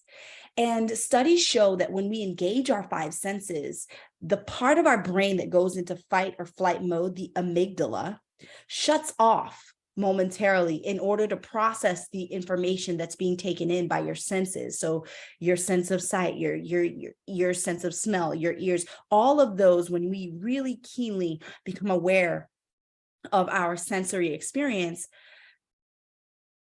it shuts down the amygdala momentarily from processing the fight or flight response. This is a remedy for anxiety if you are someone who deals with anxious or precipitating intrusive thoughts or is constantly overwhelmed with overthinking. In order to build capacity, we have to cultivate mindful awareness. And it is such a silver bullet for anxiety, and is useful if you can put those worries into actionable tactics. I mean, we're going to talk about anxiety being something that is a signal that we need to take action, but for those thoughts that are just overwhelming us, this is a tool that we can use anytime, any place, just to take a step back and turn off that fight, flight, or freeze response. All right. So following along in your participant guide in your workbook for this workshop, I want to introduce what is called the Wheel of Life tool. What we're going to do is rate our lives in all of these departments, okay? Because a lot of the issue tends to be when we're overwhelmed, is we can't even put our finger on the issue, the problem. We're not exactly sure what it is, or we think it's one thing, but it's something that's actually tied to another situation that's bringing us additional stress in our lives. And what I found with the Wheel of Life tool is that if we can just get super specific about the different aspects of our life and how it's going, we can start to use that clarity to free us up to focus on the challenges that we're facing in our lives. So we do a little bit of recognition of what's going well, and also, all right, I need to put some attention to these more vulnerable concerning areas of our lives. So go ahead, and in your participant guide, I want you to go to the Wheel of Life tool, and let's just rate your health, your living space, your family, your finances, your career, your spirituality, your recreation, and your romance. And I want you to give them each a rating and plot a point on there for where it is that you mark. So for example, in the health department, I'm gonna give myself a 7 in health right now. That's a very generous, I really more like a 6.5, but I would plot my point right about here, right over here, okay? So that would be 7. And in your participant guide, in the workbook for the workshop, you will see an example of how it is that you can do this. Now, what I find with this is it gives us a sort of like a statistical analysis of where we are and how we're doing. So after you're done with this rating, I want you to put a date on the sheet so that you can look back on where it is that your starting point was and where you are when you go to do this exercise in the future. Now, this is a gift for you, and you can definitely use it and work through the areas that need the most attention from you. And I also will be sharing with you a little bit more follow-up support that you can use for this exercise. But from this, I'm going to give you a moment to do this. Go ahead and do the rating system. And I want you to consider, okay, we're going to do an assessment real quick. Which are your lowest rated Wheel of Life categories? Which ones are the lowest? Go ahead. Just in your quick assessment, which ones are your lowest and why? And I would like for you to take those 3 lowest rated categories and write it out on your workbook under the areas of improvement that you're working on. Those 3 areas that we identified are now your areas of improvement, okay? And we're going to figure out what 2 to 3 things we can do to improve these areas. Oh yeah, we're getting busy today. Yes, yes, you are going to work in this workshop, okay? And then we're gonna pick one of your list of 2 to 3 things that you can do immediately, okay? And this is a little bit it's going to transition us into the goal digging part of our work today. So let's just jump right into this. Basically, with every area of improvement that you outline, you are going to come up with a what, how, and by when action plan for tackling and improving that area. So, for example, what? You're going to name the goal, okay? Say it plain. Goal, for example, improve my credit score. How? How will you achieve the goal? Maybe a tactic would be call to get my credit reports from, you don't even got to do that. You can go to freecreditreport.com. They're not paying me, so I am not officially endorsing, but you can get your credit report online. Don't put a barrier in front of yourself. If you are not a phone call person, go ahead and get it online. Do whatever you can, whatever is in that how, make it actionable that you can take action right now. All right. And then by when, put the by when on there. When are you taking this action? And furthermore, I'm gonna give you an extra bonus tip.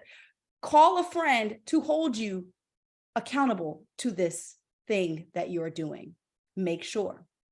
All right. So I am looking forward to seeing all of these worksheets get populated, because essentially this will take you right through to the intention setting. And I just want to share with you, I don't have a lot of time, and I know that Miss Casey keeps a close check on the time. So let's just get right in. This is a bonus exercise that I want us all to pay attention to. This is an intention cards practice. And this helps us be intentional around our goals and what it is that we are trying to achieve. So you're going to take that same thing that you're working on from your areas of improvement, right? And I want you to imagine what your life is like at a 10 in that department. How does it feel to have reached your goal. But just envision for a moment. Let's say that the goal is to improve your credit score. And let's say you went from a 5 something to a 780. How does that feel? Oh, yes, honey. How does that feel to achieve that goal? How does it feel if your goal is to leverage business credit and then you get $100,000 line of credit? How does that feel? And you have a plan to get some profit off of it. Amen. How does that feel?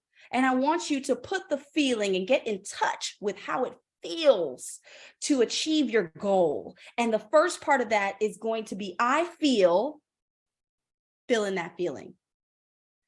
I feel blank that I am now, and then say the goal. The last, that sentence right there is for the goal. So let me give you some examples real quick.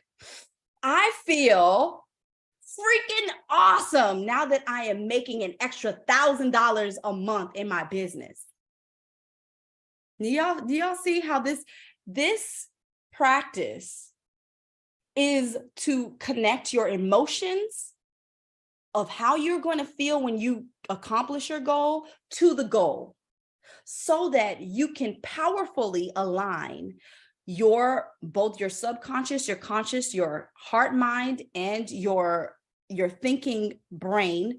Okay, all of it starts to align when we are bringing those emotions and the real world action together.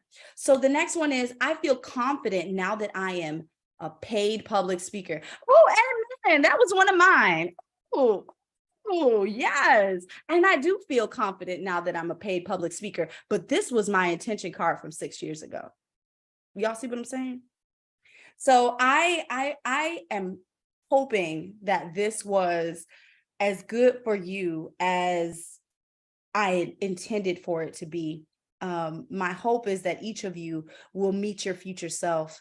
I have a recording that is for you. Please take a moment to dive deeper into building your capacity through visualization. And the best way to do this is just by closing your eyes and following a guided meditation. This one that I've included for you is extra special. I'm going to go ahead and make sure that you get this in the chat. Thank you so much for sharing time and making space.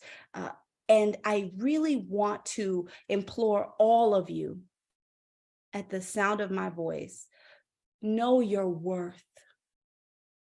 You are so worthy. You are so valued. You are so loved. And you are made to do incredible, impactful, amazing things.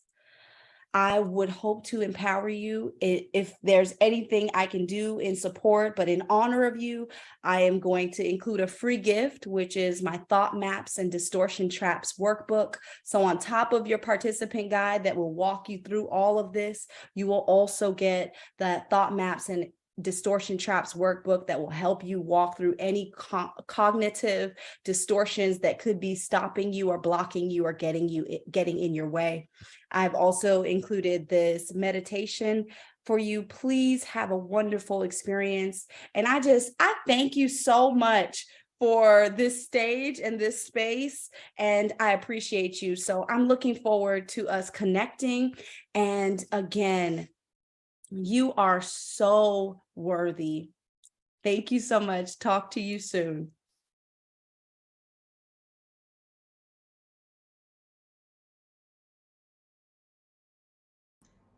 Yeah, y'all. Clap it up, clap it up, clap it up, clap it up, clap it up. Crystal, you are absolutely incredible. The chat was on fire. Some of our friends were in the wrong chat. They were in the feed. Just scroll up. Y'all will see the workbook. But we thank you for pouring into us so brilliantly, sis. You helped us to bifurcate the need. Yes, bifurcate. Girl. Casey, can I tell you, I just have to intercept you for a moment and just give you honor and respect for what you've done here. This is such an incredible platform, so well orchestrated. I mean, and then the speakers are bringing fire, and then it's all recorded and we can get it for free.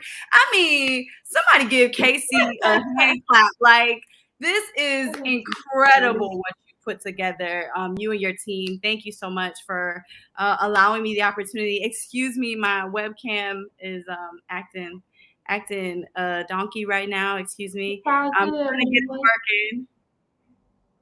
to get it working. But I appreciate you. And I hope that it was just beneficial and to spell out essentially, like, our minds are so incredible. And when we are intentional about what we do with our minds, and crafting that story and beating back that self-doubt and really just going forward with our trust in our abilities and, you know, our journey, we can be so powerful. Ashe. Thank you so much, sis. I was trying to give you your flowers, but Ashe, well accepted. I appreciate you so much. And I just want to underscore the power of what you have done alongside the other 29 businesses that have partnered with Blaze to come on the stage and do this. Like, this is a direct reflection of y'all's heart and your spirit and your willingness to show up and cape really, really hard for Black women. I have chills talking about this, and then another 30 businesses in the booths. Like, literally 60 businesses came together for this because we deserve all the things. So, Crystal, thank you so much. I'm going to make sure that folks get their questions out to you because you lit it up, sis. So, y'all, I know y'all were enamored and enthralled in that workbook, but please do type your questions in the question panel and raise your hand to come to the stage. So I see Sequoia up already. The way she cued herself was by hitting the hand under the stage. Sequoia, I'm bringing you up right now, Mamacita. The floor is yours. Okay. I'm going to turn this camera on. Hold on. Let me get Sequoia. Am I on? Hi. Okay. Hi, everyone. Thank you so much, Crystal and Casey. Yes, for the platform. I'm trying to get my words out. I'm so happy to see that you presented this, Crystal, because I have been I've been talking about mental health and creative healing for a long time. Mm-hmm. I went through entrepreneurship for a while in my first business and burnt myself out, like, to the max, mentally, physically, emotionally, all of that. And then in that process, I went back to my painting. I come from a family of creative people that never did entrepreneurship. Mm-hmm. And I've been healing this big, deep wound from my family for a very long time. And when 2020 hit, up until the beginning of this year, I realized, I was like, okay, I need the healing. Like, I was chasing for money, afraid of what would happen. And I was like, you know what, I'm going to stop what I'm doing because I need this healing. And when I finally stopped, more things came to me, and of course, more trust. I can go on, but I just want to say thank you for sharing the mental health aspect, because for me, because I didn't have a degree in counseling or therapy, I felt like ashamed to talk about it. And my business is building the gap between the personal and the brand development, and showcasing and helping people heal their business. And when they heal their business, they're healing themselves. And I like to incorporate chakras in this. And I get a little woo-woo, and you know, especially like in the areas that I have been in, it really wasn't accepting, or they just didn't understand, you know, but I've been finding my footing and pushing back the negative things that we go through as entrepreneurs. And I just really want to say this was such a breathtaking, you know, because like we went in today earlier with some other things, and Whew, that was a good. Like today is coming through with the punches, but in a way, it's enlightening, you know. So this softened it up a little bit, but I appreciate this, and I'm gonna get off. But thank you, Crystal, and thank you, Casey, for this, because I really needed this. Like this was one of the weeks where I was like, I don't know if I have time. And then I was like, something just kept saying to my spirit was like, sit down, sit down, sit down. And I sat down and I'm like, okay, I got some more things to do. So yeah. Thank you. Thank you, Can I ladies. just say something real quick, Sequoia? One, thank you for your courage, for stepping up and like being courageous to share a little bit of yourself and be vulnerable. And I think it was Kayla who said it in the last session. You know, entrepreneurship is your healing. You know, you're gonna have. It's gonna be your job. I love that. I love that quote because it resonated with the work that we are all doing. Because essentially, you know, as far as I know that you said it might be a little woo-woo, let me tell you something. We're going from a time, we have left the industrial age, okay? We benefited as a society, as a world on the industrial age. We are leaving the information age. We have benefited from the information age, the technological advancement, and all of this data and information that we readily have access to. But really and truly, do you know that we are stepping into the intuition age now? Thank you for saying that. This is the truth, and I got to speak truth so that if anything that I find to be true and that I've read in my research, and I want to loan it out to my sisters who are going through the same struggle, we all are more susceptible to having these sorts of challenges in our mental health. I don't know the correlation exactly, whether it's because we are born this way, we crazy enough to step out and do it on our own, or if it's because we have put ourselves in this situation where we're more vulnerable to the different circumstances that might make us, you know, a little more depressed or a little more, you know, anxious or worried about all of it or completely overwhelmed. But honestly, we need you. We need your voice. As we go into the intuition age, creativity is going to be one of the number one resources that human beings will need. Yes. Number one. So creativity, being able to harness that intuition and being able to build the gap for others who are going from that black and white data world into that, what's the vibration like? Yes. How is this, whatever external thing is happening to me, what lesson does that teach me? What thing am I going to release in my chakras because of this experience? These experiences that we have are here to agitate us. And that thing in the washing machine is called an agitator for a reason. It gets us clean. So don't let it overcome you, sis. These are just agitations. That's just making you clean so that you can go and do the work that you've got to do on this earth.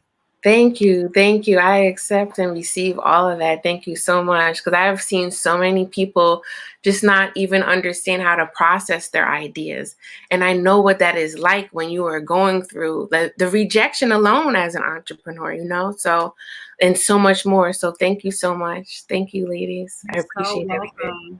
Thank you for you. And keep taking up spaces. Don't apologize. Don't try to move out of the way. Okay. I love that. I love that. And thank you so much again, Casey, for, just the opportunity. You're welcome. Thank you for your brilliance, Mamacita. You are light, and I'm happy to stay connected. I mean that. You let me know. Whatever you do, I got you. For sure. Thank you so much, Casey. And it's mutual. So talk the next. Do we have another speaker? Is Monique Roundtree. Monique, you are on the stage. The mic is yours, Mama. Oh, hi, Monique. Hey, hi. I just wanted to say thank you, Casey, for having this event.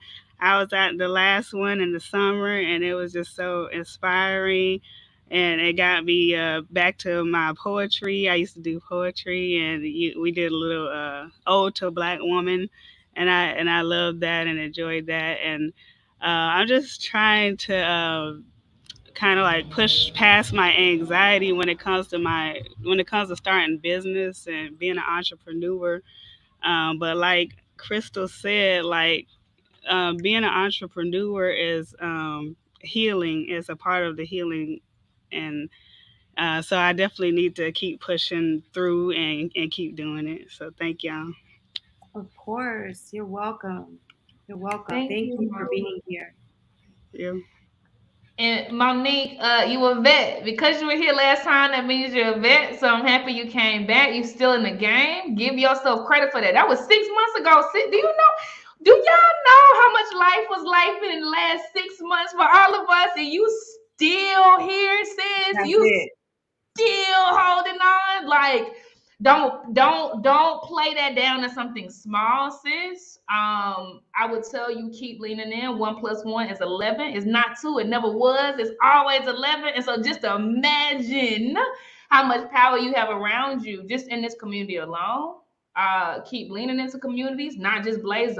It's a gang of them out there. You deserve to live in the land of plenty. Okay, we got you, sis. And then also, Monique, do you have a mentor? Because that's one of the resources that, you know, a lot of Black women entrepreneurs, the reason why our counterparts from every other walk of life are able to succeed is just having somebody to talk to that can breathe that life into you and keep you going, that has done some things themselves, that can really keep that flame and keep you accountable.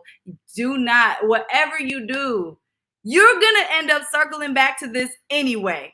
Because I had a whole folder on my computer called "So What You Gonna Do Now? Quit," where I had everything in there about me quitting this journey. But ultimately, look, we all face those difficult struggles, and lean into, like Casey said, the community that you're a part of, because ultimately we hold each other up.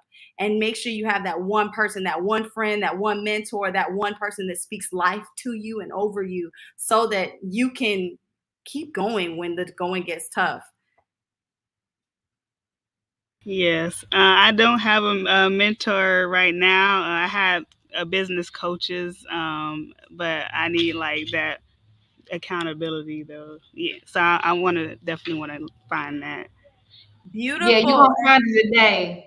I'll go ahead, Krista. Wait, real quick, y'all DM her. Click Monique Roundtree's name. Click her photo. Send a DM. I promise you got something today. Love and light. Go ahead, Krista.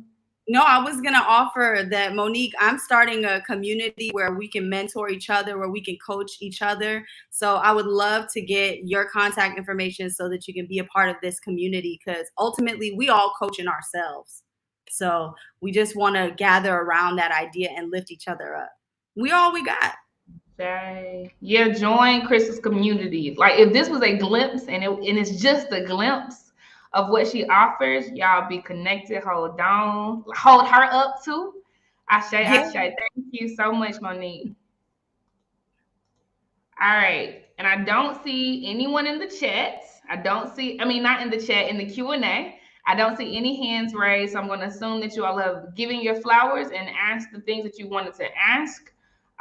Crystal, is there anything you want to say as we close out this session called When Blessings Become Burdens? I just want to just take a moment and give space to every single woman who is here right now, every single person who is here right now, because ultimately there's a reason why we are in any moment that we're in, especially this one. There's a reason why you're at the Blaze Virtual Summit. There's a reason why you heard that nugget, that quote, that gem, that fire that you just can't get it out your ear. It's on your heart now. There's a reason why you came up on this information at the time that you did, so that you can be sharpened, so that you can add a little fuel to your cup, so that you can pour into somebody else and pour into your work. You are so purposeful. And now it's just time for us to walk into our purpose and our intention. And we all are doing that. We're doing it together. So I just want to thank each and every one of you that are here right now. Thank you. I am because you are. So thank you. And thank you, Casey. Thank you, Crystal. I appreciate you for pouring the way that you did and giving resources, love and light to you, sis. Thank you so much. Thank you. Thank you, Casey. All right, y'all. Bye, mama. All right, y'all. It is going to be the last session right before the journal wind down. Today we were on a roller coaster by design. Yesterday was healthcare and all the things that are tied to transgenerational trauma, literally the trauma that runs through our veins. Let's talk about it, and we did. Today got closer to home, right? We had to own some things, right? All day long, we had to own some things, and this particular session was no exception. We ain't done with it, okay? The next session is a Blaze Talk from Nicole Player, and it is called Breaking the Bias, okay? That is the last session before we do the journal wind down, which is about attachment. Neff is going to come back up and carry us home, okay? But yeah, Ashley said wig got snatched. Oh, I mean snatched, okay? I'll see y'all in the other session. Again, this one is called Breaking the Bias, and then we are going to allow Neff to close us out with a 30-minute journal wind down session. I'll see y'all on the other side.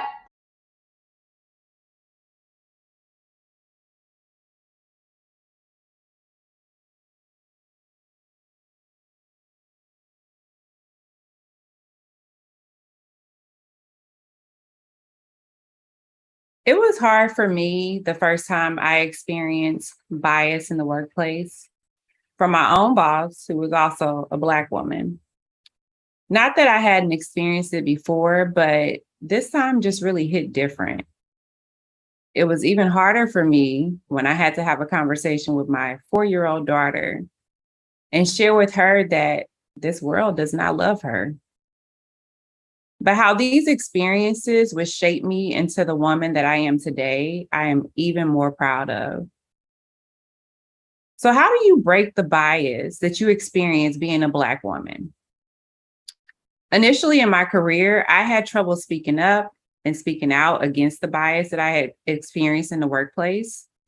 It was my second job out of college, and I was so excited. I had just landed what felt like a big girl job. I was even more excited when I found out that my boss, who experienced life just like I did, was a Black woman. I looked forward to the conversations we would have where she would be able to mentor me and help me to navigate my professional career. I knew a lot of people, and out of all the people that she would get me. But instead, it was total opposite. She had placed unfair assumptions on me. She bullied me.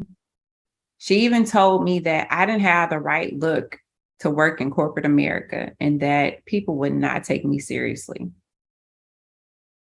This experience with her really damaged my self-confidence in my profession and ultimately caused me to put in my resignation letter because my time was way too precious to spend it with someone that didn't make me feel my best. I also recall saying those dreadful words, I don't ever want to work for another Black woman. Now, when I think back on that experience, it really crushed my heart because I'm a Black woman. And while I was working in corporate America at that time, I aspired to be in leadership. I one day wanted to own my own company. So how would I feel if another Black woman shared those same sentiments that she didn't want to work for me because I'm a Black woman? I had always hoped that I would, if I had to do life again, I would handle that situation differently. I was a person that I wanted to shy away from conflict, and conflict is not a bad thing, and I just really had to get comfortable talking about the uncomfortable. And how do you do that? You find yourself in more uncomfortable situations.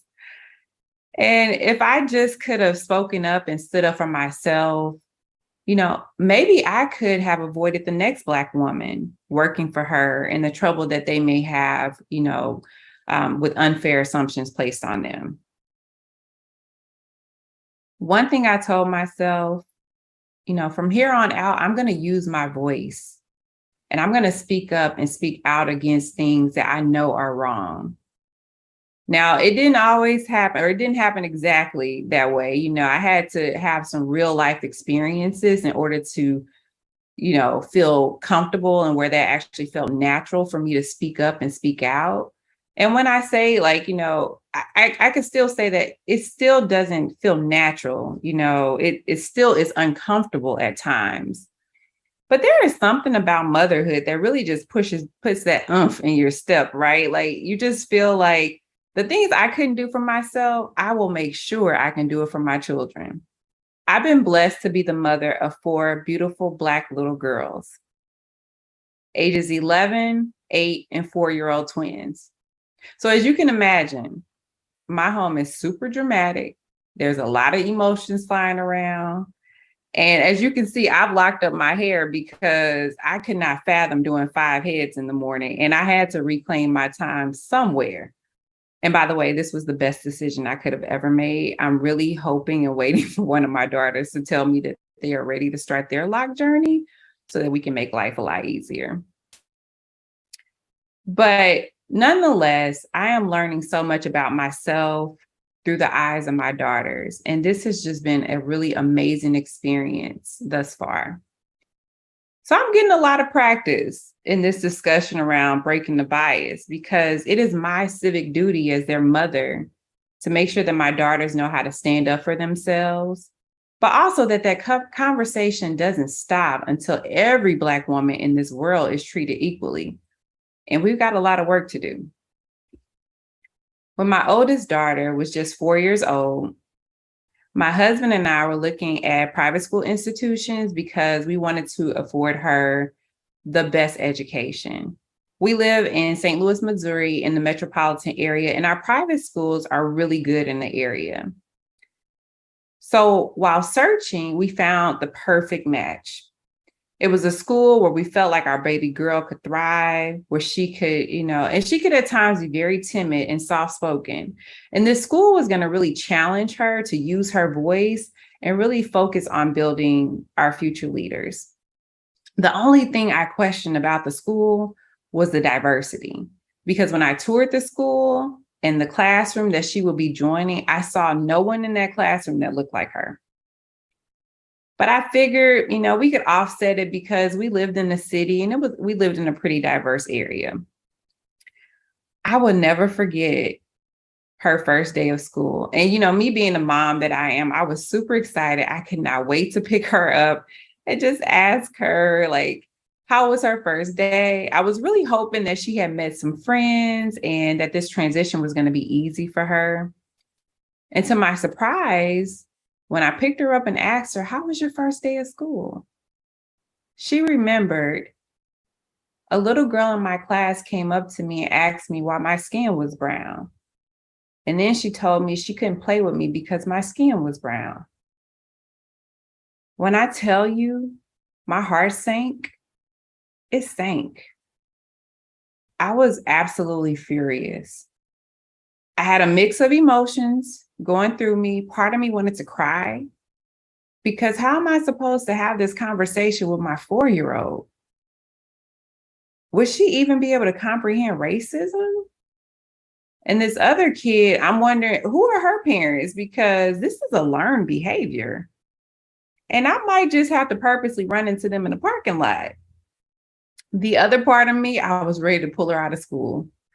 But I knew that this was something that we would have to address either way. So regardless if I took her out of school or she stayed, I still had to have this conversation with my daughter. I still had to talk to her about, her skin and how beautiful she is. And no matter what anybody has to say about you, you are worthy. You deserve to be here. And that she's a beautiful person and anybody in her friend circle will be blessed to have her as a friend. But then also that if they don't want to be your friend, they're lost, right? And as uncomfortable as it would be, it really needed to happen. I just didn't think it would happen that soon in her life. So of course, I did what any other mother would do. I contacted the school. I told them about the situation and I told them about the seriousness of it too. And that, we need to have more difficult conversations like this with other kids and the importance of letting these children know that, hey, we are all different and we come from all different backgrounds and walks of life, but it's important that you be kind to one another. And I also expressed my concern about the diversity in the school, right? My daughter needs to see other people that look like her. She felt so alone in that moment, and she had no one to turn to or talk to, and nobody else that knew what it was that she was experiencing. I will say I was more than impressed with how the school handled the situation, and then their focus on diversity being a priority for years to come. It gave me a little comfort. But I did notice a sadness in my daughter. I noticed something happening in her internally where she wanted to feel included, wanted to belong, wanted to feel wanted. But isn't that so many of us Black women that experience this throughout our careers, where you're working as an entrepreneur or working in corporate America, and you've been in rooms where you did not feel wanted, or where you had to prove that you were worthy to have a seat at the table, even though you are worthy? And in the words of our great sister Rihanna, a lot of these companies were built on the backs of Black women anyway. So I knew that this would be an opportunity for me. I needed to take a stand and commit to breaking the bias for myself, my daughters, and generations to come. And this is how Black Girl Motivation was birthed. Black Girl Motivation was created because I wanted all Black girls and women to be inspired, empowered, uplifted, and motivated daily, because we experience so many hardships throughout our lives. And if I could just use my voice and other Black girls and women's voices, we could begin to change the trajectory of Black women being silenced and instill life, power, value, and worth in one another. So how am I using Black Girl Motivation to continue this charge and breaking the bias against Black girls and women? While Black Girl Motivation is a technology company, it's been my focus to make sure my business is getting the exposure it needs to position itself to reach Black girls and women from all over, not just through technology. My background is in technology. I built a technology company. However, I know that there are areas that I lack experience and knowledge in. And I position myself to be in rooms where, because I might lack that experience and knowledge, I want to get some additional exposure. I want to make sure to find organizations where I can join their board. And most times this is minimal commitment to you. However, this could be a major breakthrough in your business. For me, I joined a board at a local school where we serve underrepresented communities. So now I have exposure to more Black girls that need daily positivity. I want to encourage you to break the bias by not limiting yourself and your business to just your area of expertise. If you own a beauty business, there is room for you in education too.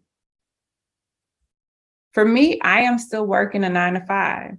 So while I'm also running my own business, over the course of these last couple of years, a lot of companies have really put a lot of focus on employee resource groups where they have a specific focus. So like Blacks in your companies, Asians in your companies, and so on and so forth. And I've been able to utilize these groups at my company as well as other companies because of my focus on empowering Black women. This is another way I'm breaking the bias to ensure we all have the tools to speak up for ourselves. I've learned that, to make my job work for me.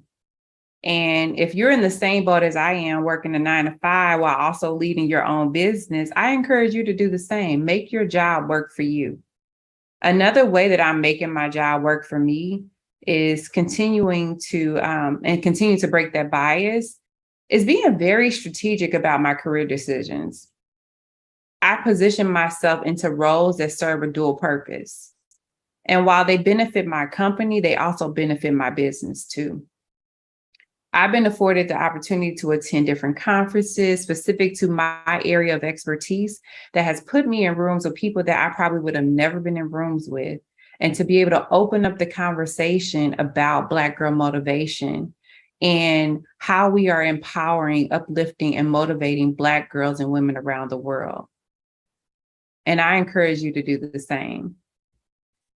I didn't recognize this at the time. And most times we don't recognize it, right? We don't recognize it until we go through what we have to go through. But That traumatic experience my daughter had at just 4 years old, mixed with my own unfortunate experiences, in my life and in my career, will be exactly what I needed to build my own brand, Black Girl Motivation. The great thing about it is I've been able to include my daughters in this movement. And my once timid, soft-spoken little girl, I've seen her confidence jump through the roof. And just being proud that she's a Black girl. And I've also seen it in my other daughters too. My youngest being 4 years old, because we empower them so much in our home and we talk about the uncomfortable conversations. My daughters are being equipped and, prepared to conquer this world. And if you have an opportunity to take a young Black girl under your wings, do it. We have to stop saying pass the torch to our young Black girls and light the torch for them. I'm going to leave with this because I'm doing my due diligence by making sure my daughters continue the conversation and empower and uplift one another. Our youngest Black girls are watching us, and I know this because my 4-year-olds are watching too. This is really a full circle moment for me because I share with you guys about the experience that my oldest daughter experienced when she was 4 and the racial bias that she went through. But now my 4-year-old is one of my 4-year-olds. I'm going to share a video clip with you guys, or audio clip. And so I want to share this with you guys because this was a full circle moment for me.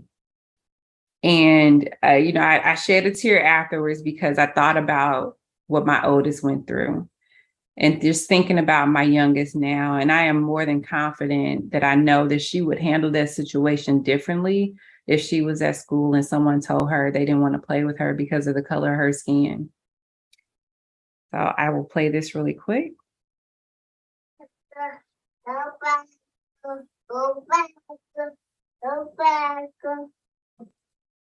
Are you a Black girl, Riley? Yeah. Yeah. You like being a Black girl? Yeah. Go back, go back, go back, go back, go back, go back, go back, Better go, Black girl.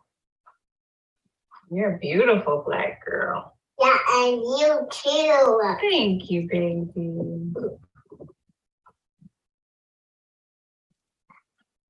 That's so sweet.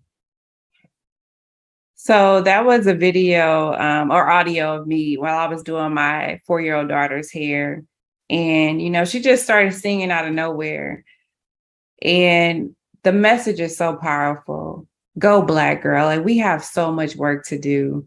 And our young Black girls are watching us. And it's important that we pull them up with us. Before I leave, I do want to share a message with you guys from my mobile app, Black Girl Motivation. And I'll leave you guys with this. Hey, sis, the Black woman who does not require validation from anyone is the most feared individual on the planet.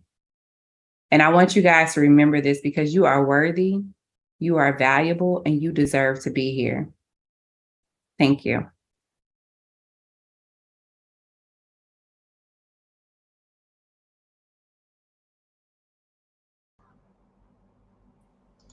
Oh. You're crying, Nicole? Just a little tear, just a little bit. Sis, that video just... Man. I don't have words. Anything you want to say right now? Boy, wow. Okay, these last 2 days, I'll just start with this. This is my first Blaze Summit. I didn't know I needed this as much as I did. Like, it has just been so insightful and just an opportunity to just like, hey, like, these are some things, some patterns that you're seeing in your own life that you may need to change. And, I'm just so fortunate to be here. And I thank you. I love the chat because I'm seeing all of your comments and I see people who are experiencing the same things I talked about in my message. and I'm here for you, sis. Like, you are not alone. I'll just say this, because while we're talking about bringing community together, right? Like, and it's so important for us to have community. We also need to be mindful of those that don't want to see you succeed, that don't want to see you do well, right? And I'm a lot older now, so I can go back and see that that person was reflecting, projecting on me when they were saying those nasty things about me and that I would never be anything in life, right? But it's something, right? Like, you have to go through that journey and that experience till you get to that place and you learn what you need to learn. And even going through it with my daughter, which was so painful. And it took a long time to get her to a place where she didn't want to be validated by the white person, right? Or when she was in a classroom, even though they start bringing in more diverse, students, but she would still gravitate towards the other students, right? And I'm like, well, why ain't she playing with the Black kids? Like, so just those things. And it took us a while to get her to a place where she loved the skin that she was in. So just thank you for this platform. I appreciate you so, so, so much. I really do.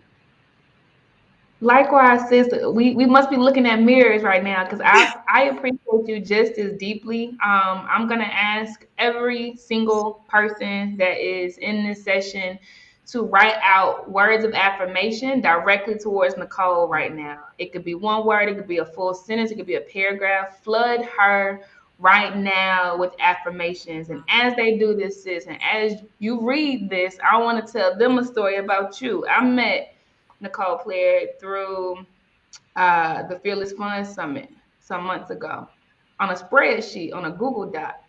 And introducing ourselves to each other, she invited me to go on her app and put in an affirmation that Black girls could read. Man. Oh, I mean, the concept alone, I'm like, oh, this cold right here. And I did it. In doing it, I was affirming myself. I was talking to the little Black girl inside of me. And sis, for me to hear your baby girl's voice affirming herself, I'm talking about you are experiencing things that we've never even dreamt of, because we've been saying, I want my children's children to be free.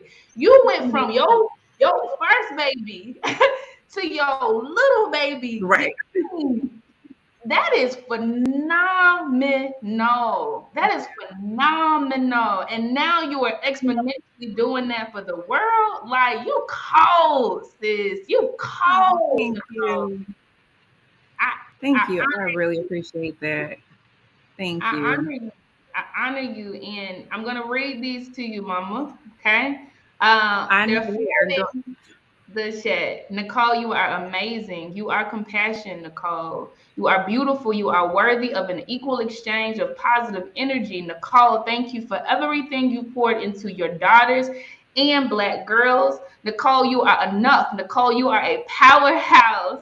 Nicole, you are worthy, Black queen. Nicole, you are powerful. You are so powerful, queen. Continue to conquer this world. Nicole, you are the embodiment of what we as Black women are called to be. Nicole, you are light. Nicole, you are wondrously made, sis. You are an amazing mommy. Thank you for pouring into your little Black girl and teaching her that power is inside of her, not inside of how others see her. Nicole, you are needed. Nicole, you are powerful. You are a great mother. You deserve the flowers, sis. You deserve the flowers, sis. Thank you so much. Okay. So now I'm going to bring someone on stage to ask what they want to ask of you, or to speak whatever they want to speak into you. First, I'm going to bring up Chandrell, and then right after that, Alexis Miller. You are next.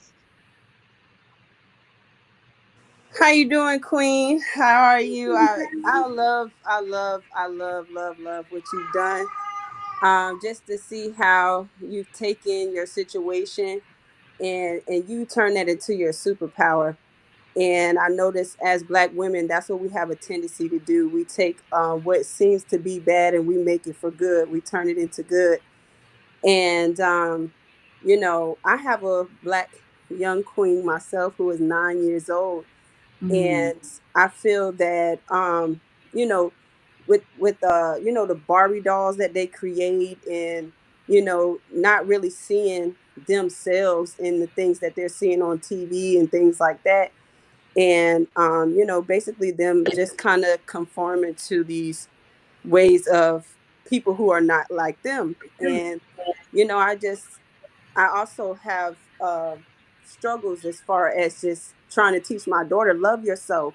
You don't need makeup. You don't need those things, you know. And I think she had seen me kind of go through that phase of trying to find myself as well, until I actually locked my own hair. She hasn't quite gotten there yet, but she's like, you know, she sees her mom embracing her naturalness, and I want her to also embrace that. But um another thing, our thing, it's not, we don't have the exact situation, but kind of similar. I feel like it's still relatable. My son, you know, he's delayed in his learning and everything, and it was a situation where he's playing outside, and somebody called him retarded, and it broke my heart.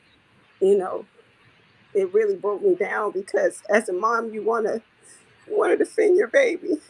You know, and that broke me down. That crushed my spirit. And you know, I know, you know, as a mom, it's kind of it is my fault that I didn't teach him the way I did, because I spoiled him so much. And now I'm kind of going through this process of, getting him to help. And I know that, you know, they have a tendency to want to put labels on our children when they become young. Oh, they're autistic, or, you know, these different things. And it's like, man, I watch my child every day. I watch my baby every day. And you can't sit here and tell me that my child has problems learning, because I watch him every day. And I just hate that they try to put these labels. But, you know, I've been kind of observing the school system, and just like you done become a part of the school board, that's something that I kind of thought about doing as well, because I'm like, there's no way y'all could just take these kids and put labels on them. You can't do that. You cannot do that, especially our Black children, because I understand a lot of Black parents are not as active, but me, I'm very active.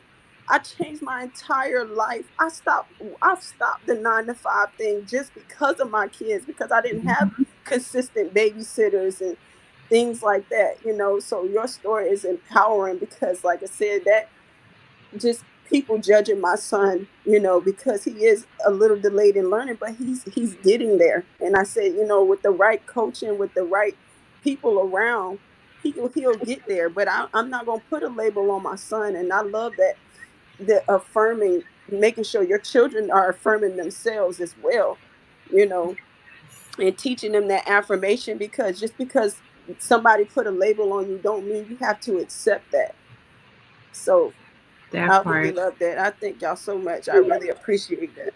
Thank you so much for sharing your story. As you were talking, and I know you mentioned, like, you know, you spoiled your kid, and there's some things that you wish you could have done differently. But I just want to say, like, we're not perfect parents, right? I'm not a perfect mom. I make a lot of mistakes, and I apologize all the time. Okay. Yeah. But we're progressing, right? Like, there's things that we got to unlearn, because we learn these things from our parents or whatever the case may be. And I'm doing this thing, you know, differently from my mom. And, you know, so I just want to say you are doing the best you can. And I think if you can join a school board, that would be great, because even the board that I'm on, I'm the only Black female on that board. And this school is majority Black kids, right? So they need someone there to speak for them. Absolutely. You know, and so I definitely just want to encourage you and just say you are doing the best you can. And I know your son sees that, but keep fighting for him. And we have to use our voices for our kids, right? Yes, ma'am. Thank you so much. I appreciate you so much. Appreciate you Thank you, too. Sonia. And then I'm going to honor what I said. So last person to come on the stage is Alexis. After Alexis, we're going to have to move on to the journaling session, but there'll definitely be opportunity to share your reflections. Neff is going to lead that. Alexis, the mic is yours, mama. Yeah, absolutely. I'll keep it quick. I resonated so much with your story, Nicole, because we actually moved from Phoenix to Houston. And I literally just got off of a call from my daughter's school in Houston from an amazing counselor, school counselor who is Black. And my child is coming from a situation where she was the only child of color in her classroom, and I often felt guilt because I always wanted to keep my kids in the most affluent schools and the most affluent areas because I felt like they were going to get the best education there. And I'm having to learn to give myself grace because I've kicked myself now, because now she's made this huge transition, as a result of stuff that happened personally with me and her father, and she's struggling hard. And so thank you for telling your story, and thank you for some of the gems that you dropped. I know that I will continue to try to do better at affirming her. And, I try my hardest not to invalidate her feelings whatsoever. And it's draining on me because she's very, very, very emotional. But I definitely want to thank you so much. And this day has been so emotional in general. So thank you so much for Thank that. you. Thank you, Casey. I say, and Nicole, if you want to say anything back to Alexis, take up space. I promise. No I'm press. sorry. Okay. No, I appreciate you, Alexis, and just sharing your story too. I can relate, right? And I've been there with my oldest daughter, and just I think it takes time, right? And just continue to speak life into her. Also, just be an example too, right? I've had to learn, like, and with my oldest, she's 11 and she's a lot mature for her age, but sometimes I feel like I expect certain things of her, and it's like she's still a kid, allow her to be a kid, Nicole. So I have to tell myself that all the time. Like I said, y'all, I'm always apologizing to my kids because I'm not perfect. So, but just showing her love too, giving her hugs and kisses and all that stuff I didn't get as a kid, right? I think that's also important. And just speaking life into them. Like, it's so important that we just continue to speak life into them. And if they know that they are worthy, they are valuable, they don't need validation from anybody else. So thank you so much for sharing that. Thank you, Alexis. Thank you so much, Nicole. Nicole, you are beyond amazing. Again, I don't even have the words, but I'm okay with that. I'm learning to be okay with that because the body knows. I'm sure you can feel me even continents away. Thank you so much for pouring into us and saying the things that we didn't even know we needed today. Sis, I honor you. I honor you. Thank you. You are welcome. I'm looking forward to this wind down, though. Yeah.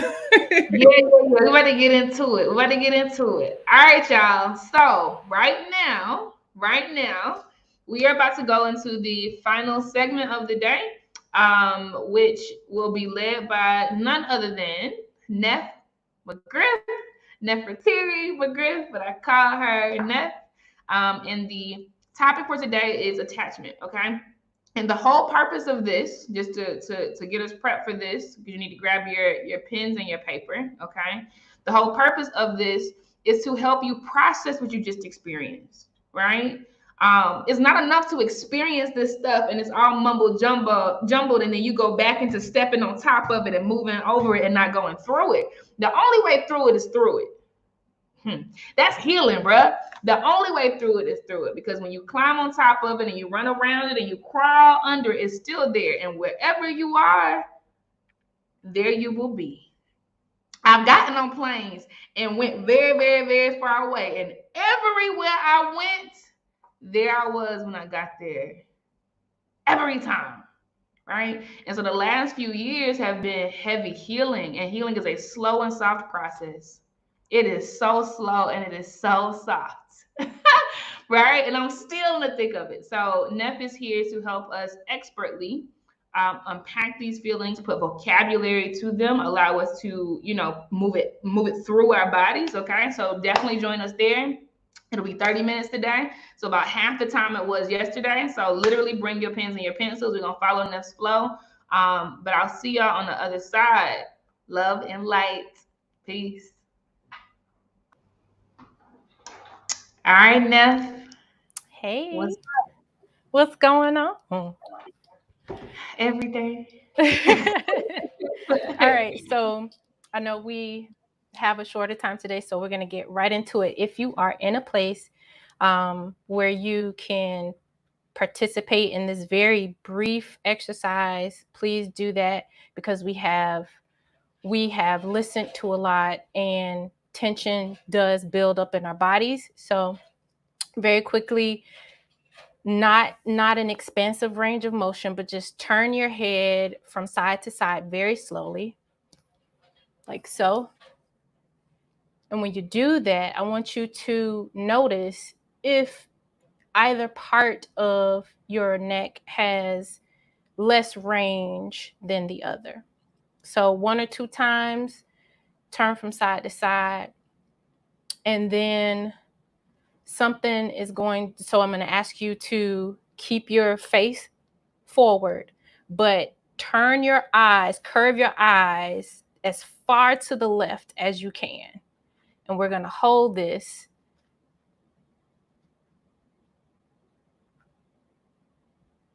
I know it's uncomfortable. And now we're going to release it. And so look back to the center, blink 2 or 3 times. Now, keeping your head straight again, look as far to the right as you can. And we're going to hold that for a few seconds. I know it's uncomfortable. Okay, now we're going to release it. Blink a couple times. Now, turn your neck again and see if the range is a little bit better. See if your range, see if some of that tension has left your neck. See if, yeah. You like that, don't you, girl? So you're a magician. So if you ever feel like, there's a lot of tension, because a lot of times we carry tension in our neck, especially being in front of computers and sitting down most of the day. Whenever you feel like there is something, that is kind of caught up in your neck, go ahead and do that. And so I wanted you all to just kind of enjoy that a little bit, to kind of get you ready to release whatever it is that you need to release and be able to focus on the task at hand, so you're not too much worried about the range of motion in your neck. So usually when we talk about, or when we hear attachment, especially for my clinical folk, we usually think about the attachment styles, like the anxious attachment style, avoidant, secure. We're not going to do that today. This is totally different route. So in your journals, and this is all about us. This is all about us, because we talked about being comfort able. We talked about pain a purpose. We talked about blessings becoming burdens. We talked about weak ass advice. Okay. So this is about us. It's not about parents. It's not about jobs. It's about us. This is inner reflection. So on your paper, write down I am, and then insert your name after that. So for example, I would write down I am Nefertiri. Once you've done that, list at least 5 traits of who you are, but really dig deep with this one. At least 5. You can come up with more than that, but really dig deep.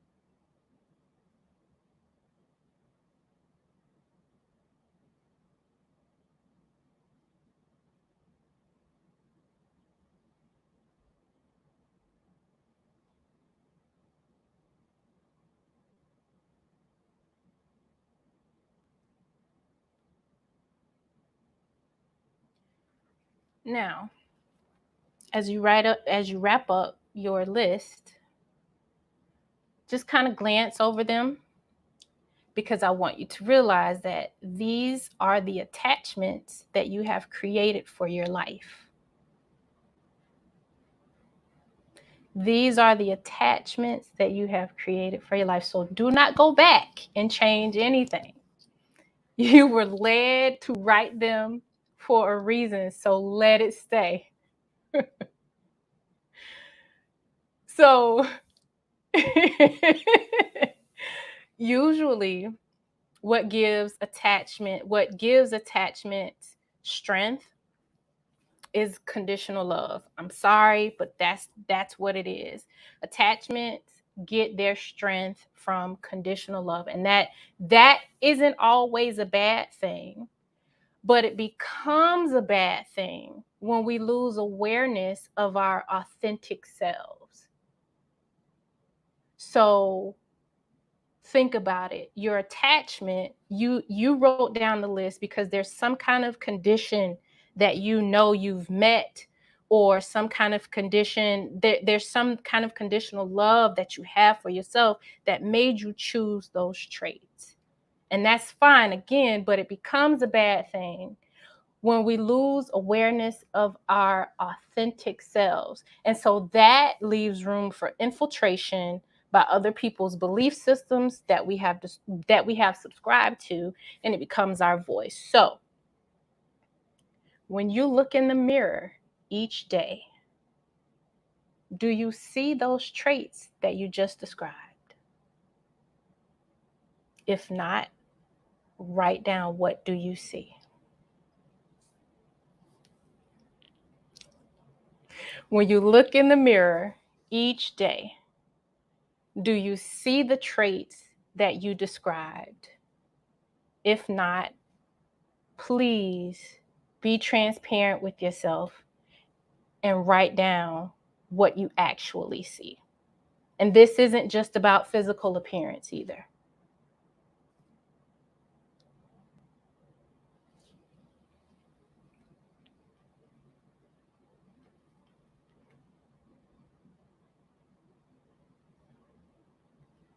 If you actually see what you have described, perfect. That's great.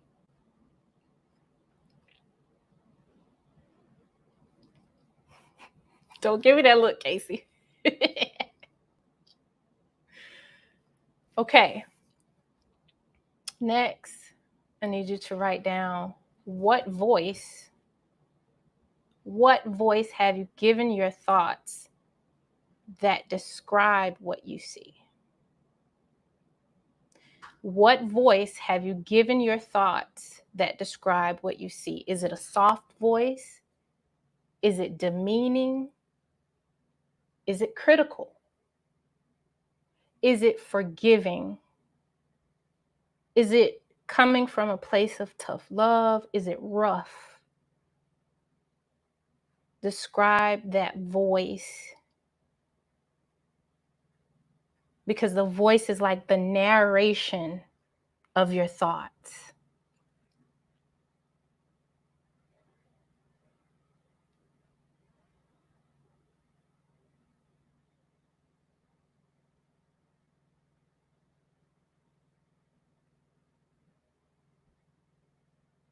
Next, I want you to think about, have you ever felt the need to meet an expectation to be worthy of your own love?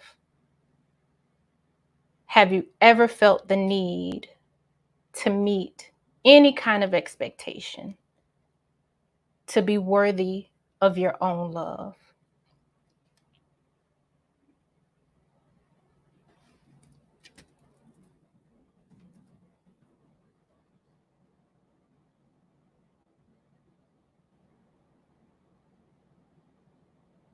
Have you ever felt the need to meet an expectation to be worthy of your own love? So our attachments to the beliefs about self-acceptance, or even who we have defined ourselves to be, will become the norm, and we accept them as a part of who we are. And again, just know this isn't about physical appearance. So with that being said, what beliefs are you attached to that drive the way you see things in your life? Not anybody else's life, but your life. What beliefs are you attached to that drive the way you see things in your life?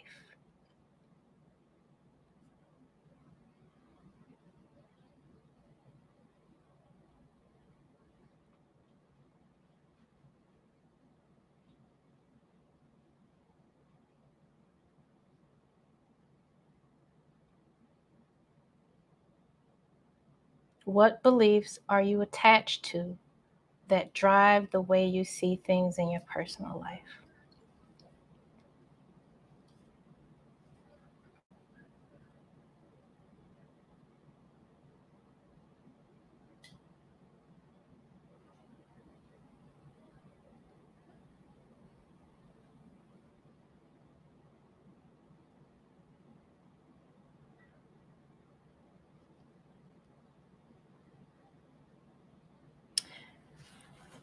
Next, think about if the beliefs that you have just identified, are they your beliefs, or have you adapted those beliefs from someone else?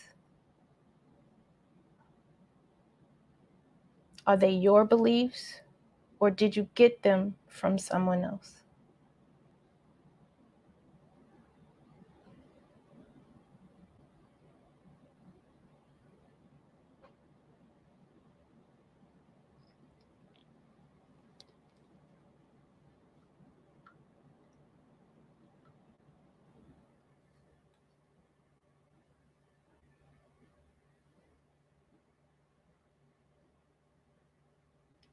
Yes, they can be both yours and theirs. It can.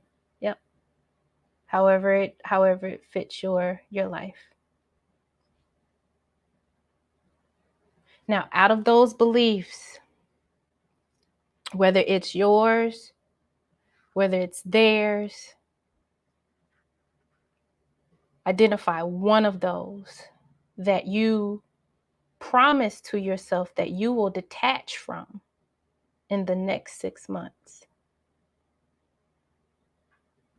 That you will adamantly work on to detach from in the next 6 months.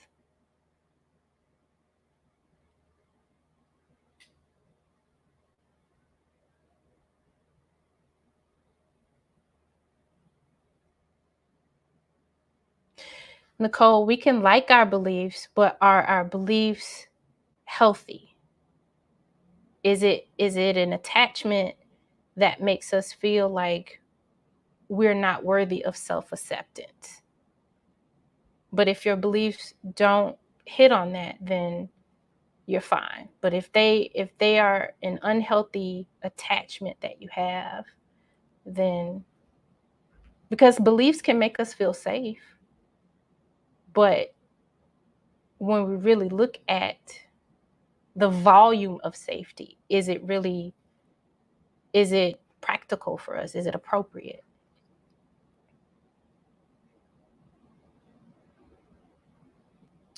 Lastly, so the question for the journal prompt, Cheryl, it was one attachment that you described, whether it's your belief or someone else's belief, one attachment or one belief that you will detach from within the next 6 months, one that you pledge to intentionally work on to detach from.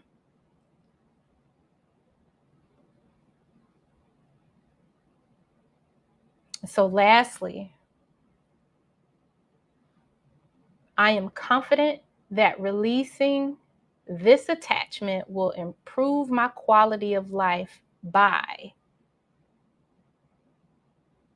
I am confident that releasing this attachment will improve my quality of life by, and you fill in the blank. This is your way. This is your why.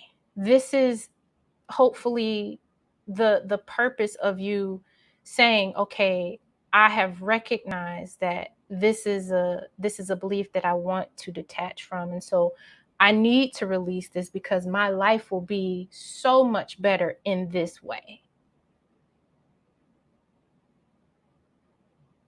And naturally, everything on that list, those beliefs that you feel like you are attached to, one by one, go down that list. Because again, our attachment to beliefs about self-acceptance, if it's negative, even though we feel like it motivates us, but if it's negative, it becomes our norm.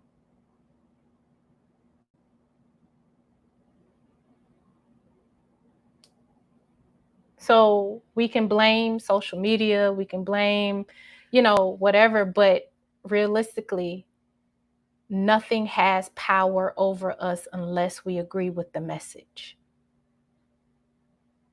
So anything that you find yourself attached to that is not serving you, even if it's a great relationship and you're still holding on to memories, but you have no space, no capacity, that's an attachment. But I wanted to make sure we kept it inner. This is about us. This is about what we see in ourselves. This is about being able to make space to be better. We're not holding on to things that don't belong to us, even if we gave it to ourselves. So remember, nothing has power over you unless you agree with its message.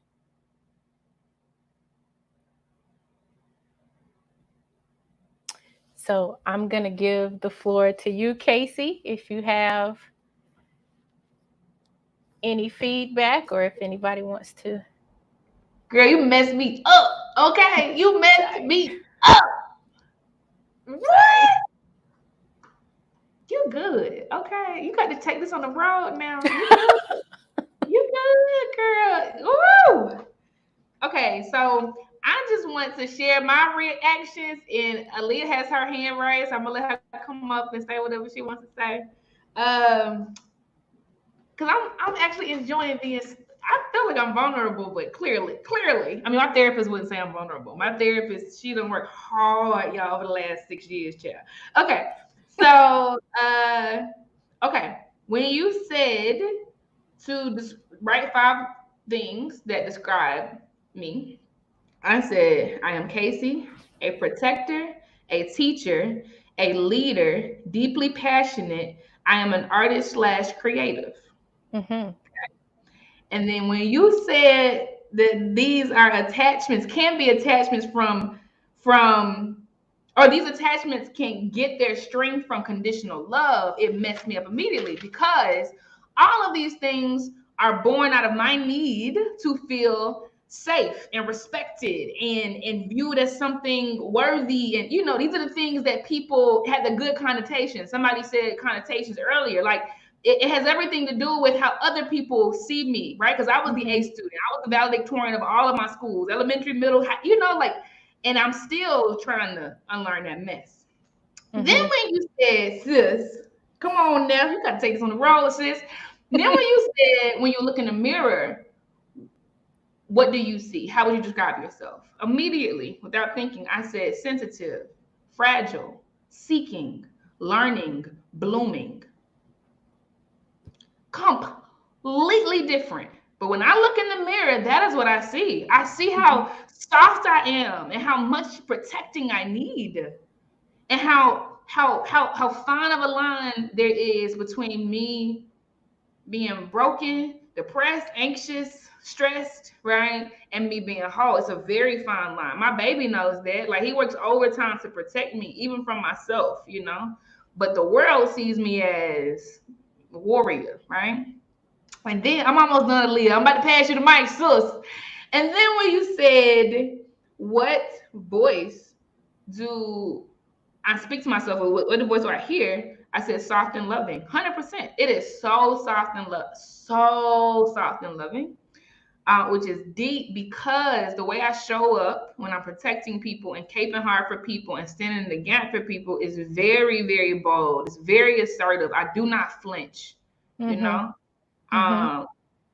But the voice I hear in my head is way softer about myself, right? Just deep. Then when you said, have I ever felt the need to meet an expectation to be worthy of love? Absolutely. All caps, yes. Girl, yes. What beliefs am I attached to that drives the way I see things in my life? Worthy of your own love, though. Worthy of my own love. Yes. Okay. Yes. I'm talking about, I mean, even when I left that dude, like, I know I was doing the right thing, but I was mad at myself for years for choosing him. But it's like, now I'm at, like, girl, you were 16. Girl, what are you talking about? Right? Like, yes. Like, there was so much self-loathing. I wanted to die. I literally didn't even feel like, I was like, if I could be this stupid, why am I here? What is the purpose of living? So I can just keep making dumb decisions. I was so, girl, like, what is the point? I really felt like that, right? Don't feel like that today, but yes, definitely been there.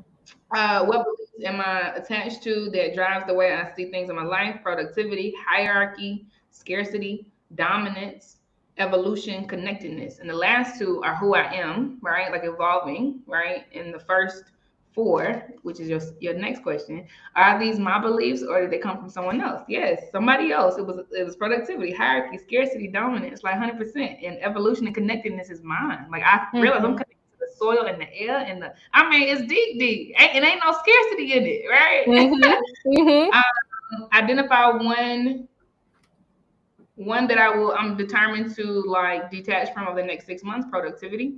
And then lastly, I am confident that I can't read my own handwriting, but I am confident that releasing this attachment will improve my quality of life by giving me rest, peace, a clear mind, mental health, a free and safe relationship, and the ability to be present. Thank you so much, sis. I feel so good. I'm so proud of myself. I appreciate you. I'm bringing the Leah. Good.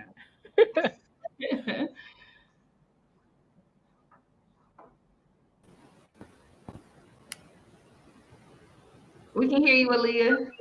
Okay. Hey, everybody. Hey.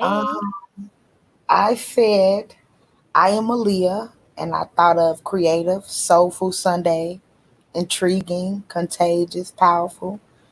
And then when you said the conditional love gives attachment strength, and what do I see when I look in the mirror, I thought of nakedness, fragility, and pain, sad, depth, power, resilience, and art. And it says, what voice have I given my thoughts that describe what I see?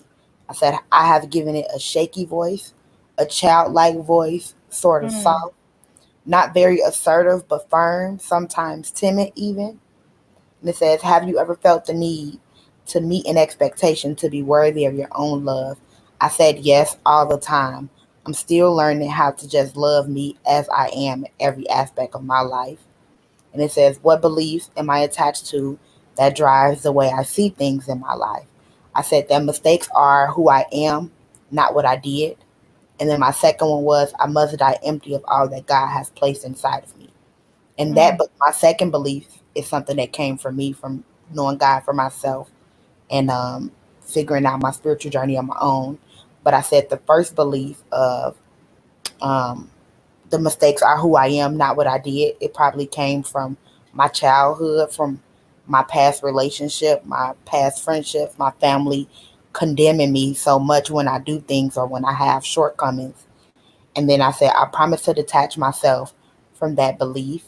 And I am confident that releasing this attachment will improve my quality of life by allowing more love, healing, rest, tears, and joy into my life. I am not stuck in cycles of punishment or condemnation. I deserve great things. I deserve light. And I am worthy of great things coming from me, and to stop being surprised when great things come from me. And then I also wrote down your point that nothing has power over me unless I agree with the message. So I said all of the message that I don't agree with, stop giving them power, because I feel like a lot of things that are in my head I don't necessarily agree with anymore, but I still give them power because you be like, oh, it's been that way for so long. So it's like to unlearn those things is like an active thing. I'm learning that's an everyday choice to remind myself like that's not true. You don't even believe that about yourself. Like I can write affirmations every day, and if my grandma or my mama or somebody say some one little thing to me, it'll stick on me all day, and it'll be like, now why you let them people bust your bubble and you just build it up, to stop letting other people throw a rock and crumble it.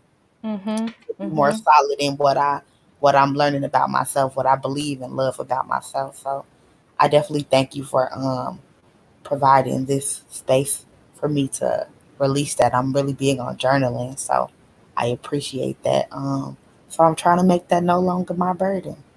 There it is. There it is. Thank you so much, Aaliyah, for, sharing that, because I know there's quite a few of us that have family members that will say one thing and we know in our heart of hearts it's not truth, but we still allow it to, and because we gave it that power, we believe some little tiny iota of it because we've been programmed to believe that. So the fact that you voiced yourself, even though you say you have a very shy, timid, your voice that you hear is very shy and timid, but right now speaking through your truth, it was very assertive and firm. So please congratulate yourself on that. Please do. Thank you so much, Aaliyah. So good. We did it, sis. Girl, you bad. Let me tell you something. Girl, I didn't know how you was gonna do this in 30 minutes after what we did for an hour yesterday. You good. You good. Well, I appreciate you. That girl bad, y'all. Woo woo. All right. Well, this was powerful. I want to make sure that we usher y'all into the Buy Black Market, usher y'all into the lounge where y'all can kick back and cool it with each other. You do not have to go home. This is not closed at all. It will stay open 24/7 until Friday. So really not 24/7, 24/5. Okay. But Neff, as we leave, I want to ask you one question which came from Alyssa. I'm going to ask the tail end of it.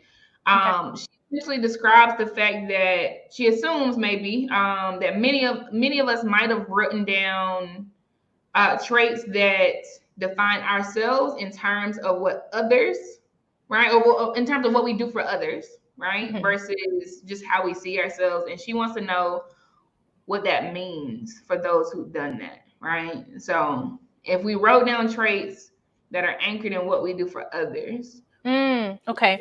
So usually, now getting actually into attachment style, that is where you could find, okay, if you are anchored in such servitude all the time, then that means who you are outside of that really needs some nurturing. Because if you automatically go to what you do for others or what you think others have described you as, then that's where majority of your energy is spent. That means that takes a little bit more of a priority in your life than it should, because I get it when people ask us to describe ourselves, especially if we've gone on job interviews and we feel like we have to sell ourselves, and it's hard to say great things about ourselves. But that I would suggest that being the norm of you thinking of you, because that is a part of self-care. That is a part of self-preservation and self-inclusion.